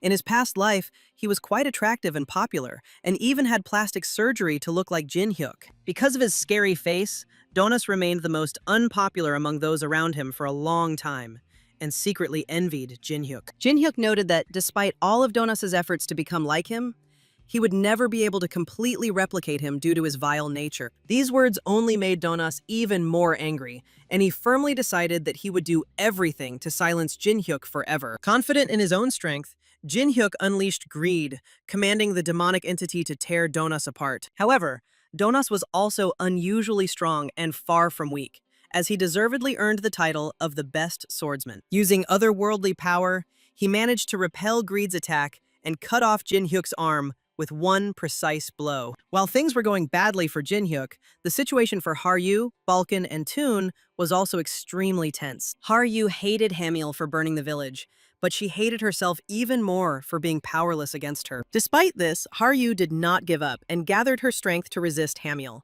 because all these months she had been training hard and tempering her spirit. Moreover, for the sake of revenge, she was ready to use the full power of her sword, despite its unreliability. Hamiel just chuckled, surprised that Haryu would dare to use a sword of dubious power. However, Haryu found inner peace and no longer responded to Hamiel's provocations. Now she was different, ready to fight with her own strength and not rely on someone else's power. The girl learned to maintain clarity of consciousness and control the power of the sword, which was a real shock for Hamiel. At this time, Jin Hyuk was forced to retreat, not expecting their fight to take such a sudden turn. He didn't understand how Donis could use magic and swordsmanship at the same time, considering him an ordinary swordsman. Donis's strength was many times greater than his own, despite Jin Hyuk's months of rigorous training. He understood the reason for this sudden leap.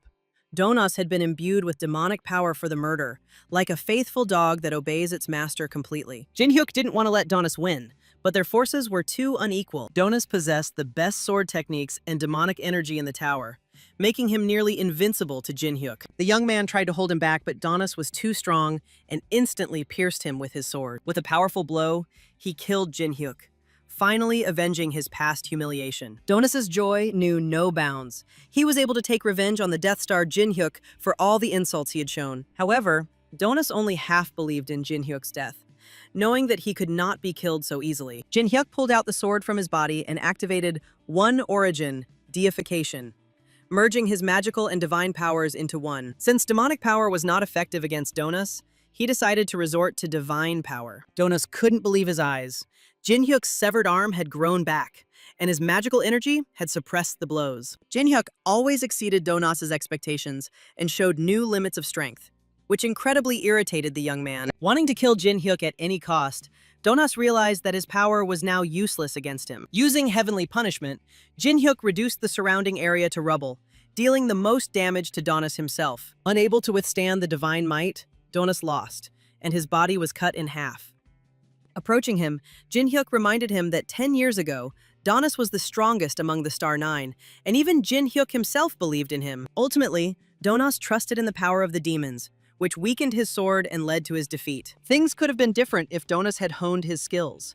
Then he could have defeated Jin Hyuk. Jin Hyuk's condition was also debilitating, as using the elements in two ways took a heavy toll on his body. His goal remained to become so strong that he could use the powers of the elements naturally and without harm to himself. But before that, he had to take care of Donis's soul, which remained in danger. Meanwhile, the battle between Hamiel and Haryu continued, and unexpectedly, the leadership turned out to be on the side of Haryu. Haryu's attack speed was so fast that Hamiel barely had time to recover, and the skill Battle Foresight gave Haryu an even greater advantage. Hamiel didn't even notice how, in an instant, Haryu grabbed her by the neck and delivered a powerful blow, securing her superiority. This blow became the culmination of their confrontation, and now Haryu was the clear leader in the battle, confidently controlling every next step. Haryu launched one attack after another, leaving Hamiel no time to breathe or think. But Hamiel couldn't afford to lose, because she considered herself the strongest in the tower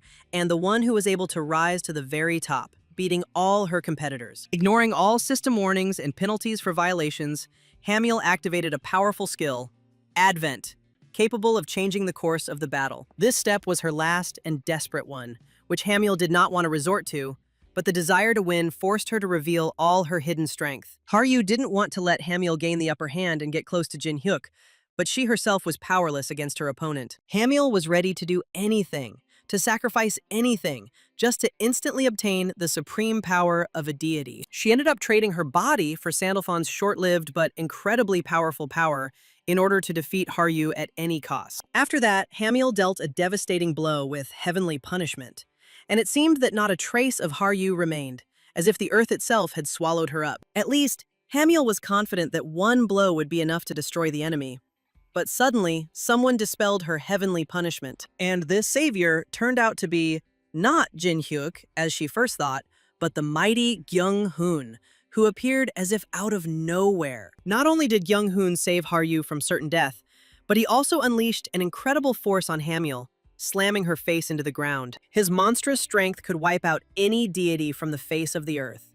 It seemed that the blows were simple hands, but their power went beyond all limits. Hamiel instantly recognized Kyung-hoon, one of the strongest members of the Star Nine, and Haryu did not hide her surprise at his appearance. After Kyung-hoon dealt a devastating blow, Hamiel's connection with Sandalphon was immediately severed, even though it happened with just one move. Hamiel continued to yell that Kyung-hoon would answer for this, since he had challenged the higher beings, but he didn't care at all. Moreover, the higher beings angered his teacher, Emperor Tess, who possessed a power capable of resisting even the gods. Realizing the critical situation, Hamiel tried to escape with all her remaining strength, warning that Kyung-hoon would pay dearly for it, but she was unable to escape.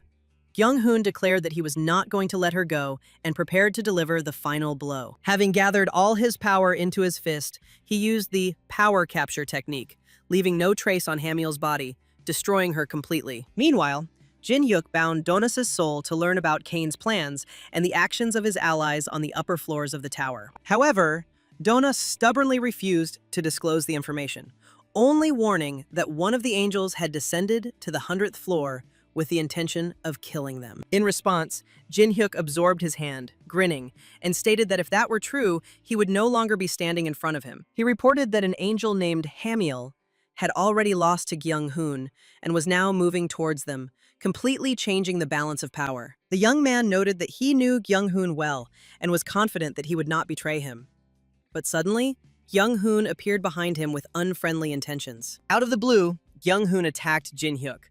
Although the reason was logical, he did not believe that it was the same Jin-hyuk in front of him. Jin-hyuk tried to explain that it was himself from the past, but Kyung-hoon continued to doubt and did not trust his friend's words. Meanwhile, Haryu and Balkan joined them, not understanding what was happening and why their comrades had suddenly entered the battle. The fight between the two friends from the past continued, until Jin-hyuk decided to put an end to it and try to clear the air about the whole situation. Since Kyung-hoon couldn't believe Jin-hyuk's words, he decided to recall events that only he knew. He told how, at the age of 5, while in an orphanage, Jin-hyuk wet himself, and Kyung-hoon, upon hearing about it, immediately ran to the toilet in tears. After this, the boy began to be called a piss, and this story left an unpleasant mark on his childhood, making him vulnerable. Jin-hyuk also mentioned how Kyung-hoon once fell onto a blanket that was the one described, but Kyung-hoon couldn't stand it anymore and hit his friend. The guys argued a little more.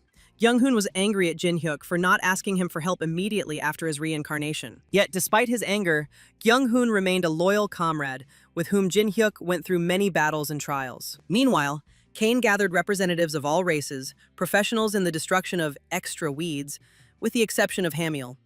Hetz was present from the demons, Kanan from the dragons, and the temporary representative of the heavenly race was Maria, who replaced Hamiel. The reason for the sudden gathering was simple: to discuss a plan to destroy the Phantom Mask and its allies in order to eliminate the threat. Everyone present was glad to have the opportunity to destroy Jin-hyuk and his comrades, as he had been getting on their nerves for a long time. But suddenly someone attacked Maria, piercing her with a spear and killing her right there on the spot. And it turned out to be Hamiel. Miraculously surviving the battle with Kyung-hoon, she radiated hatred and destroyed Maria, ready to do anything for revenge. At this time, Jin-hyuk was angry at Kyung-hoon for letting Hamiel escape and ruining the plan. Hamiel stated that she wanted to take revenge on Jin-hyuk and the others, but the higher being said that this was now impossible because she did not have angelic wings. Enraged, Hamiel declared that if she was not accepted, she would kill until she found someone who would agree to accept her. Suddenly, another representative of the higher beings appeared behind her, reminding her of her place and the limits of her power with a powerful blow. It turned out to be Moog, a representative of the giant race, who managed to reach the 620th floor, the highest level among all other races. Hamiel felt the full force of his blow and realized that even her insatiable thirst for power would not allow her to resist a real giant. Moog gently reminded her that every being's place was limited, and Hamiel's attempt to step outside of that limit would lead to inevitable consequences. Hamiel, assessing her situation, understood that fighting such opponents would require all her remaining strength if she wanted to survive even for a moment. Meanwhile, Kanan curiously asked Muga why he was late for the meeting, and Muga explained with a smile that he was only hunting a small bug, which, to his disappointment, escaped. At this time, Hendrik returned to the boys, all beaten, exhausted, and bloody. After which, having barely set foot on the ground, he lost consciousness, unable to bear the severity of the wounds he had received. After some time, Hendrik came to and shared his impressions with the others. He had encountered a giant whose strength turned out to be much greater than he could have imagined, leaving him in an almost hopeless situation. Moog, as it turned out, had suddenly attacked him in the middle of a deserted space on the 120th floor, and one single blow was enough to make the situation critical and decisive. Kyung-hoon noted that the entire tower had now learned about Jin-hyuk, and all eyes and attention were now focused solely on their group, which greatly increased the danger. He managed to quickly locate his comrades, but he understood that the enemies could find them in the same way, which made any movement extremely risky. That's why Kyung-hoon asked Jin-hyuk why he revealed himself at that moment, putting everyone in danger, when any mistake could cost them their lives. However, Jin-hyuk had a good reason. He did not reveal himself without reason, but sought to complete an important quest from Baal, on which further events depended. In addition, they managed to collect a significant amount of rare materials needed to craft powerful and unusual weapons that could change the outcome of future battles. After completing Baal's quest, Jin-hyuk wished to obtain a weapon that he could use continuously while climbing the tower, planning to use it to confront Cain himself. Since all the necessary materials had been collected, the boys decided to go to the second floor to see the old master Mu-yeon, so that he could begin work on creating the desired weapon. However, when they came to Mu-yeon and asked if he had finished analyzing the diagram for production, they received a refusal and apologies. The master said that he could not begin work immediately. Even though the materials were fully prepared and Mu-yeon was considered the best blacksmith of all time, he explained that the matter was much more complicated than it seemed at first glance. It wasn't just a complex design. It required meticulous work, attention to detail, and the ability to cope with time pressure, making the task nearly impossible to complete alone. Mu-yeon admitted that he was not capable of making such a weapon on his own. But with an assistant of approximately the same level, it would be possible, albeit with great difficulty. This turn of events left Jin-hyuk disappointed. He had been collecting rare materials for a long time, and now he couldn't get the weapon he wanted right away, feeling his strength and patience waning. However, there was no turning back. And realizing that finding a blacksmith of Mu-yeon's caliber was practically impossible, Jin-hyuk decided that he would master this skill himself, despite all the difficulties. The young man confidently declared that he was ready to work with Mu-yeon, promising to master the art of blacksmithing and become the best master in just one day. After this, the difficult process of teaching Jin-hyuk new skills began, requiring patience, persistence, and concentration on every tiny movement. Hundreds of trials and errors, Mu-yeon's stern comments, and constant adjustments. All this was necessary to get closer to the level of a true master in a short time. At times, the young man thought he had already understood everything, but at critical moments, when it came to completing the work, he invariably made mistakes, disrupting the entire process. This made him incredibly angry, but he did not give up and continued to try, striving to master the basics of the craft as much as possible, despite the growing feeling of frustration. At some point, Mu-yeon suggested stopping, explaining that further attempts would only be a waste of precious iron if they continued at the same pace. However, the true meaning of his words was not entirely direct. Mu-yeon told Jin-hyuk to first wash himself and prepare all the materials along with Baal's instructions for the next stage of work. Although the sword was never fully forged, Jin-hyuk managed to create synthetic iron, an extremely capricious and complex material that not all top-level masters can handle. While Jin-hyuk was trying to master blacksmithing, the rest of the guys were not idle and were also training, developing their skills and strength. Miho and Haryu asked Kyung-hoon to teach them a deeper understanding of martial arts, but progress was slow, and no significant results were yet visible. The training proved to be extremely grueling, but Haryu was determined to become stronger and prepare for future challenges. Meanwhile, Hendrik, who had barely recovered, joined the guys and decided to join the training, trying to make up for lost time and strengthen his strength. Suddenly, behind the boys, an explosion of incredible power was heard, coming from the very same Mu-yeon workshop where work on the new weapon was in full swing. When they arrived at the scene of the explosion, they saw Mu-yeon lying on the ground, and immediately began asking if he was okay and what had happened in the workshop. Mu-yeon calmly replied that everything was fine, explaining that this was exactly what the process of creating the strongest weapon looked like when success did not come on the first try. As a result of all his efforts, Jin-hyuk managed to recreate the very weapon that greatly enhanced his combat capabilities and gave him an advantage over his enemies. Meanwhile, Balkan and Toon continued to interrogate Donis, but despite the torment and the rupture of his soul, he remained silent, like a fish, not subject to pain. Moreover, at one point he laughed, stating that his soul was almost gone, and that those who tortured him would soon die themselves at the hands of Cain, demonstrating incredible resilience. Unfortunately for him, the situation was different. By this time, Jin-hyuk, who possessed the power of soul restoration, had appeared, which meant that Donis's torture could continue for a long time. Despite the long and painful trials, Donos remained silent, without uttering a word, demonstrating amazing patience and willpower. However, after some time, Donis finally spoke and revealed that Cain was creating a weapon designed to destroy the tower, which was striking in its scale and danger. He admitted that he did not know all the details, but he was sure that this weapon contained the power of a deity and demons, which made it extremely dangerous for the entire world. Donas asked Jinhyuk to trust him, noting that even the Star Nine refused to support Cain. He betrayed the guild and used the collected funds for his own secret purposes. Jinhyuk decided to stop there for now. But since he couldn't completely absorb Donas's soul, it was decided to absorb it slowly in order to maintain control over the process. After this, Jinhyuk gathered the others and told them that Cain would soon begin to get rid of those who were unnecessary in the hunt for them, which meant that the situation would soon escalate. This meant only one thing. The guys would have to meet the most cunning and cruel member of the Star Nine, who would be extremely difficult to fight. But at the same time, one could not forget about the sacred beings, who had already brought much horror, and it was unknown when and what race would appear again, adding unpredictability to future events. And most importantly, it remained unknown what kind of weapon Cain was talking about, leaving the guys in suspense and anticipation. However, there was one thing they could still choose: a battlefield that the enemy knew about, which gave them at least some strategic initiative. Hendrik suggested that they fight right on the 100th floor, but Kyung-hoon objected, explaining that after the previous fight with them, he realized that they were not yet ready to meet an army of sacred beings. At the same time, Cain found himself in deep confusion, because, having gone through all the possible options, he realized that a place that completely met all the conditions simply did not exist. However, Jinhyuk insisted that such a place did exist.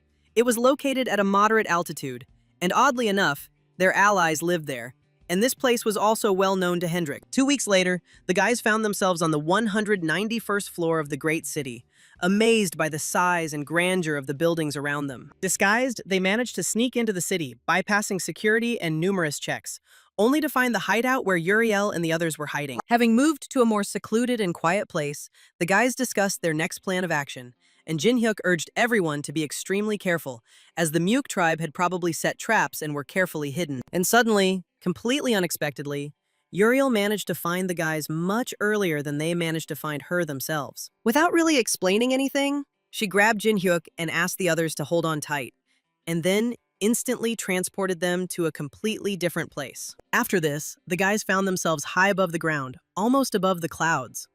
And Uriel, apologizing for her abruptness, explained that this was necessary to reduce her time spent on the surface. After all, their refuge, and along with it the future battlefield, was located in the legendary City of Dreams, hidden from prying eyes. Jinhyuk noted that he had heard of such a place before, and that it was hidden somewhere in the tower, but he never thought that it could be protected in such a cunning way. At the same time, he asked Uriel how she managed to find them, and she told him that she used a special feather that she had once given him. Meanwhile, Uriel reassured the boys, assuring them that they should not worry about the battle taking place in this place, since their arrival and the future battle itself had already been predicted to them. God, or an angel abandoned by heaven, known as Lucifer, who watched the events from afar. Afterwards, Uriel took Jinhyuk to the temple so he could meet with the local god and discuss the upcoming events. However, a priestess met them at the door, informing them that they would have to wait a little since the warriors were still finishing their prayers, paying tribute to old traditions. Once the ritual was completed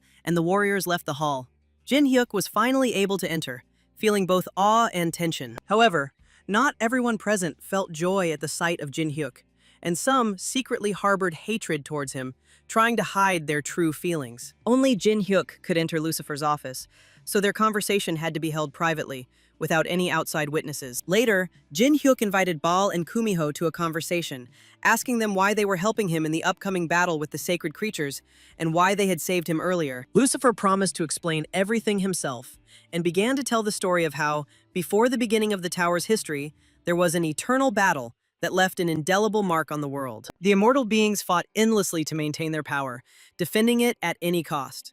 And then came a time reminiscent of real hell, where the fatigue of war was felt by everyone. Everyone was already exhausted from the constant fighting, and someone ingeniously created a tower, letting various creatures into it to compete with each other instead of continuous bloodshed. This became a kind of replacement for eternal war. But the system of eternal competition failed, which led to the destruction of sprouts, destroying harmony and order. The deities of the sacred beings exterminated those who possessed special abilities, and then a real race for dominance began inside the tower. Jin-hyuk realized that this meant the need to overthrow and deprive the sacred beings of their power.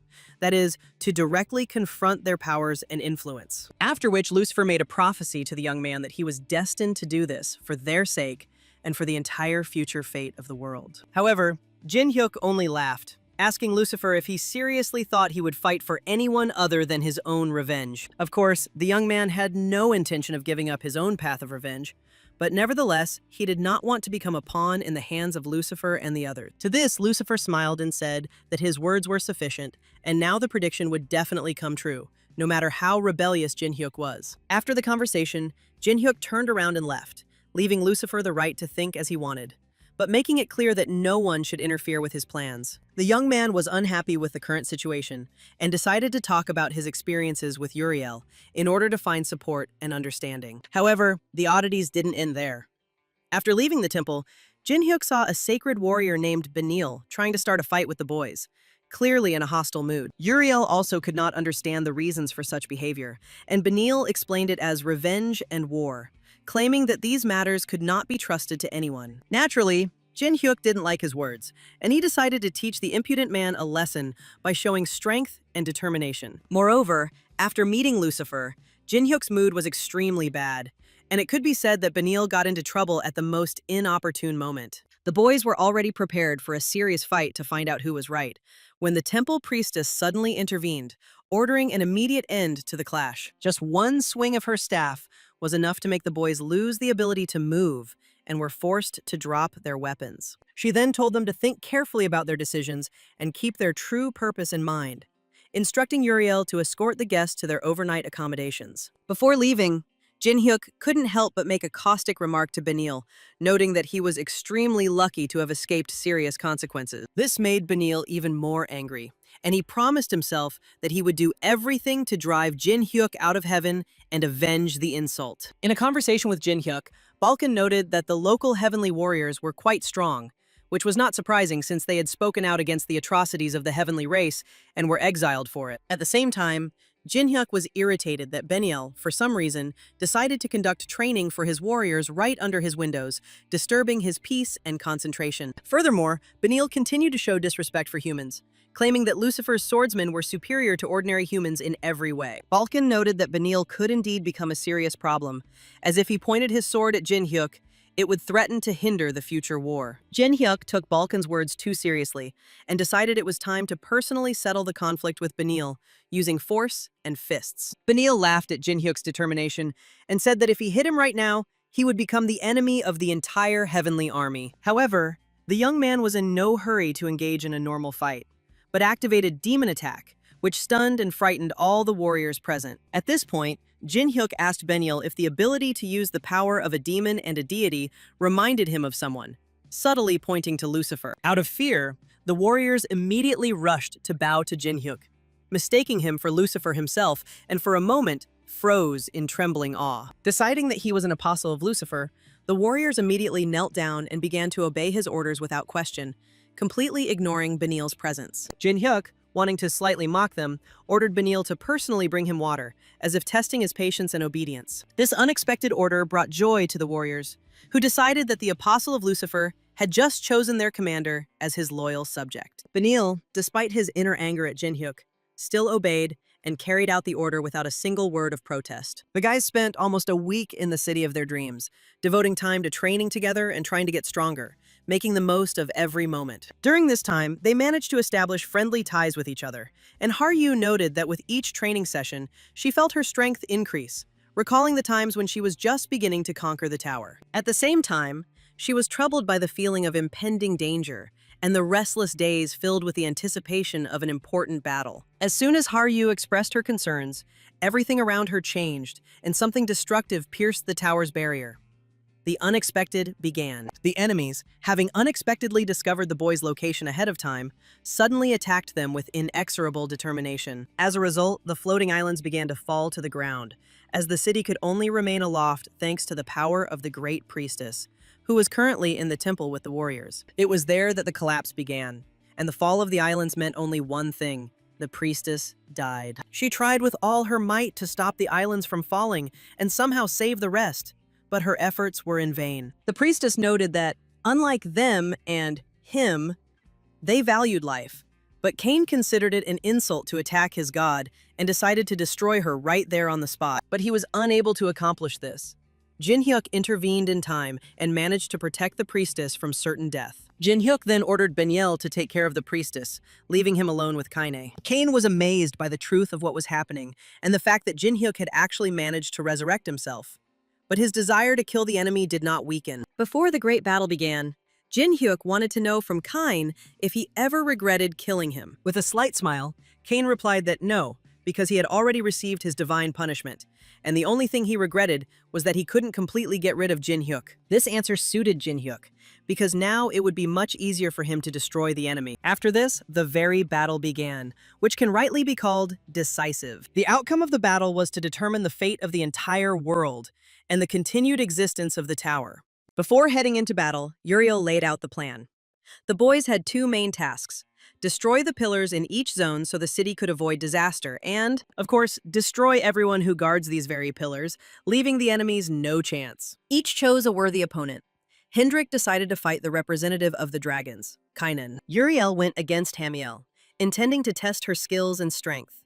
Balkan and Toon directed their efforts against Hetz, hoping for a sudden success, while Haryu and Miho fought with Mug, showing all their skill and courage. This battle depended on everyone's efforts, not just Jin-hyuk's, and everyone understood the responsibility of their actions. Hamiel and Uriel were in no hurry to fight, preferring to first talk, during which Uriel wanted to know if Hamiel would like to at least briefly say hello, since she had once been her subordinate. Hamiel replied that she didn't understand what they were talking about, since their relationship ended 10 years ago, on the day she tore off Uriel's wings. Uriel noted that there was no reason to fight then, since both had already lost, hinting that Hamiel had also lost her wings. This only increased Hamiel's anger, as she did not consider it a humiliation to be compared to Uriel, an honored representative of the heavenly race. Hamiel intended to restore her power and reputation, but Uriel saw it as a pitiful effort. Meanwhile, Balkan and Toon decided to join forces and launch a surprise attack on Hetz, believing that he had not noticed them. However, Hetz had an unexpected trump card and easily repelled the attack with the help of his slaves. His servants turned out to be not undead,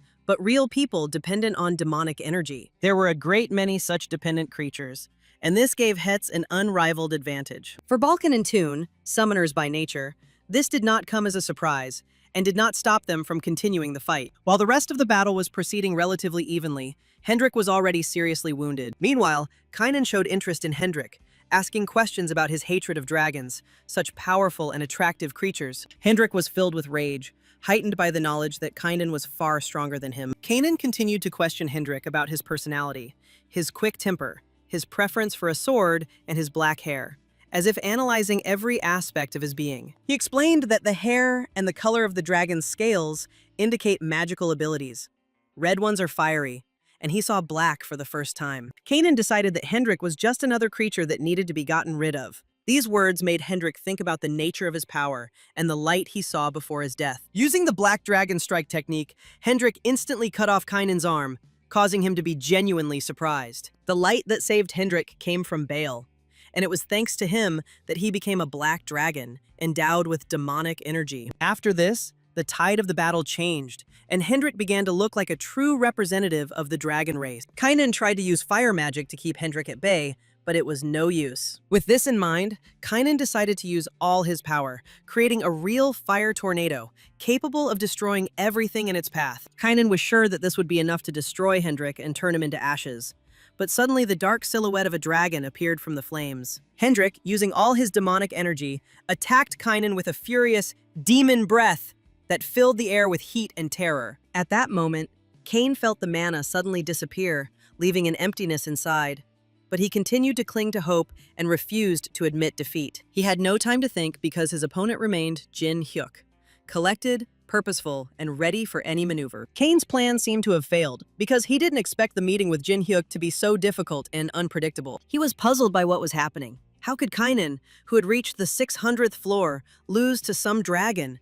And why now he himself could not resist Jin-hyuk? Jin-hyuk watched Cain closely, as if checking to see if he was able to focus on the battle and cast aside his doubts. Cain only smiled mockingly, assessing his opponent with a cold gaze and considering all emotions a waste of time. He noted that after his return, the young man became interested in weak, evil spirits, dragging around with him the scum that Kane considered worthless. It was funny to Kane that Jin Hyuk could mistake them for comrades, although Kyung Hoon, who was watching the battle from above, remained a calm observer. In Kane's opinion, only Kyung Hun had enough strength to resist them, and the rest seemed like helpless creatures to him. Kane then dealt a crushing blow to Jin Hyuk, believing that this would end the fight and tip the victory in his favor. However, Jin Hyuk was not broken, because his faith in his comrades and their strength was stronger than any spell or attack from Kane. Kane was shocked when Jin Hyuk blocked the attack by appearing as a massive shield out of nowhere, realizing that this was only the beginning of the real fight. Using Baal's demonic power,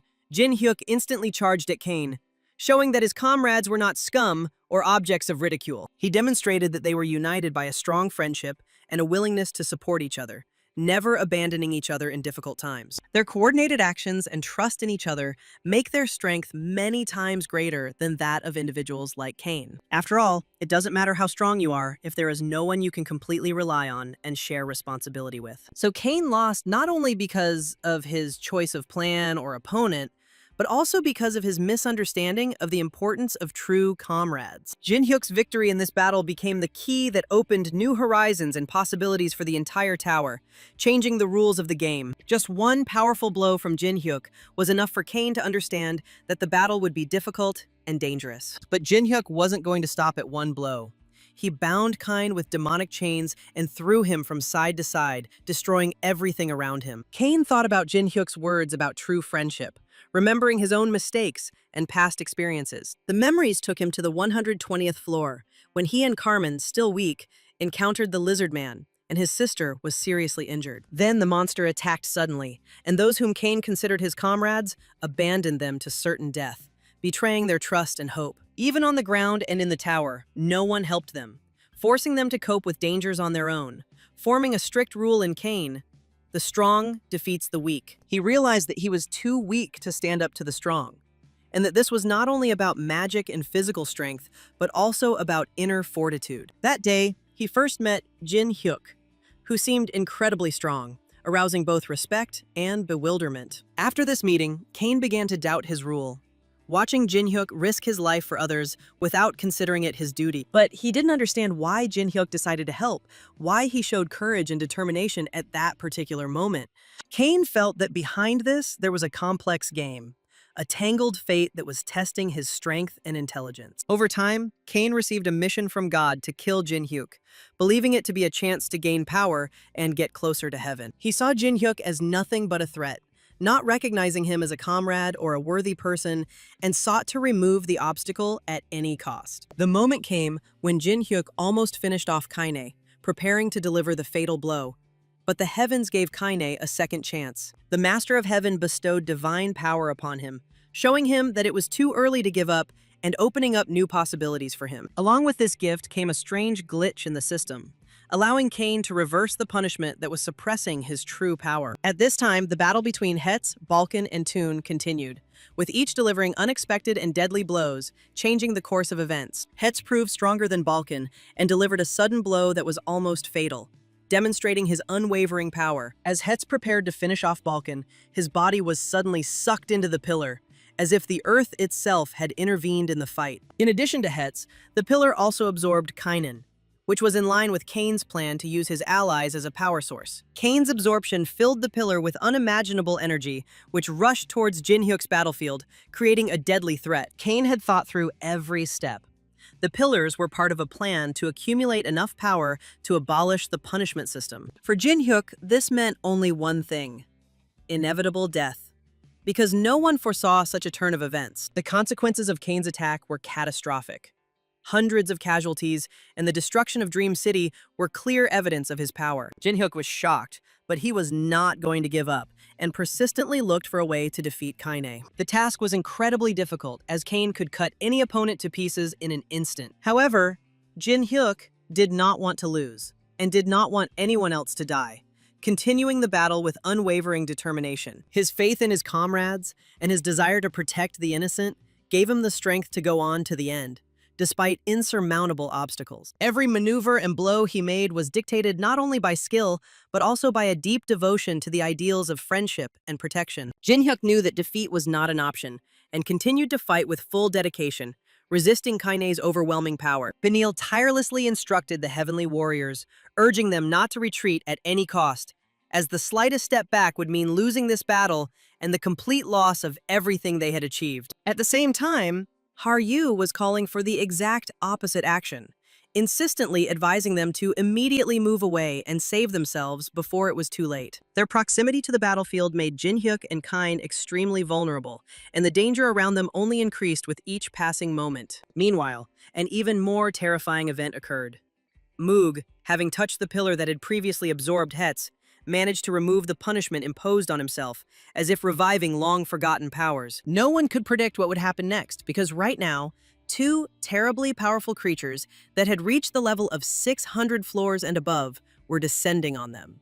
Meanwhile, Uriel finished the fight with Hamiel, and she, barely holding on to her strength, admitted defeat, realizing that the punishment from Miyuga had just been lifted. Although the giants had a low level of intelligence and did not seek power, their strength was incredibly enormous, unruly, and almost invincible. Uriel tried to come to the aid of the others, but Hamiel, who seemed to have already lost, still had enough energy left to resist. At this time, Hendrik and Balkan decided to attack Moog at the same time, counting on the surprise and force of the blow. But their attack only angered the giant even more, without causing the slightest damage and only increasing his rage. The great battle turned into pure chaos and horror, as one part of the heroes tried to overwhelm Miyug with numbers, while Jin-hyuk fought Kain without giving up a single step. Meanwhile, Uriel tried to restrain Hamiel, whose body was inhabited by Sandalphon, maintaining a balance between attack and defense. Jin-hyuk wanted to intervene and help her, but he couldn't take his eyes off Kain, his relentless adversary. Moreover, Kain managed to hook Jin-hyuk, breaking through his demonization and making him even more vulnerable. Jin-hyuk and his confrontation technique found themselves in a very disadvantageous position. Sandalphon on top against Uriel, Miyug on the bottom against Haryu, Miho, Hendrik, as well as Baklin and Toon. And of course, Jin-hyuk versus Kaine, who has lifted his punishment and received divine power, making the fight even more dangerous. Despite this, the young man continued to smile, insisting that Kain still underestimated their teamwork and cohesion. Mayug's devastating attack was not as devastating as expected, and the boys managed to fight back using cover magic and clever maneuvers. Suddenly, a huge amount of money appeared on the battlefield, which was the long-awaited signal of William's appearance, capable of changing the course of the battle. Young-hoon joined him, deciding to finally destroy Hamiel and remove Sandalphon from her. Young-hoon's strike was painful and accurate, but it also managed to drive Sandalphon out of Hamiel's body, weakening her control over the situation. This only made Hamiel even more angry, as Young-hoon had also torn off her wings, depriving her of her pride and self-esteem. And now anger had completely taken over her mind. She continued to talk about divine punishment for Young-hoon, but in the midst of her rage, she completely lost control of her own state. Hamiel's body crumbled from the damage she received, and all her anger was in vain and fruitless, like smoke dissipating into the air. At the same time, Jin-hyuk used all-consuming energy, one arrow, in combination with Almighty's first technique, aiming the arrows straight at Kain. This only made Kain laugh, and he asked with a slight grin if Jin-hyuk was tired of believing in victory, as if playing with him with words and actions. His attacks had no effect, and he was able to parry any of them with extraordinary ease and confidence. Realizing that defeating Kain was impossible right now due to the current punishment cancellation, Jin-hyuk decided to focus on destroying the pillar. Hendrik also understood the strategic importance of this move and switched his attacks from Moog to the pillar. But the giant carefully protected him, not allowing him to inflict the slightest damage. Moreover, he managed to counterattack, making the fight even more dangerous and tense for all participants. As a result, Hendrik, Benil, Balkan, and Haryu were completely exhausted and could not continue active fighting. The only one who could fight against Moog was William, but due to the punishment, he could not use his full strength and had to act carefully. Moog acknowledged William's strength, but noted that any damage to his body would result in wounds covering him completely, making the fight extremely risky. William, surprised by the giant's intelligence, could not deny that he was right, and in order to deal with him, he decided to take a risky step. Jin-hyuk also made a bold move by using deification and assuming his divine form, ready for decisive maneuvers. Having assumed his new form, Jin-hyuk began to retreat, and Cain, believing that he wanted to escape, rushed after him, intending to stop the fugitive. In reality, it was a clever ruse designed to draw Cain away from the pillar and destroy its core without unnecessary risk. Of course, Cain couldn't allow this to happen and tried to stop Jin-hyuk in every possible way, without retreating a single step. Jin-hyuk used Holy Strike, and the powerful energy beam almost destroyed the pillar if not for the spear thrown by Cain, which changed the trajectory of the shot. Everything turned out to be more complicated than everyone thought. Because initially, Jin-hyuk's target was not Cain's pillar, but a weakened Moog. After the punishment was once again inflicted on Moog, William attacked him with 100 million gold coins, ready to tear the giant apart. The weakened Moog was unable to withstand the powerful attack, and William managed to defeat him without much difficulty. The blow tore a giant hole in the giant's body, and he fell from the sky with a roar, plummeting towards the earth. To ensure his death, Hendrik decided to finish off Moog with the demonic dragon strike, putting all his strength into the decisive finishing maneuver. Cain became even more enraged and vowed to destroy Jin-hyuk once and for all, leaving no chance for mercy. At this point, Kyung-hoon intervened, not wanting to let his best friend get hurt, standing between them as a human shield. However, his attacks on Cain were ineffective. He reacted in time and protected himself with a powerful divine barrier. At the same time, William joined them, whose appearance Cain completely unexpectedly expected, which again changed the balance of power on the battlefield. Cain knew that if they used all their strength, they could reach his level of power. So he decided to first protect the pillar, and only then attack each one by one, strategizing with cold precision. Suddenly, a dragon flew swiftly over his head, its scales flashing. And this sight surprised him quite a bit, making his heart beat faster. At the same time, Uriel, along with the rest of the heavenly warriors, directed all their divine power to somehow support the boys in their desperate struggle. Meanwhile, Miho had been on the dragon's back the whole time, and when Hendrik flew over Khan, she instantly jumped out, like a stream of light in the darkness. However, it was not Miho herself who wanted to intervene in the fight, but the one who was hiding in her body, Gumiho. She possessed Miho, transforming into a magnificent embodiment of the nine-tailed fox, and Cain, realizing that destroying the body would deprive her of her embodiment, still attempted to destroy her. But the Gumiho's magic and power proved to be far more powerful than Cain could have ever imagined, surpassing all his expectations. The moment she locked Cain with her piercing gaze, Jin-hyuk destroyed the pillar, thereby reversing the punishment. After this, Cain was once again punished, and now he no longer had the same power as before, feeling his strength slipping away from him. After destroying the pillar, Jin-hyuk immediately pierced Cain with his sword, putting an end to their fierce battle. Meanwhile, Gumiho noted that victory seemed to be on their side, and Baal asked the Master of the Heavens if he liked the gift from the fox. However, the Master of Heaven did not know how to respond, and simply disappeared, as if dissolving into thin air, leaving everyone at a loss. At this time, Cain refused to accept defeat, claiming that it could not end like this because he had to create a paradise where the strongest would rule. He sought to destroy everyone who tried to take over the tower, to which Jin-hyuk remarked that it could not be called paradise if no one could freely climb the tower. Cain firmly stated that this is exactly how it is, because the right world should look exactly like this.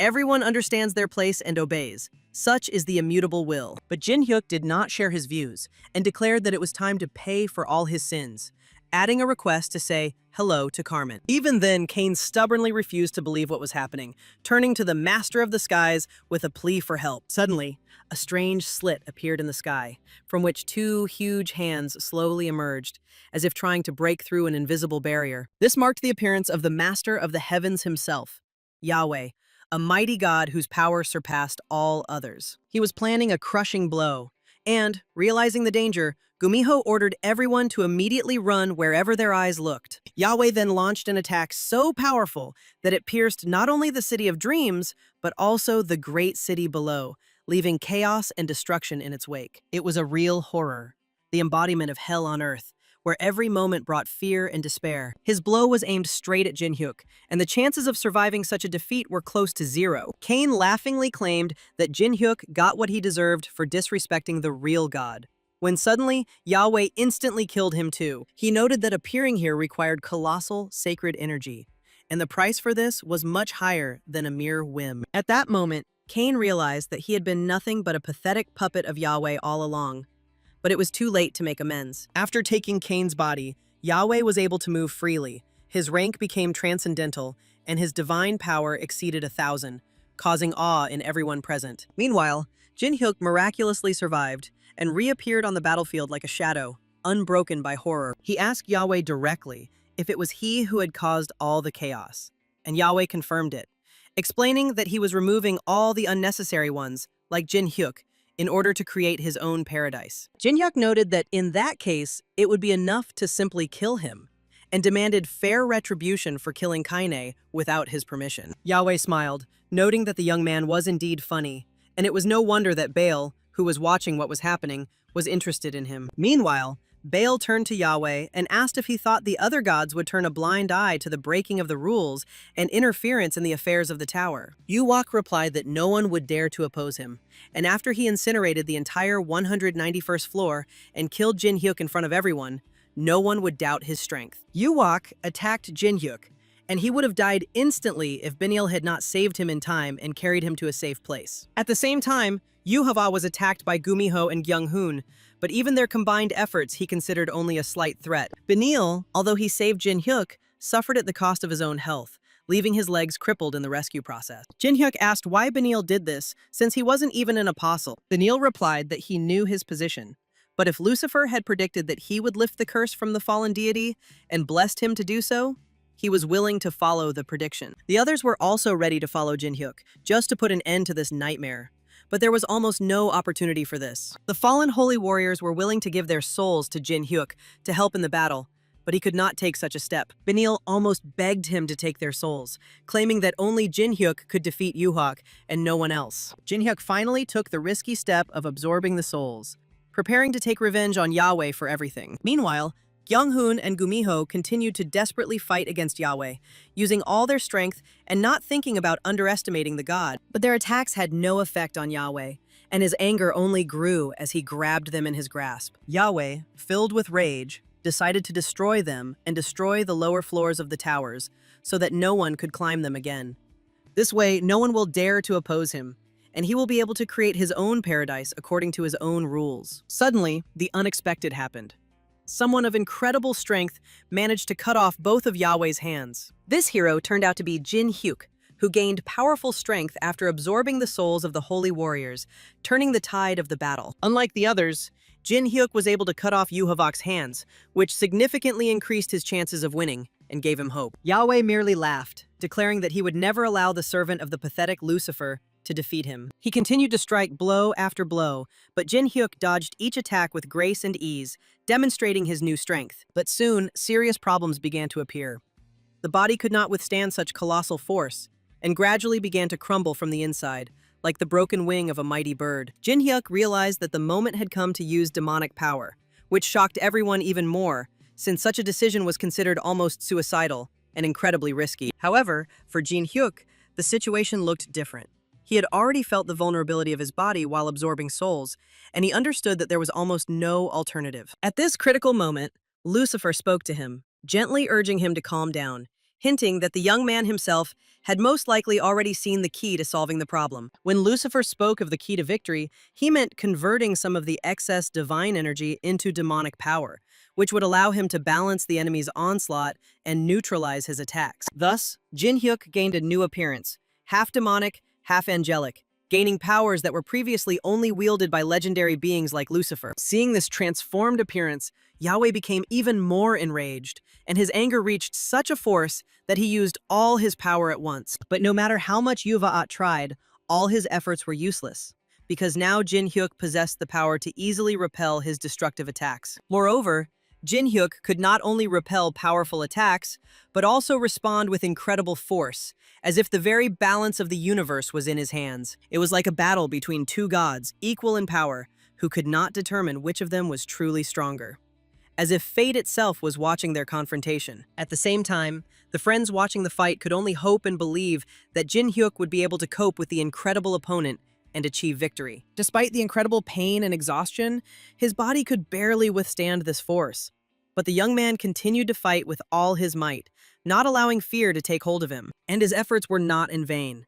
Jin-hyuk managed to break through Yuhuaka's defense and cut off his arm, leaving his opponent stunned and vulnerable. Yahweh couldn't believe what was happening, How could a deity whose power surpassed the tower's level lose to a youth using divine power equal to his own magical energy? However, Jin-hyuk made it clear that he was not a deity, but merely someone who was not afraid to stand up against fear and hypocrisy, which further angered Yahweh. In his rage, he decided to unleash a blow of even greater destructive power, intending to crush his opponent in one move. A deafening explosion thundered at the site of the attack, and it seemed that no one could survive such a blow, as if the earth itself had shaken from the power of a deity. Someone else might not have been able to resist, but not Jin-hyuk, who was willing to put his life on the line just to get revenge and protect his friends. By putting on the Tokebi mask, Jin-hyuk seemed to say that even the smallest and weakest, as he called them, bugs, are capable of showing more courage than Yahweh himself. He then delivered the final blow to Yueva, which decided the outcome of the entire battle and forever changed the balance of power in the tower. Although this battle could have had many outcomes, Jin-hyuk emerged victorious, as his desire to win was stronger than anything imaginable. After his defeat, Yahweh met Baal, who came to mockingly call him a coward and point out his defeat, as if summing up the deity's entire path. Baal noted that Yahweh possesses incredible power, but destroys those who truly have potential and are ready to challenge fate. This is why Yuhavat tried to destroy Jin-hyuk, fearing stronger competitors, but now his strategy has failed. Here, the story of Yahweh's life came to an end, as did the fates of all who blindly followed him, unable to stand before the truth and the power of true will. Jin-hyuk felt a long-awaited relief, and for the first time in a long time was able to breathe freely, because he had avenged not only himself, but also those who could not defend themselves. Exhausted, he began to fall down, but was caught in time by Haryu, who did not allow the young man to lose his balance and life. When Jin-hyuk woke up, he saw the bright smiles of his friends in front of him, rejoicing not only at his victory, but also at the fact that he had survived and remained alive. After making sure that all of his comrades were safe, Jin-hyuk lost consciousness again, causing concern among those around him, but now with a sense of accomplishment. A month after the Great Battle, the Sacred Guild, previously sold by Cain, was transferred to the Heavenly Domain under William's control, bringing order to the new levels. With the loss of their leader, discord arose among the sacred beings, causing chaos in the upper floors of the tower and making it impossible to interfere with the lower floors. Meanwhile, the guys from the stand gathered on the 191st floor, at the entrance to the next level, ready to continue their upward movement. Along with them was Jin-hyuk, fully recovered from the battle and eager to fight again to clear the tower of enemies. The youth noted that the rest had already been long enough, and it was time to move forward, which surprised Miho and Haryu, given the scale of his previous battle with the deity. However, Yahweh's plan to destroy all obstacles had failed, and now there was no one left to stop them. So the time has come to challenge not just a deity, but the entire tower, conquering it floor by floor and leaving no chance for the weak. Having gathered together, the guys decided to put all their efforts into not only climbing higher, but also finally taking control of the tower, fully proving their strength. This victory marked the completion of Jin-hyuk's long-awaited revenge, and at the same time, the transition to a new, more dangerous and exciting stage in the conquest of the tower.